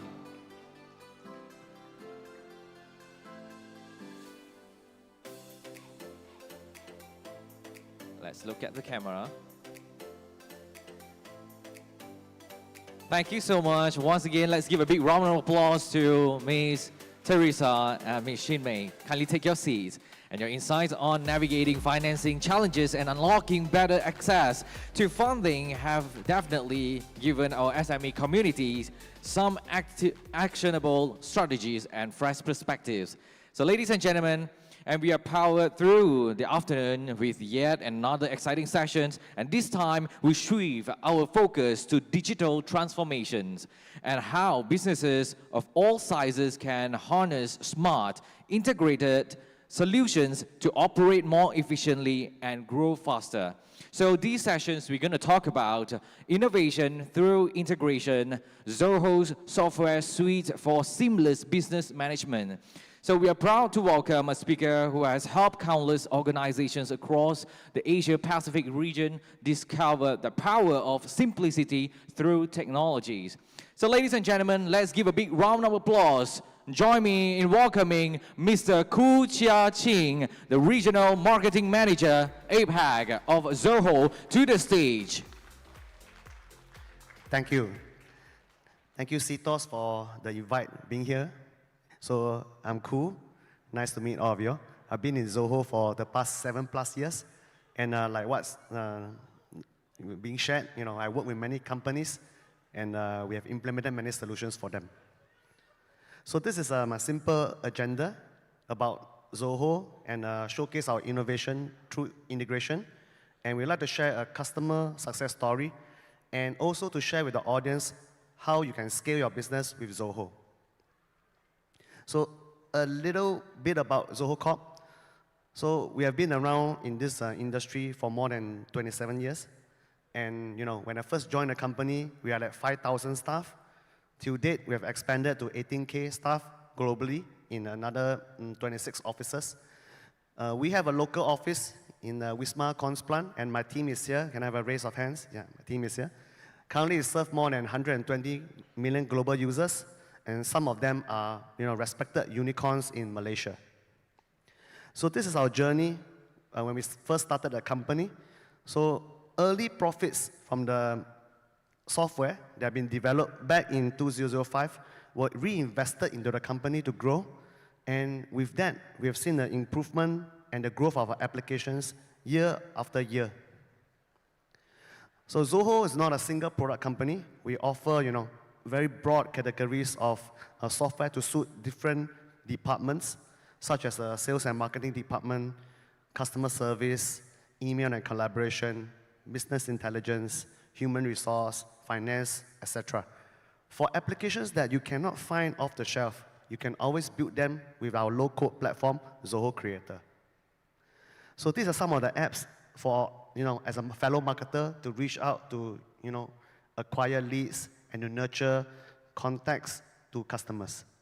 And these are some of our apps, like a CRM, ZOHO Desk, ZOHO Sigh, to help sales agents acquire customers and close deals faster. We know that it's not easy for SMEs to grow, and when they're in the growth plan, they select apps. Often, these apps also need to talk to one another to ensure that departments talk to one another. So that's why the agenda of today, one of it is innovation through integration. So all of these apps are actually built from scratch. So imagine these two diagrams of pictures. We all know that, hey, we should select the one that's more organized, in a set, comes in a set, and work together. What do we mean by that? The apps that we develop are actually a connected ecosystem. The developers who started back in 20 over years are still in the company. So we can always call on them to improve features or to fix certain bugs. And with this synchronized ecosystem of our workforce, we are able to create connected ecosystem of apps as shown today. We all know that a multi-vendor setup will look like this. So when you plan to go for a multi-vendor setup, you probably think of how can you deploy a single sign-on, how can you do provisioning, how to assign apps to people. You may want the app to do billing to your customers, as well as you need to manage the billing yourself. And all of these systems must integrate nicely, and as well as search. So if you have apps that don't work together, or if you depend on a system integrator or multiple system integrators to work for you, what happens if things don't go well? You know, they'll start pointing fingers. You know, they'll say that, hey, this integration doesn't belong to me. You should find a vendor C, find a vendor D to resolve it. So we understand that it is like a puzzle, a mix and match. But this time around, nobody can show you what the entire picture will look like. This is my perspective of how a general business will work like in Malaysia, in the APEC. These are some of the tools that you may need. Can I have a show of hands? How many of you are using 3 or more such tools as shown? 3 or more. Oh, I think you 5. You have 5, huh? Okay. So normally you need a website builder, you need a live chat, you need to have an email and stuff like that. And you want all of these apps to work together. And very easy to work together. Huh? You just pay money. Huh? Normally you go to every vendor, you pay the money, they'll tell you it works, right? But when you want to have more than 3 or 4 or 5 apps working together, then it becomes not so straightforward. So this is an estimation. Now a lot of people use ChatGPT, you know. I help you all ask, if you want to use all of these solutions, this is the monthly cost, okay? 1,400 plus ringgit for 5 staff. And if I can, you know, encourage you to try something with ZOHO. So in ZOHO, we have solutions for each of these functions and departments. So can I have like a guess? If I want to use all of these apps for single user, can I have a guess how much it's supposed to cost? In the earlier session, we saw a presenter coming up with a Lasinomat budget. So I'd like to share, this one will cost 4 times the Lasinomat budget. So if you can afford 4 times Lasinomat, you can afford ZOHO One. And this is what you save if you use ZOHO One. So these are the brands that trust us. We have found that, you know, it's our mission to empower SMEs with enterprise-grade software with better affordability and accessibility. And, you know, I'm proud to share that, you know, we have grown to the likes of many local brands, such as IOI Group, Custom, Kumon, Grab, Minor Hotel, etc. And I like hospitality, and maybe I would like to use the hospitality as an example to showcase some of our customer success. In a hotel chain like Minor Hotels, Global Hotel Group, many properties around the world, so they adopted ZOHO One. And let me show you what they did with ZOHO One. Before they used ZOHO One, they had some challenges. They lacked the centralized data for sales team. They are in a difficult, they need to decide because some of the data reside in silos and it's hard to pull information from different applications.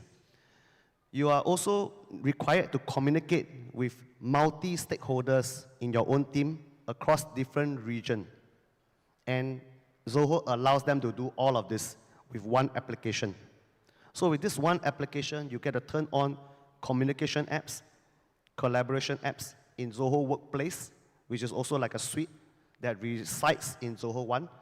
And you can even use ZOHO One, as in it comes with the CRM and your other marketing tools as well. So this is the case study of ZOHO, Minor Hotels with ZOHO. And this actually, you know, they actually built the whole system of business management using ZOHO One. So this is a testimony by Miss Ogla. So she is currently the director of B2B digital sales for Minor Hotels. And what does it mean for SMEs like you and me? Scaling your business. So ZOHO runs on ZOHO. We are one of those software companies that grew when back in the 1996, when they are like 5 people, and then they grew to 200, grew to a few thousand. When I first joined the company, we are like 5,000. Right now, you know, we are at the 18K. Back in those days, I'm also shocked to find out that we have only 7 HR people. So I'm very, very bought in by, our tools. And till now, I'm still a ZOHO user. I've used ZOHO for 7 years, and I've seen this grow from 5,000 to 18,000. So these are the broad categories, and I would like to share that how can you start your journey with us? So these are the typical customer pathways. For startups, for growing businesses, you can straight away go to ZOHO 1 because you think of how to reduce your costs.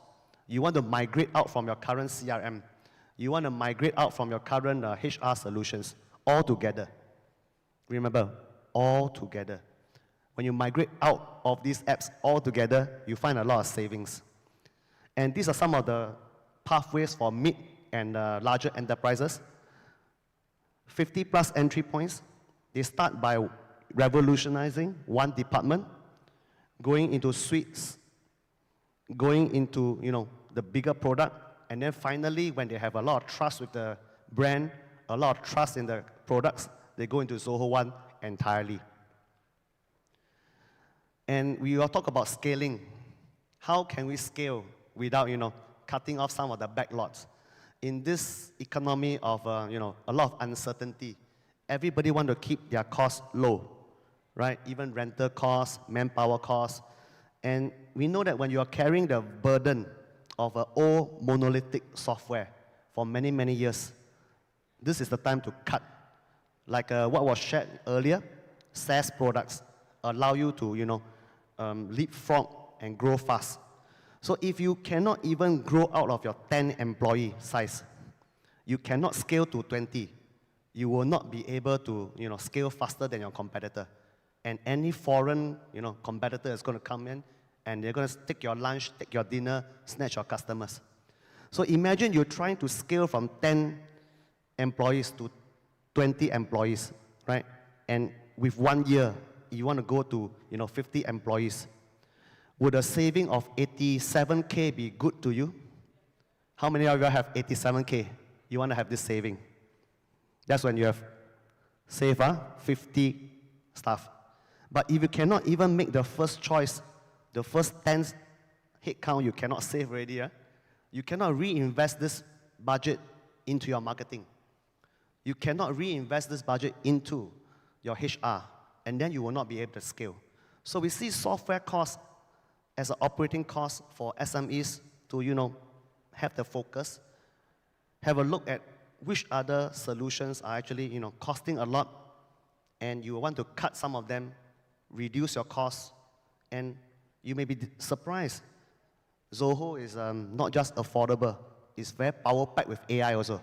So I do not want to bore you guys with the AI in my session because I don't have a long time, but I'm very happy that a lot of conversations are happening at our booth, and this is the first time we are coming, and I think for a full series of the CTOS events, we'll be joining the CTOS community. And we are able to innovate and grow till now, also thanks to, trial and error and investing money into our R&D and less into marketing. Personally, I hate the marketing for the APAC region. It is not nice for me to admit that I don't spend a lot on marketing, but I like to spend it on ecosystem partners. Any form of investment that we invest in, let's say like a Facebook ad, right? So what if the person see the ad? It has no much value. I would rather bring the money, put in the place where you have ecosystem anchors like CTOS and very valuable and credible business leaders like U-Mobile, Maxis, even the Salesforce. And yep, I've come to the end of my presentation. Thank you so much. Thank you very much, Mr. Khoo, Chia, Ching, for the informative, inspiring sessions. Please remain on stage. And ladies and gentlemen, now I would like to invite Shimei again to the stage to present the token of appreciation to our speaker, which is Mr. Khoo, Chia, Ching, for these incredible and informative, inspiring sessions. And yes, your sharing has truly highlighted ZOHO integrated solutions can empower businesses to transform, streamline operations, and scale with greater confidence in today's digital first world. Thank you so much, and kindly take your seat. Another big round of applause. So ladies and gentlemen, let's be honest. Everyone is talking about it, and many are concerned. E-invoicing is coming, and whether you're ready or not, it's set to become a game changer in how businesses operate in Malaysia. While we are preparing for our final panel discussions, I would like to share an information to each and every one of you. Please be seated, and all of our crews walk around with the basket, and please do not forget to drop your name card into the basket. And for you to join the lucky draw, yes, once you drop the name card or your business card into the box, you stand a chance to walk away with incredible prize during the grand lucky draw sessions after the last panel discussion session. So ladies and gentlemen, get ready, your name card, and we're going to walk around and collect the cards later. And yes, today and this evening, we do have over 20 lucky winners going to walk away with incredible prizes. So ladies and gentlemen, let's stay tuned and good luck to each and every one of you. Before the lucky draw sessions, I would like to share a little bit of the prizes to each and every one of you. So I believe that you know what's the grand prize, as I repeated for a few times. Yes, the grand prize is Samsung 75-inch UHD 4K Smart TV, and it worth 6,000 ringgit. And besides that, we do have our second prize and third prize, fourth prize, including Samsung Galaxy Tab, Samsung Galaxy A55 5G, 256 GB, and worth 1,999 ringgit, and other incredible prizes. So let's stay tuned. If you are still yet to drop your name card, no worries. Please be seated, and we do have our crews to walk around and collect the name card from you. So get ready your name card. If your friend is not around, your colleague is not right over here, let's send a message or call them and bring them in to join us in this hall and get ready for our next, also known as the final panel discussion, and we're going to talk about e-invoicing. So I believe that you aren't going to miss it out, especially to all of our SMEs and entrepreneurs and business owners as well. And you would like to know how or what is the challenges and the opportunities of e-invoicing. So get ready your smartphone as well, as we do have a Q&A sessions after the panel discussion. So ladies and gentlemen, we will be showing the QR code on the screen later after the panel discussion. So if you have any question in your mind, please do not forget to write or insert your question in the Slido. So if you are ready, ladies and gentlemen, we are talking about the e-invoicing. So whether you're ready or not, yes, it's set to become a game changer in now business operation in Malaysia. So ladies and gentlemen, the next title we're going to talk about is navigating the e-invoicing landscape, challenges and opportunities. With new requirements on the horizon and push to greater transparency and efficiency, understanding how to adapt, comply, and capitalize on e-invoicing is more important than ever for SMEs. So without further ado, let's give a big round of applause to invite Dr. Rashida Shea Rosley, the Director of E-Invoicing Tax Operation Department at LHDN, and Mr. Christopher Liu, the Senior Channel Sales Manager at AutoCount.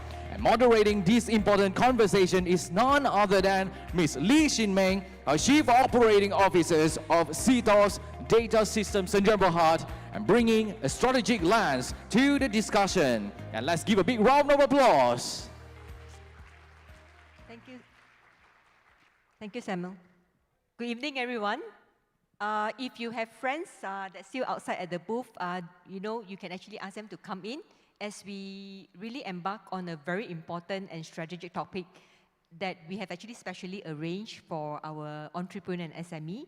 So I wanted to kickstart first by really introducing our panelists. So we have really credible panelists from my left-hand side, which is Dr. Rashida Sheikh Rosli. She's the Director of E-Invoicing Tax Operation Department, LHDN. And on my far left is Mr. Christopher Liu. He representing AutoCount. He's actually a Senior Channel Sales Manager. So can you give a big round of applause to our panelists today? So I wanted to kickstart today by really setting some context on what is actually going on. So a lot of time, we talk about e-invoicing, but sometimes the clarity of what is e-invoicing is not there. So which is why, the privilege of having LHDN and also a company that does or manage SME day to day on their needs to comply to the e-invoicing.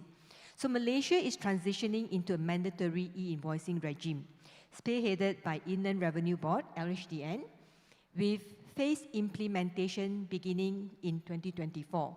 So maybe Dr. Rashida can correct me if I'm wrong, right, with all my dates. While this shift is a major step towards digitization and tax transparency, many SME and businesses are still uncertain, unprepared, or unaware of what these changes entails. This panel brings together, really the perspective of not just technically, but some of the concern that our SME and business owner has, and how do we really embrace this together by debunking some of the misconception. So maybe to really kickstart this with the first question to Dr. Rashida. So Dr. Rashida, she has a lot of knowledge, right? Because her specialization, her PhD is in taxation, right? So that actually makes her really a very good panelist to have today to talk about this topic. So I think to me, e-invoicing and normal e-invoicing is like you having a petrol-consuming car versus maybe an electric car. So that is actually a layman understanding. But maybe, Dr. Rashida, what is the difference between e-invoicing and the normal invoice? First of all, thank you very much, May, and also CTOS for inviting me to share some of the update related to this e-invoice implementation. So we actually have embarked into this e-invoice implementation since 1st August 2024. It is not something new. It's already implemented by the other countries since 20 years ago, but it depends on the objective and also the motivations on how the other country want to implement this e-invoice. Basically, this e-invoice is actually to support the digitalizations. So we support the digitalization of the business operation instead of the issuing the normal invoice. Now, once we need to implement this e-invoice implementation, they need to issue the invoice in the format of this e-invoice. It's actually the same information, more or less. Some of the current businesses, they have more information or they have less information. For this e-invoice implementation, we set the requirement, including the mandatory information and also the optional information. It depends on the requirement of the business process, and they need to issue in the format of the e-invoice, which is the XML or JSON format, or they also can just use our portal to comply with this requirement. Maybe I think follow up from the question that Dr. Rashida answered just now, right? For many of SME, including myself, right, technical jargon like PEPAL, QR code verification, and real-time submission can be overwhelming. So how is LHDN working to make this system, understandable to our SME and accessible by business owner, especially smaller SME that do not really understand technical jargon and they don't have the expertise in, technical? Okay, so in Malaysia, based on just now I just mentioned the implementation of e-invoice for each country, it depends on the motivation and the objective that's set by the country itself. So in Malaysia, we developed the continuous transaction control model, which is the CTC model. Means that the invoice need to be issued by the taxpayer, need to issue to the tax authority to get the validation. So our models, the Malaysia models that we develop is in real-time validation. So we provide the flexibility. And we have two main mechanisms. Maybe I can just give a basic overview. We have two main mechanisms. you can use the My Invoice portal, which is developed by Lembaga Hasil, and it is free access by all the taxpayer, or you can have an integration from taxpayer system, or they can use a service provider to integrate with our system. So basically, the process of the issuance of e-invoice is same for the larger businesses and also the small businesses. It just depends on the requirement and also the business need for them to provide the information when they're submitting this e-invoice. And the data requirement also same. So basically the process, the taxpayer, once they have a transaction, once they conclude the transaction, they need to issue e-invoice and to get the validation from Hasil. So once we validate this e-invoice, we will return back the validated e-invoice together with the unique identifier number, which is unique for those e-invoice, and we return back to the supplier, those issuer. So the issuer responsibility is to share back this validated e-invoice together with the QR code. The QR code is actually need to be embedded by the issuer using the UUID, the unique ID that we provide when we do the validation and share it with the buyer.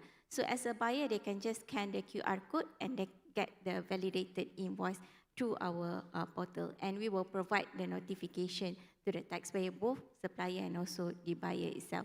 So I did mention just now, the second mechanism is integration with system or through the service provider with My Invoice system. So means that the taxpayer need to do their own assessment, whichever mechanism is suitable for them. Whether they want to use a service provider, or they want to do their direct integration, or they also want to use the PayPal framework in order for them to integrate with our My Invoice system. So whichever mechanism, it depends on the requirement of the taxpayer. They can use portal if they don't want it for free, or they can have an integration, and we don't limit the taxpayer that they need to have a direct integration or they must use any service provider. So it is an open market, so up to the businesses, as long they can comply to submit the requirement and also comply with the requirement that's set by LHDN. So it sounds like, there's actually options for our SME to kind of like comply to the mechanism, right? But really, this question to Chris, as I think one of Malaysia's top, ERP software, or I think software provider that provide this solution too. So from your experience on the ground, what are the most common system integration mistakes that SME has commit to, or when they wanted to implement e-invoicing, and how can they avoid, really committing to something that then they realize that it's not addressing the issue? How AutoCount is addressing that? All right. Well, thank you, everyone. Thank you, CTOS, for your invitation. Now, the first thing to do it is to make the first step. I'm not even talking about system integration and all these other things. What we realize from the ground is that there is still some level of hope, especially for the phase 4 e-invoicing businesses, to hope for government to have a U-turn. And I think that is wishful thinking. It's unlikely to going to happen. I think Dr. Rashida can address that later. But if you are thinking about that, that is a false thinking. It's not realistic. So your first thing to do is start now, especially if you are phase 4. If you are phase 3, you are literally right there, borderline sinking. So you cannot delay anymore. You have to start now. And that's the first message. The other thing is, once you get started understanding from seminar, from LHDN seminars, from online, from YouTube, the next thing you want to do is how to digitize this e-invoicing process. And to digitize it, some of the vendors already have accounting software, already have point of sale. You want to do essentially 2 things when it comes to the system. The first part is make sure that the system has at least a good, reasonable, built-in e-invoice functions. What do I mean by that? Say if you are using a local software, all localized system will definitely completely build their functions and features and their reportings completely encompassing from accounting to purchasing to sales to all kinds of other features to have e-invoicing as a complete solution for the Malaysian market because they are localized, therefore they are very much catered to local customers.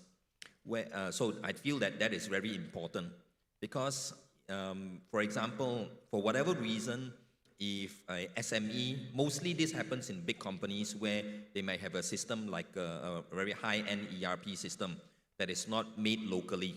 So they will have all kinds of other integration required plugins to make sure that they can comply to e-invoicing.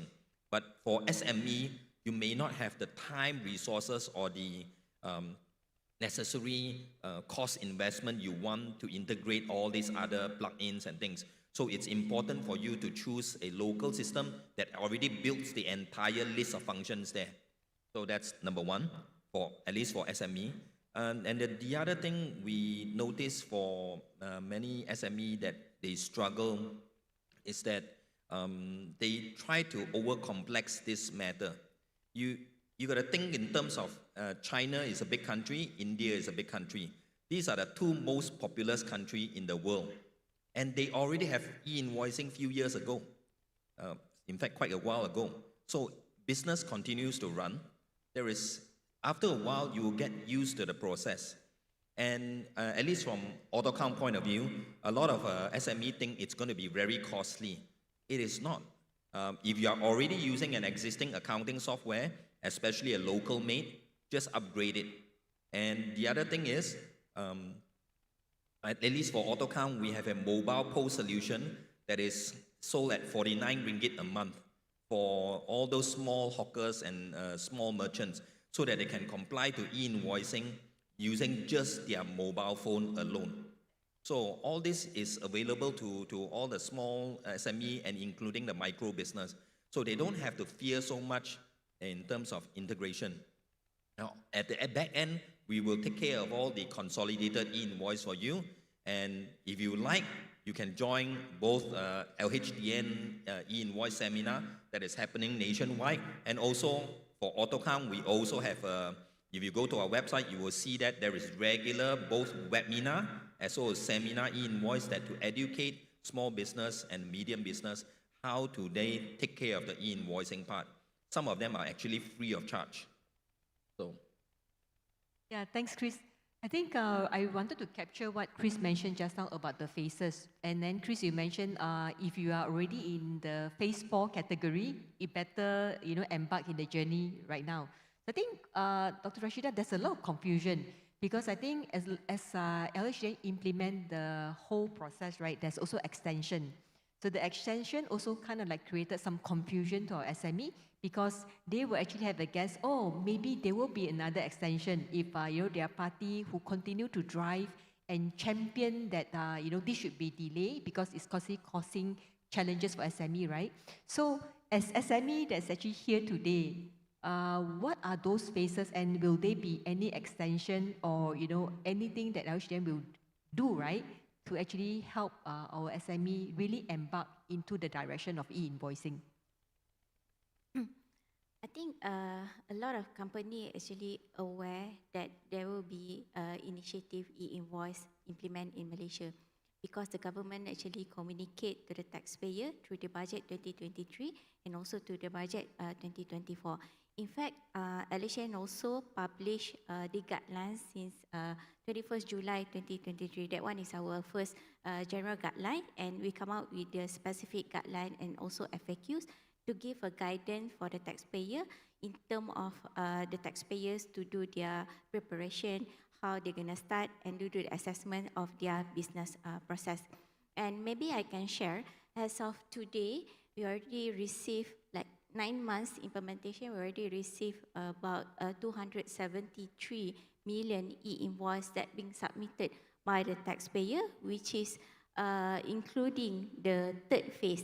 Because now we are starting first phase, 1st August, and then second phase, they are already implement since 1st January 2025, and moving forward, next phase is actually phase 3, those with turnover revenue 25 million, 500,000 up to 25 million starting 1st July 2025. So based on our system, we can see that there are already taxpayer who phase 3 should be implemented by 1st July already on board earlier. So that's why we say that there is a positive response from the taxpayer. It's just that they need to get the right information through the guidelines that we publish to the taxpayer. We also have the software development kits if they want to do the integration through the system. In fact, as Christopher mentioned just now, we also have a road tour, a seminar throughout our states. We have 38 states. Also, we provide a counter if the taxpayer want to have an advice related to this e-invoice implementation. And on top of that, because we understand that it depends on the businesses. Some businesses, they want to have a direct integration, or they want to use a service provider because they already have their system, or they want to upgrade their system. But it is also depend on the taxpayer. If they want to use our portal, it's actually open for free. It can be accessed by all taxpayers for free. In fact, we also have provide for the small businesses, the My Invoice e-Post also for free. Whatever that provided by Hasil is actually for free, but it depends on the additional features that need by the businesses. They can feel free to explore the software or the that provided by the market in order for them to comply with this e-invoice requirement. So to address that also, we provide our help desk. We also have our specific email that can be accessed by the taxpayer. If you have any specific scenario or specific question related to the businesses, regarding the business operations or regarding the system integration, you can just email us at myinvoice@hasil, and also can call our help desk 86828000. This actually can be accessed 24/7. So that's an avenue or platform that provided by Hasil to ensure that the taxpayers will receive the correct information in order for them to do the preparation to start earlier to implement this e-invoice.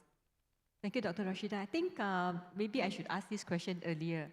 But what is actually the benefit of doing e-invoicing for SME, other than a lot of misconception, right? That that's actually a government initiative to ensure that we pay our tax. But what is actually the real benefit that our SME can gain by doing e-invoicing? So the benefit of this e-invoice, definitely if you say that there's a lot of information out there, maybe they said that e-invoice is just a burden for them on top of what they need to do. It's actually, we don't change the business process. It's just continue to do as a current practice. If you issue the invoice during that time, you will continue to issue the same thing, but in the format of the electronic. I think today's session also promoting in terms of digitalization. Everyone is actually cannot deny the benefit of the digitalization. It's just a matter of time, everyone to explore, because of the benefit of this e-invoice also will provide to increase the effectiveness and also the efficiency of the business operation. It's actually streamline the business operation, which is they also can reduce error, manual error, and also for the long time will reduce the overall cost, the business operation cost as well. And on top of that, all the information that submit through this e-invoice also can be accessed. Means that you as a taxpayer, you as a businesses, you can just log into the portal and also can access to those invoice that been issued and also being received. In a way, it's also support for the SME in terms of their reporting, digitalizing their reporting, and also at the same time can manage in terms of submitting their return form as well. Actually, I strongly agree that I think one of the benefit is really, supporting the process of digitization that really take away a lot of manual, work from compiling reports and then finding evidence, and everything can be streamlined via digital. But maybe from a practical perspective, AutoCount has such a large base of SME in Malaysia. So maybe Chris, can you share some case study or maybe a customer that you can actually not name the customer, but share with us, right? What are the really tangible benefit that your customer has actually gained by implementing e-invoicing? Well, to start off with, because most of the customer that is on board of e-invoicing right now is from phase 1 and phase 2, so they are normally medium-sized and significant larger-sized companies. Since we don't put names, but we do know some of these big companies, many of them are actually public listed companies that is using AutoCount as a software for e-invoicing purpose. It's as varied as you can believe it. Some of them are payment gateway companies. We have biscuit companies. We have bakery companies. We have literally hardware shops, companies, retailers. You can name it. Many of them are actually public listed.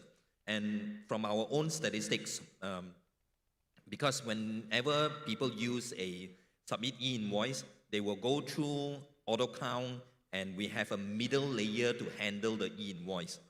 AutoCount process 9 million plus e-invoicing since for the past 9 months. And then on top of that, from phase 1 and phase 2, out of the 20,000 companies that is already on board, about slightly less than 5,000 of them is actually a unique TIN with a unique TIN number that is using AutoCount for e-invoice submission. That means roughly around 20% of all phase 1, phase 2 e-invoice submission companies actually use AutoCount products. So that's actually quite significant amount of large-scale and medium-scale businesses that use our product. So we are very proud of that. We have submitted about 500,000 e-invoice consolidated e-invoice to LHDM. So that's all these are significant numbers. And that's why from these 9 months, we actually gather a lot of feedbacks from customers. To give you some examples, customer will tell us, okay, we have this thing in self-bill, which is one of the mechanism process in e-invoice. Oh, well, your earlier feature is not convenient. How do you improve that? We listen to them and we make a lot of adjustment. That's why I keep saying localize to some extent for e-invoicing Malaysia is better in the sense that we fine-tune it to very detailed feature functions that is suitable for Malaysian market. Because whenever you purchase, let's say, a software that you are not familiar with and requires another layer of middleware, there is additional friction between LHDN and you. So we always try to reduce that friction as much as possible so that it becomes as seamless as possible. Another good example I can give you from our first phase experience, because we have so many customers, 5,000 of them actually use our software to do the invoice submission. From first phase and second phase, let's say if for whatever reason LHDN invoice server is on maintenance. So what do we do as a system provider? What we'll do is we will line up your e-invoice and we'll let them queue on a queue system. Whenever the system LHDN server get back online after maintenance, which normally they do it on a Saturday, we will automatically queue back your e-invoice for submission. So for whatever reason there is maintenance, there's delay, we will just queue your e-invoice back in line so that you don't have to think about it or whether my e-invoice is submitted or not. Everything is very seamless now after 9 months. So I continue to tell you, especially for the medium and small business, don't worry. This system actually works pretty well. And to add on to that, it allows transparency between you and your supplier as well. You and your customer and you and your supplier. So that on that sense, it also allows SME to be able to use their e-invoicing if you have already submitted e-invoicing, especially for micro business who always complain about the fact that they can't get financing. Well, the reason a lot of them can't get financing is because their accounting is very delayed and very messy. So if with e-invoicing, if you get on board the digitization, you are able to generate from e-invoice alone a monthly report of all the sales activities you have. So from that, you might be able to, after a few months, you can use that for financing purposes for micro business. So that's actually, to some extent, an advantage. Down the road, I can clearly see, like many countries, they will accept e-invoice documentations as a form of financing validation. Yeah, that's actually a very good segue, I think, to really how we do every day, right, to improve really financial literacy. Maybe e-invoicing is also a good way to then, become an alternative data to help micro SME, especially to get financing. But then, Chris, I think based on what you just shared just now, it sounded, quite encouraging with the changes. And also you mentioned about, if LH didn't actually do their server maintenance, your solution is able to then do a queue for the processing to happen later.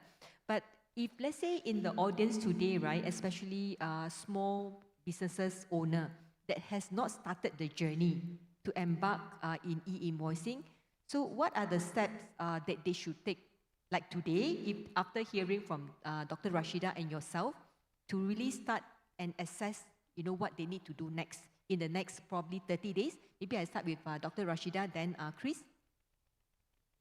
In terms of preparation, they should start now to do the assessment. First thing, they need to read the guidelines so that they will understand the concept of this e-invoice implementation whenever related to their business. And the most important thing is actually they do assessment to their own business operation, means that their current business practice, and also to decide whichever mechanism is actually suitable to meet their business operation.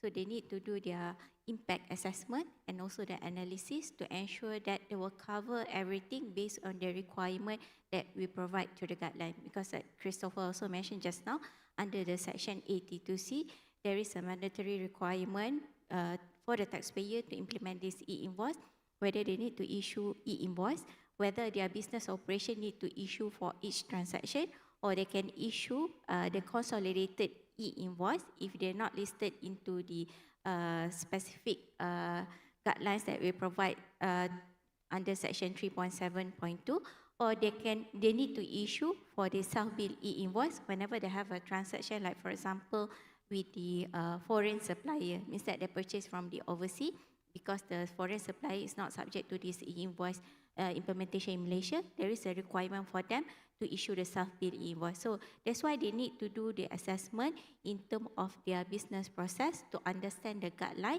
and also if they decide to do the system integration, so they need to ensure that they comply with the requirement that we provide through the software development kits. Means that the IT people need to understand how they're going to integrate with our system, whether they want to use a service provider, or if they want to use a portal, they can just feel free to use our portal.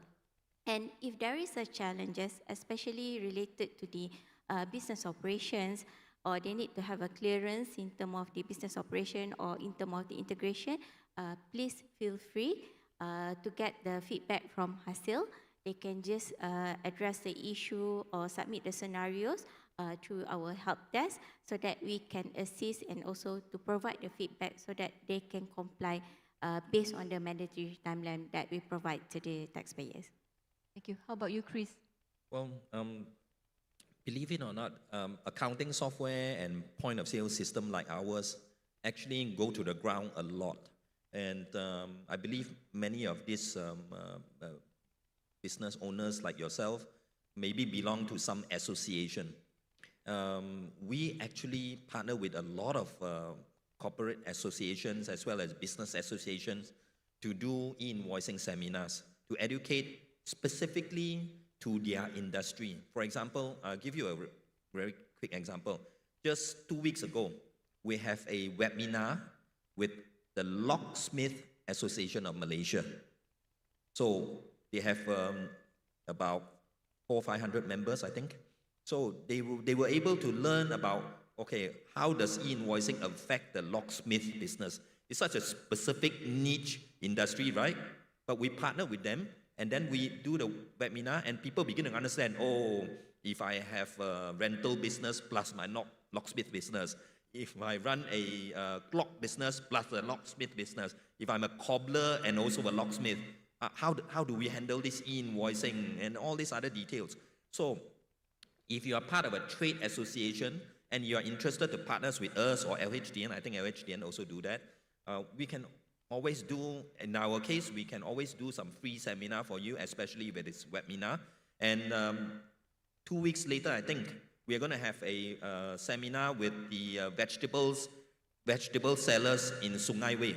And then 1 month ago, we have a seminar with the Selayang market vegetable sellers. And of course, fruit sellers and all kinds of trade associations. They are asking us, hey, how can we get information? So we partner with them and give them the necessary information. Of course, in the process, we also hope to give them the tools to be able to enable them to face the invoicing process without fear. Yeah, thank you, Chris. I believe, I think, I wanted to open for question because I think maybe you have certain question that you wanted to ask, from Dr. Rashida or even Chris, right? But I think the conclusion for this is that I actually have a feeling that, LHDN is actually very helpful in addressing this, right? And really to close some of the gap and really offering a lot of help, not just from LHDN perspective, but, even accounting software provider like AutoCount has been going on the ground, which is, is quite encouraging. But, with that, I wanted to maybe have the QR code on the screen so that our audience can actually ask their question.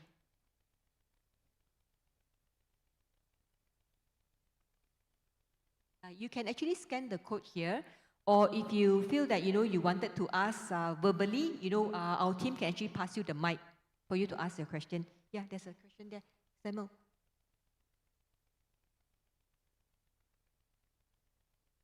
Yeah, it's coming.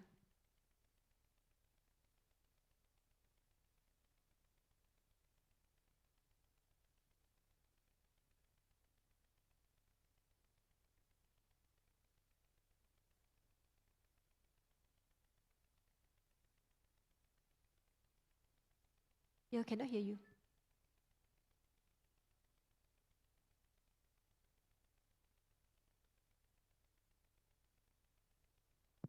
Good evening to a distinguished panel. My name is Joseph. The question which I wish to pose is, your presentation is to do with B2B, What about B2C? And in the sense that if it's B2C, how are the invoice going to be transmitted? I guess you might say it's by email, but what happens if the customer doesn't have an email address or whatsoever? How are you going to deal with it? And you mentioned about vegetable sellers. How many vegetable sellers want to do this e-invoicing? Because most of them would not have disclosed their revenue to the inland revenue in the past. And they're not going to risk themselves doing e-invoicing and being caught for tax dodging and all this stuff. So how are you going to look at it? And I saw it's cobblers and whatever, whoever you can think of. Thank you very much. Okay, thank you very much for the questions.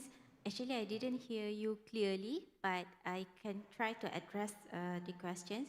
For this e-invoice implementation that we implement in Malaysia, is actually cover all the transaction, either is B2B, B2C, or also B2G. So the same process as well. If the individuals, if the buyer is a customer, you want to request for e-invoice, so they can just request. The supplier should be able to provide the platform for the buyer to request for the invoice either on the spot, or you can just go to the link that provided by the supplier. So all the transactions that being issued and also being received for all the transactions can be accessed through our portal. So it means that if you are individual buyer and you go to any shop, like coffee shop also, most of them is actually phase 1. If you request to have an e-invoice, you can just scan, or you just input your information to them, provide the information to them, like simple information, and you can receive the validated e-invoice. In fact, maybe I can just share, we have an additional features that we provide to assist the taxpayer, especially the individuals. If you log in to the My Invoice portal, everyone can access, whether you are a company, you are individual, everyone can access, as long you are registered in Malaysia, means that you have a TIN number. You also can generate your QR code, means that your QR code, your information.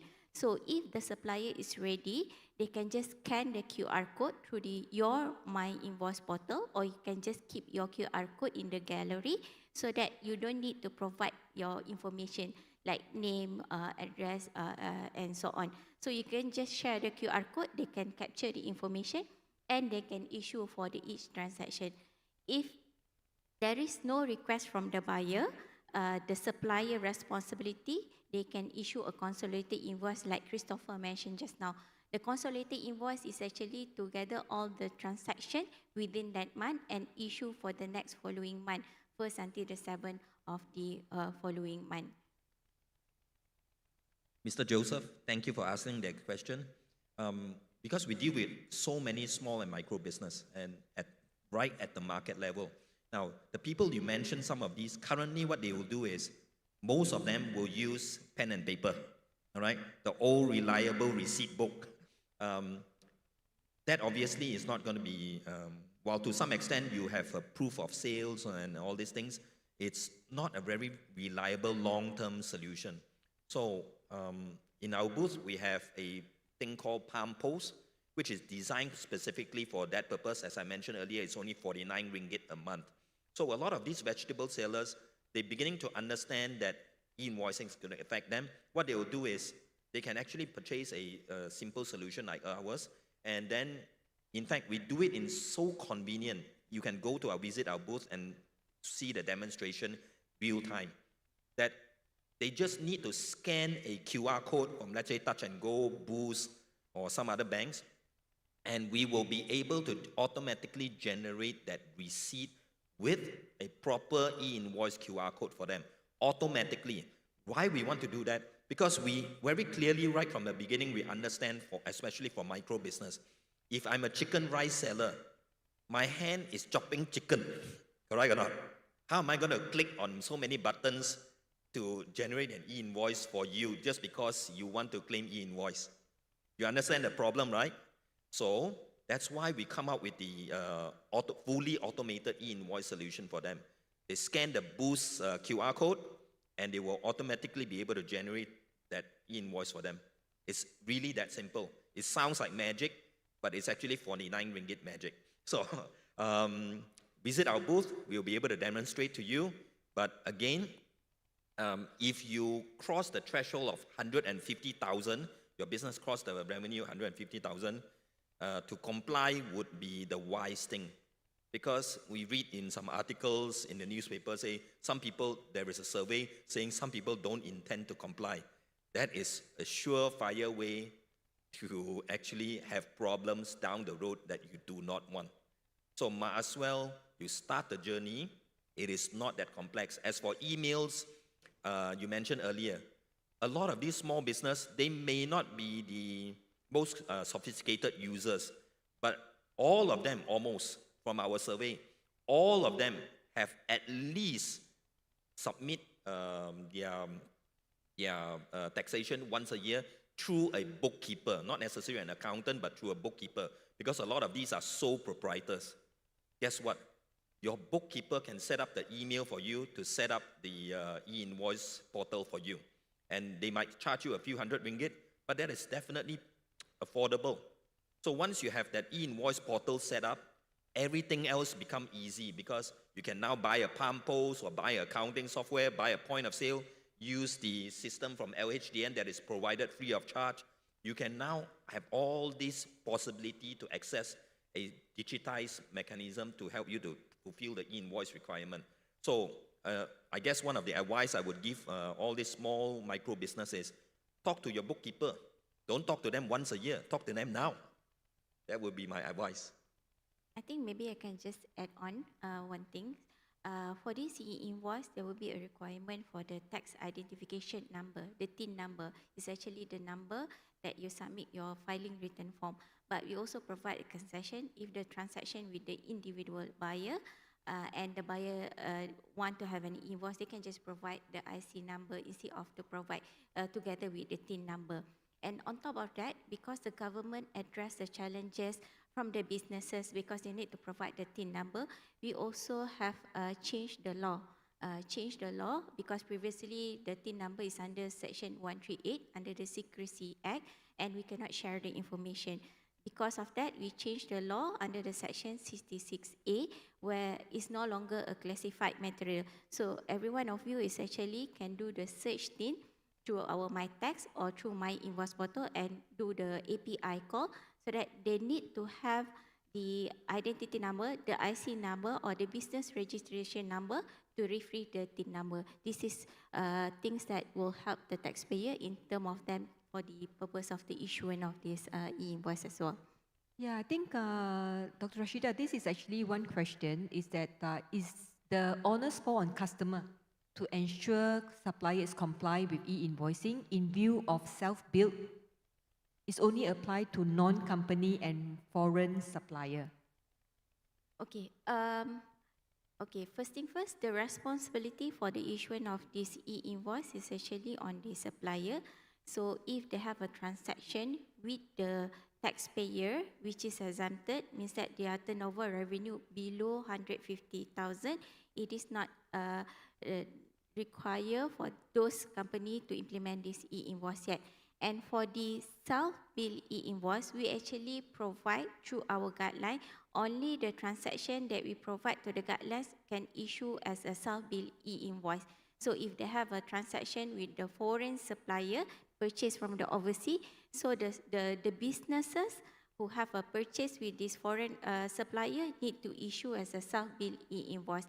But there is no requirement if you have a transactions with other parties and you didn't receive e-invoice because maybe the company not implement e-invoice yet, or maybe they are exempted because they are a company with a turnover below 150,000.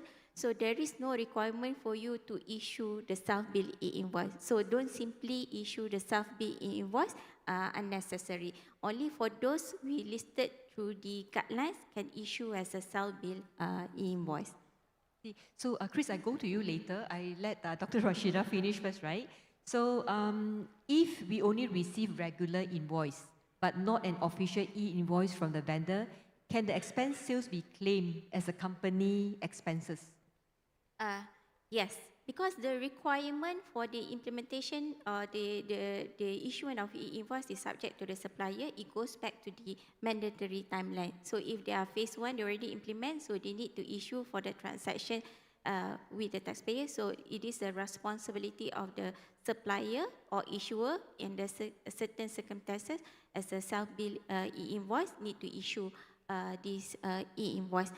But we don't have a law yet, means that we didn't change the law that mentioned you need to have an e-invoice for the purpose of the tax expenses or for the purpose of tax claim. It is a phased implementation. Not everyone is actually on board yet for this e-invoice implementation. It is something that the government will look forward if everyone is on board and this implementation is matched. So if you didn't receive e-invoice, it is okay with you to use any documentation as current because you will receive a normal receipt, you will receive a normal invoice, so it will continue to do the tax claim with the company or for the purpose of the your tax return filing. So there is no requirement for you to push the other party to still issue e-invoice if they not implement this e-invoice yet. And don't simply issue the self-bill e-invoice. I think that's the last one. I don't know whether to address it to Chris or Dr. Rashida, right? For cash buyer, how do the seller issue e-invoice? Cash buyer. Please cover just now a bit. Well, there is, at least from a technical software point of view, there is almost no difference because whether you use cash, credit card, or you use e-wallet, from our perspective, it's the same thing. We receive a payment, we generate an e-invoice with a QR at the bottom for the cash buyer to scan and validate that e-invoice as an individual or for their own company. Most likely is for company. So if that is the purpose, from our point of view, is the same. So whether you, but mostly, if based on this question, most likely is a retailer, then you most likely will be suggested to use a point of sale, whether it's the 49 ringgit cheap one or our 3,000 over ringgit point of sale. That depends on your requirements. But regardless, from our point of view, it's pretty much the same thing. Whatever it is, whatever the payment is, the treatment is same. You still need to issue e-invoice, consolidated invoice, or the self-bill invoice upon the transaction. So if tomorrow my company wanted to run a team party, right, and I need to buy KFC, so do I request for an e-invoice? If you want to request for invoice, you can provide the information and they will issue invoice. Or else KFC is the one who make a transaction, they still can issue as a consolidated e-invoice. See, okay. They need to continue to issue the normal receipt or normal document. Yeah, we have another question from the gentleman. Yes. Sorry, I just want to find out, suppose the business turnover is about 300K. So I just have to, the business have to divide it into 2 different entities to avoid the e-invoicing. Is it okay? How are you going to separate the transaction? Because it is based on the entity. It is based on the TIN number. So whatever it is based on the entity or company itself. See, if suppose it's 300,000 turnover, I just set up 2 entities. For 6 months, I just use 1 entity until it comes to 149,000. Then the next 6 months for 149,000. So I did not issue an e-invoice for that matter. So how do you look at it? Is it okay? Sorry, I didn't get your question. So, Maybe if I can repeat, right, Dr. Rashida, what the gentleman says is that the transaction, let's say, for example, 300,000. So I actually create a company that, I transact up to 149,000 and then the remaining to the other company. That's correct? Different entity? Yeah. 2 entities. Because the mandatory timeline is for you to decide when is your implementation date only. So it based on the entity. Based on the entity means that based on the company. If you have 2 companies, it depends on the company. But if you're sole prop, just be careful. If sole prop means that your TIN number is your individual TIN number. So you need to combine the whole revenue to decide whenever you should start the mandatory implementation. Because, if it's sole proprietor, you can split it between with the spouse. If sole proprietor is actually, you need to sum up your revenue. Exactly. Because if you are sole proprietor, means that you're using the same TIN number. Because when it comes to GST in the past, they split the business, you see, to avoid reaching the 500,000 turnover. So they did not impose GST to the customers. So the same thing can happen in this situation, where I just have to split the turnover. Let it be even. But if you are sole prop, whether you split, you have your different sole prop, but the sole prop, because you are using the same TIN number, so you will sum up all the revenue to decide whenever you need to start this e-invoice implementation. Anyway, Joseph, you will not believe how many times I've heard that question from vegetable sellers. My question is always this: do you trust your wife or not? So if you can pass your, split the business and pass half the business to your wife, I guess it's up to you. But if you're going to keep that business under your own TIN number, no, that's not how it works anymore. Okay, so I think it's clear enough for you. Yeah, so because of time, right, maybe the last question to Chris, right? I think there's a lot of questions asking. There's so many accounting. Yeah, go ahead, sorry. I think, there's so many accounting software out there. What makes AutoCount the best or stand out from the rest? So if I may address this question first before the lady. The first thing is, because our clientele range from very big companies, gigantic ones, billion-dollar companies, all the way to small little half a shop lot. We have a huge amount of product variety that can cater to every price scales of different customers. That's number one. Just from the e-invoice submission alone, out of 20 over 1,000 companies, about 5,000 of them actually use auto count products. That alone tells you from e-invoice perspective, we definitely can cater to the Malaysian market very well. Otherwise, all these big companies would not be able to solve their e-invoicing problem. And believe it or not, the same software that has a lot of high-end functions, at the core of it, for small business, you are basically using the same accounting software. Because after all, accounting is pretty standardized to do the full set of account. So you can really trust us on e-invoicing. And of course, we also have a lot of customization to cater to large-scale customers that require it for plug-in and all these other things. If they are interested, they can visit our booth. And finally, for the micro business, I keep saying, Palm Post, 49 ringgit, it really does solve your problem. Just visit our booth and we can demonstrate to you live. Yeah, Yes, question? What is the criteria of need to issue the e-invoicing? Is it the merchant that have to register their business with the SSM? What are those, I said, not merchant, some individual person, they have a take up the part-time job, like, during the weekend, they give the, course for swimming or tuition class. Do they need to issue the invoice, e-invoice? Also the rental, the individual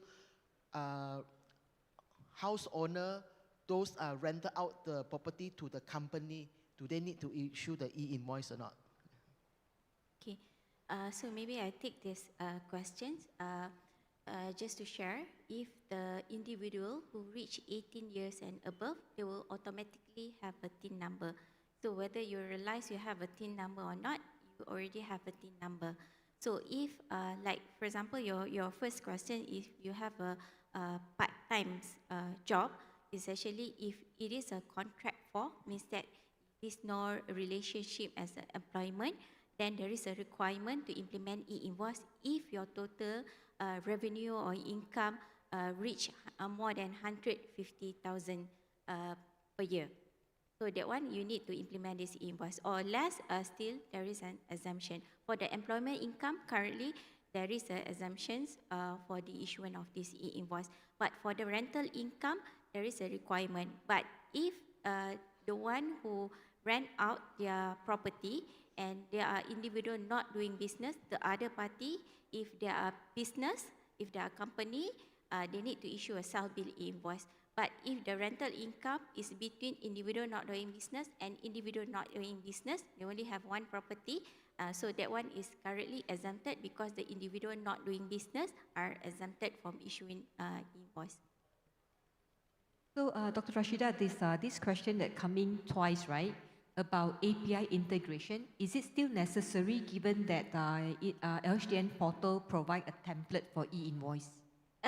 This is the mechanism that taxpayer can decide. Maybe they only have a certain, they only have a few transactions and they don't want to do the integration. They can just feel free, use our portal. It is for free. They just need to provide the information for the issuance of e-invoice. But if they want to do the integration, they need to comply with the requirement that we provide through the SDK. And then I think the final question is, what is the implication to customer if they purchase from a non-compliant e-invoice supplier? Okay, because the requirement, the responsibility is on the supplier, it's not on the buyer. So if you request for invoice and you didn't get the invoice, the penalty is actually on the supplier. It goes back when we do the compliance to the taxpayer, but there is no requirement for the buyer to confirm that the supplier should issue e-invoice, but you can just feel free to provide the information to Hasil. It is a glaring information that you have the information, you can just provide to us. But the responsibility is actually on the issuer to make sure that they implement this invoice based on the mandatory timeline. I think, go ahead, Teresa. Hi, I'm Teresa. This is a question to Dr. Rashida. I am actually curious about the kind of motivation of LHDN or the government that's given to the MSME to come on board. So I understood that there is this tax exemption being given to MSMEs to come on board of up to 50K, if I'm not mistaken. Other than that, is there any subsidies or grants that the government is planning to actually give it out to MSMEs, or to allow the MSMEs to leverage on top of that, to, of course, encourage them to come on board to e-invoicing faster and sooner? So far, in terms of the incentive, it is true, as you mentioned just now, based on the announcement to the budget, which is tax deduction up to 50,000 only for the MSME. The rest is actually, if they do the system enhancements, integration, there will be accelerated capital allowance, means that from 4 years to 3 years. Other than that, currently, they don't have a specific incentive from the government, but if there is an incentive or there is an announcement, definitely the government, through the policy, will make an announcement through the budget. But again, I think there is also a lot of software that provide with a reasonable price, so that can be accessed by the MSME. And if they want to opt for the free solution, we also provide the portal for free and also the e-post for free that can be accessed and can be fully utilized by the MSME. Yeah, I think it has been an insightful session. Of course, I think Chris Otokang will be still around. Dr. Rashida will still be around too. But I think before we kind of end the session, is there any maybe advice to SME, like what they need to do after today's session? Dr. Rashida first, and then Chris. Okay, just a quick one because you already overrun. Okay, you can just access to our microsite. We have an e-invoice microsite. You just go to www.hasil.gov.my. There is a tab of e-invoice. All the information, actually, we will upload to the e-invoice microsite. All the guidelines, the latest information, infographic, you just feel free to go to our e-invoice microsite to get the details, and if there is any further concern or queries, you can just feel free to email us or to call our help desk to get the support and also the feedback from Hasil. And on top of that, we actually have our representative from all the states that also provide the counter, so that you can just feel free to go to any state to get the advice from our officer as well. Chris? Well, just a repetition of what I said, start now. People don't understand the scale of things. So for 9 months, total e-invoice companies that is doing the submission, e-invoice submission is about 20 over 1,000. But for phase 3 is 200 over 1,000. For phase 4 is also another 200 over 1,000. So what does that tell you? There is not going to be enough supplier vendor to cater to every single one with individual attention. So if you do not start early, you're just going to have to delay. There's just not enough IT vendor out there to cater to everyone. Of course, the LHDN e-invoice portal is very useful, but if you want your own system, you need to start now. That way we can help you as fast as we can and as much as we can.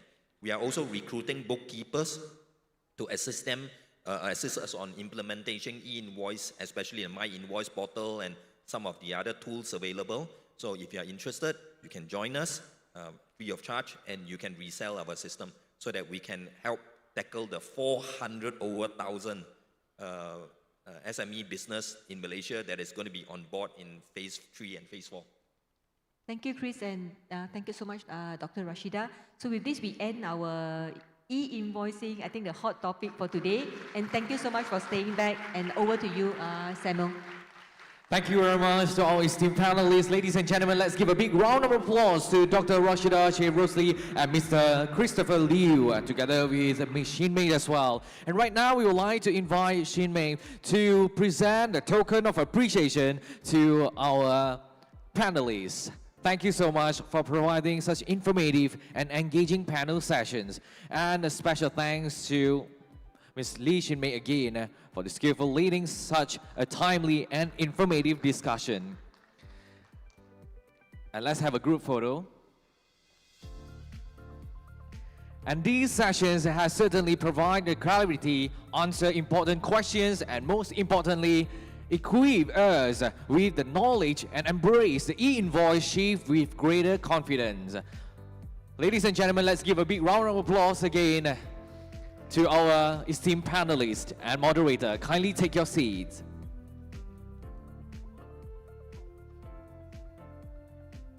And all right, ladies and gentlemen, thank you so much, especially for those who stay with us throughout the day. We sincerely thank you for your presence today. And next, do you know what's going to happen? Anyone can tell me what's going to be the next agenda of the day? What is the next agenda?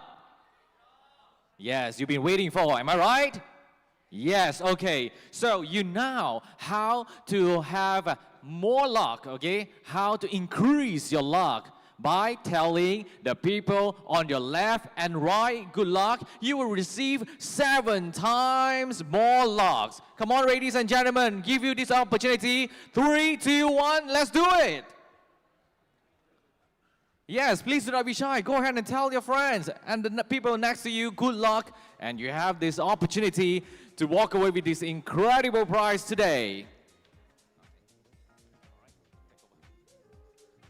All right, so ladies and gentlemen, I believe that all of you have already dropped your name card or a piece of paper into the bucket. Am I right?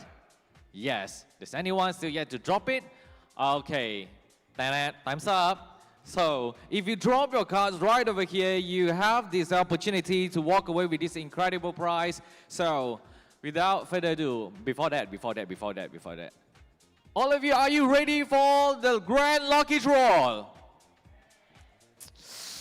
I know, throughout the day, a little bit tired, right? From the morning until the evening. So right now, come on, generate a little bit of energy, like what I'm doing, okay? Since this morning until now, yes, full of energy. So if you want more luck, ladies and gentlemen, you have to shout out, ready, okay? Are you ready?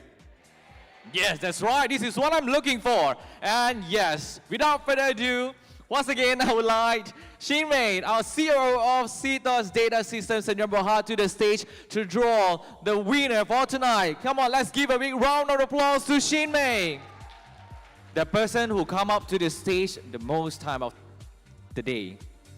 Okay, so we're gonna draw one first, okay? The first one, because we're gonna carry forward the previous product, which is a Secret Tome hair grown treatment. Wow, hair grown treatment, especially for the man. Okay, and it's worth 3,800 ringgit.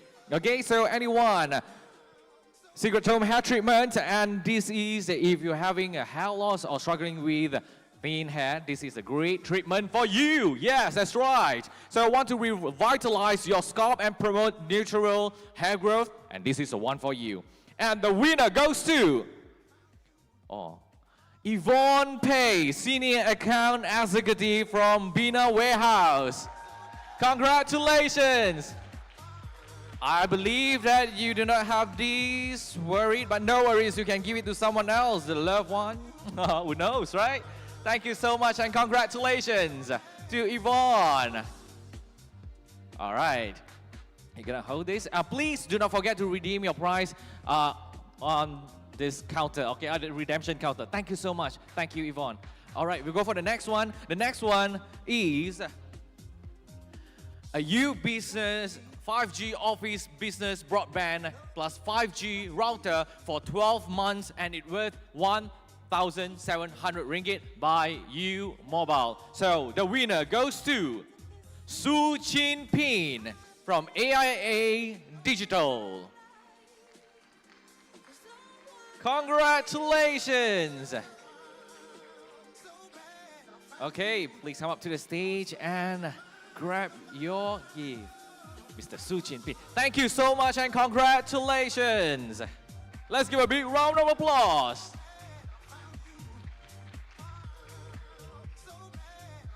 And next, ladies and gentlemen, we need 5 winners to walk away with Jisoo Live Portable Hand Fan. Okay, 1, 2, 3, 4, 5. So we're gonna call them in ones, okay? Another one more. Okay, thank you so much, Shin Mei. The winner goes to Dr. Teo Boon Yu from Open RE. Where are you? Mr. Chong Ken Fat Ken from Velasto. Okay, you're here. And we do have Ali Lau Yin Teng from Daphne Leong and Ali Law Chambers. Congratulations. And we do have Amri Shah, Takafu Advisor of Iman Group Advisory. Congratulations. And also we have Pin Tan from Wong Long Cheong, Sadran Berhad. Congratulations. And once again, Dr. Teo Boon Yu, the General Manager of Business Development of Open RE. It's not here, then we go for another draw. Okay, Shime, we need one more draw for this prize. Okay. And next winner goes to W. Mohamad Azham, W. Mohamad Zain. Oh, it came already. Okay, congratulations. Dr. Teo Boon Yu. Congratulations. All right, so our next winner, let's stay tuned because you're going to walk away with other prize as well. Okay, so this is the next winner. We're going to grab this one. So the next winner going to walk away with Samsung Galaxy Bud 3. And the winner goes to W. Mohamad Azham.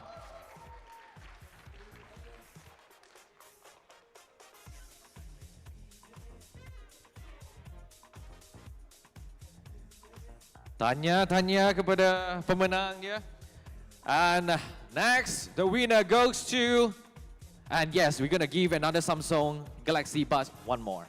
Okay, the winner goes to Jeremy Siu Xiao Guozhong. Congratulations, Jeremy from Tropicana Corporation Berhad. And you're gonna walk away with a Samsung Galaxy Bud 3 and it worth 449 ringgit. Thank you. And next, we're gonna proceed with the 10th prize. 3 winners. Gonna walk away with Keen Smart Robot Vacuum. So you don't have to do your house chores. You can do it immediately.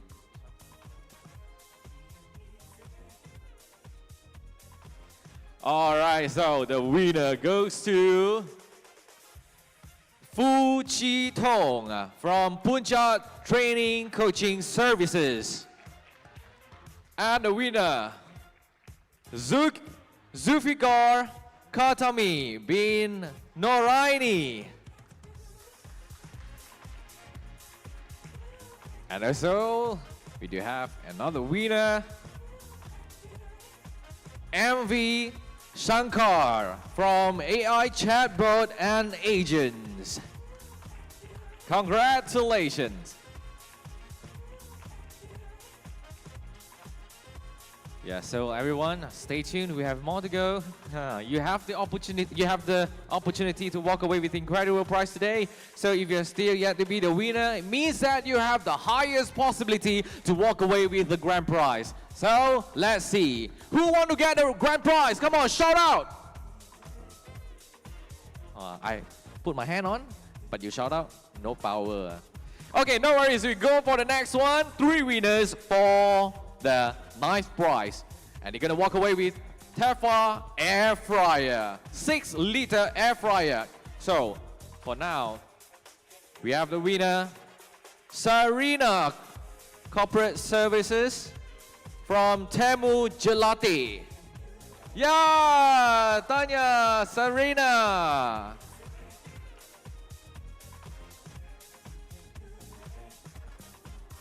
First time in your life, congratulations. More to come. Yes, this is gonna be your first one to open the door of luck. Serena, ada cakap good luck kepada kawan-kawan sebelah tak tadi? Ada kan? Ada cakap good luck kepada kawan yang sebelah kan? Tak ada, nampak macam tak ada.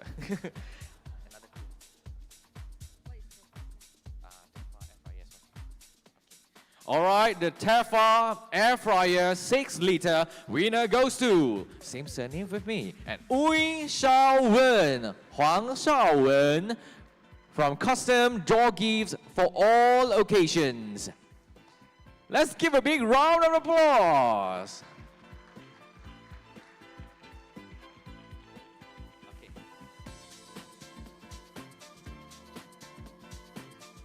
Okay. This one repeated. Okay, if repeated, we just skip. I'm just called again.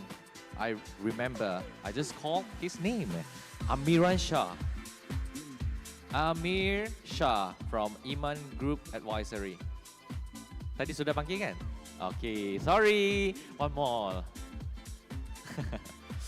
A sincere guy. Come on, give a big round of applause. Bagi saya, oh tak ada, I ambil lagi.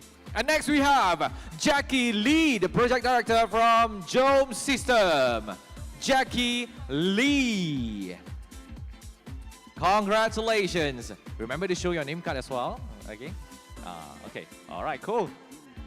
All right, Jackie, you're going to walk away with the Tefal Air Fryer 6-liter. Congratulations. And now we go for the 8th prize, 2 Samsung 28-liter microwave oven. Yes. Okay.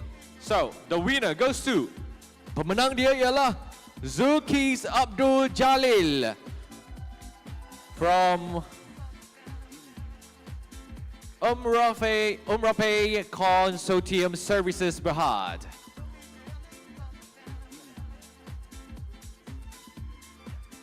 Congratulations to our winner.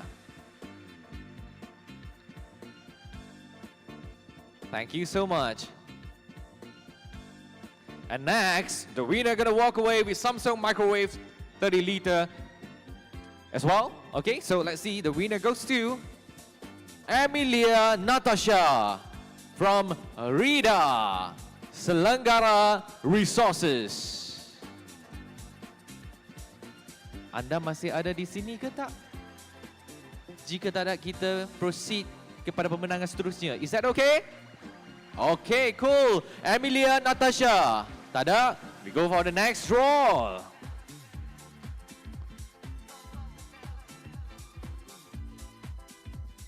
Yeah, same. Yeah? Okay, I'll keep it and go for the next one. Ada repeat. Ada repeat. Okay, so maybe you can try your luck just now. Good, that's a good trick. And no worries, come on, next winner goes to Lennon Chia from Total Structural Solutions in Berhad. Woo! Where are you, Lennon Chia? Lennon Chia, you know who is he, right? Yeah, but he's not around. Then we go for the next winner. Is that okay?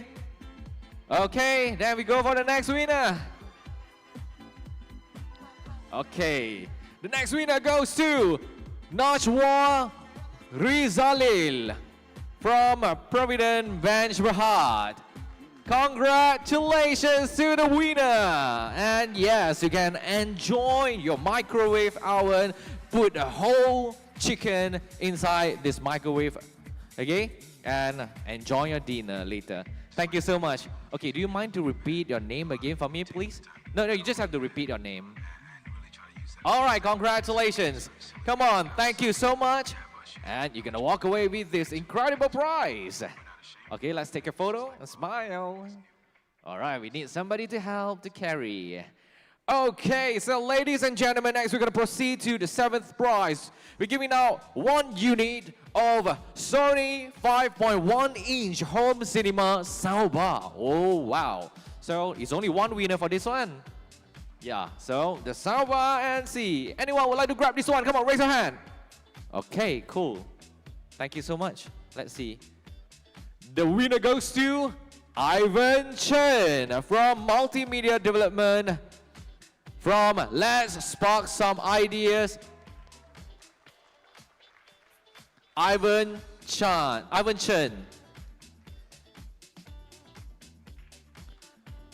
Do you mind to tell me your website, please? Congratulations! Let's give a big round of applause to our winner.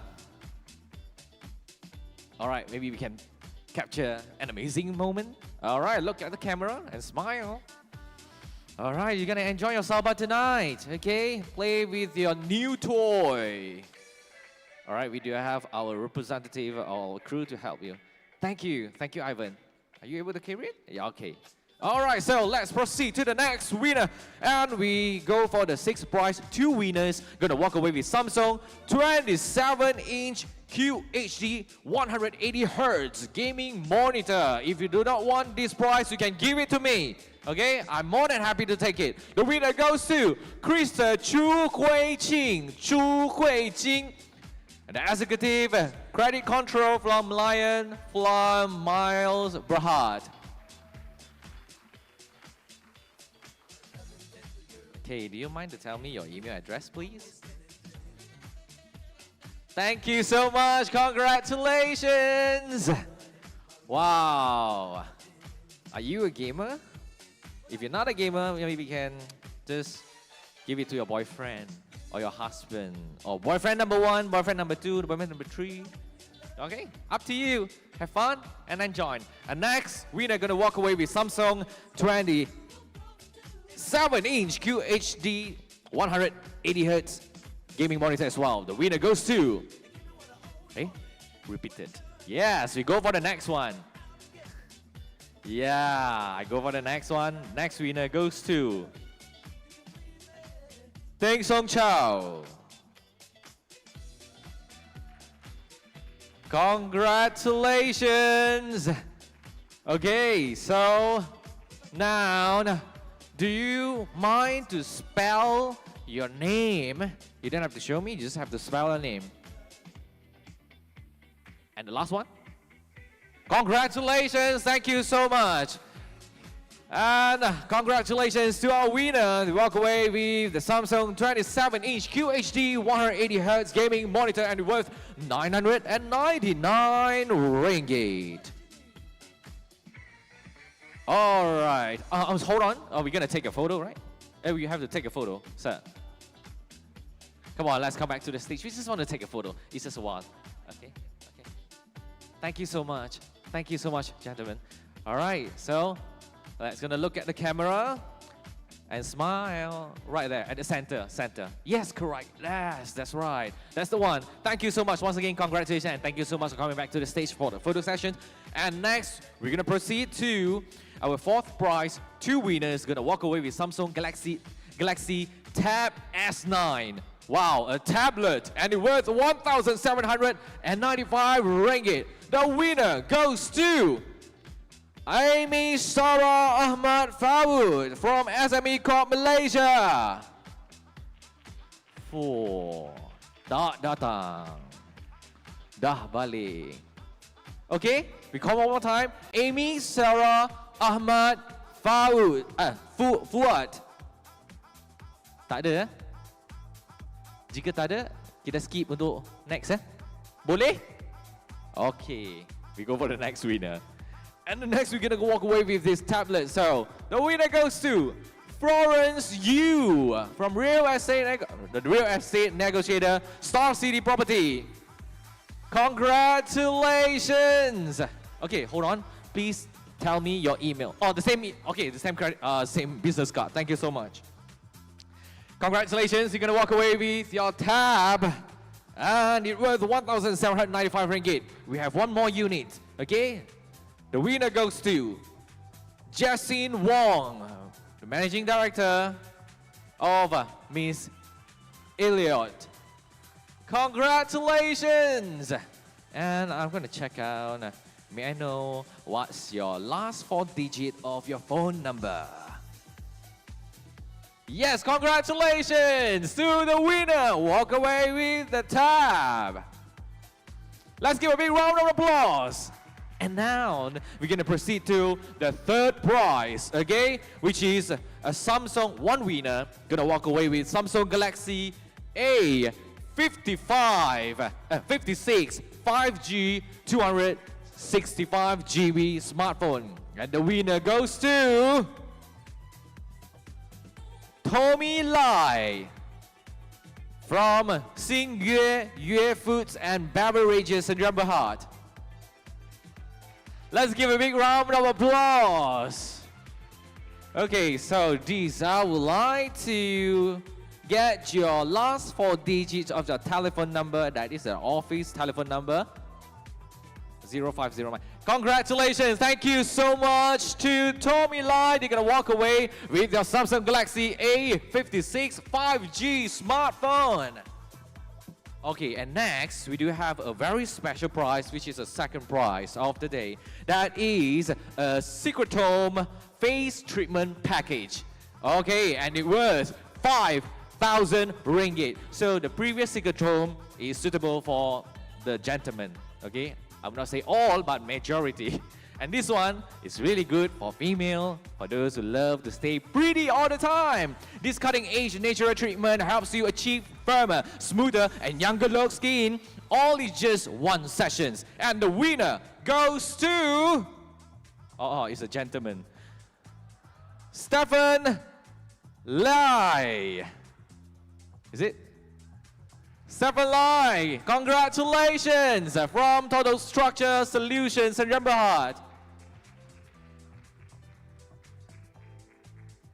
Do you mind to tell me your phone number? The last 4 digits of your phone number.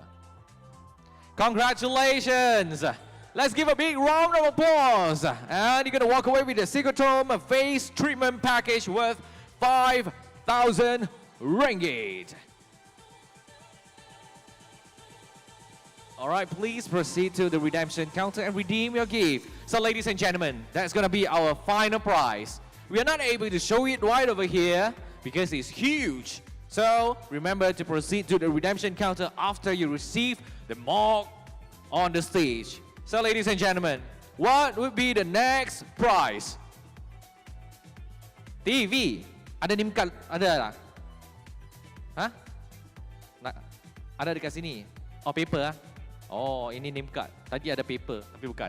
So let's see, who's gonna be the winner? The winner goes to... The color, I think you can see, right? Okay. The winner goes to... Kelvin Hugh.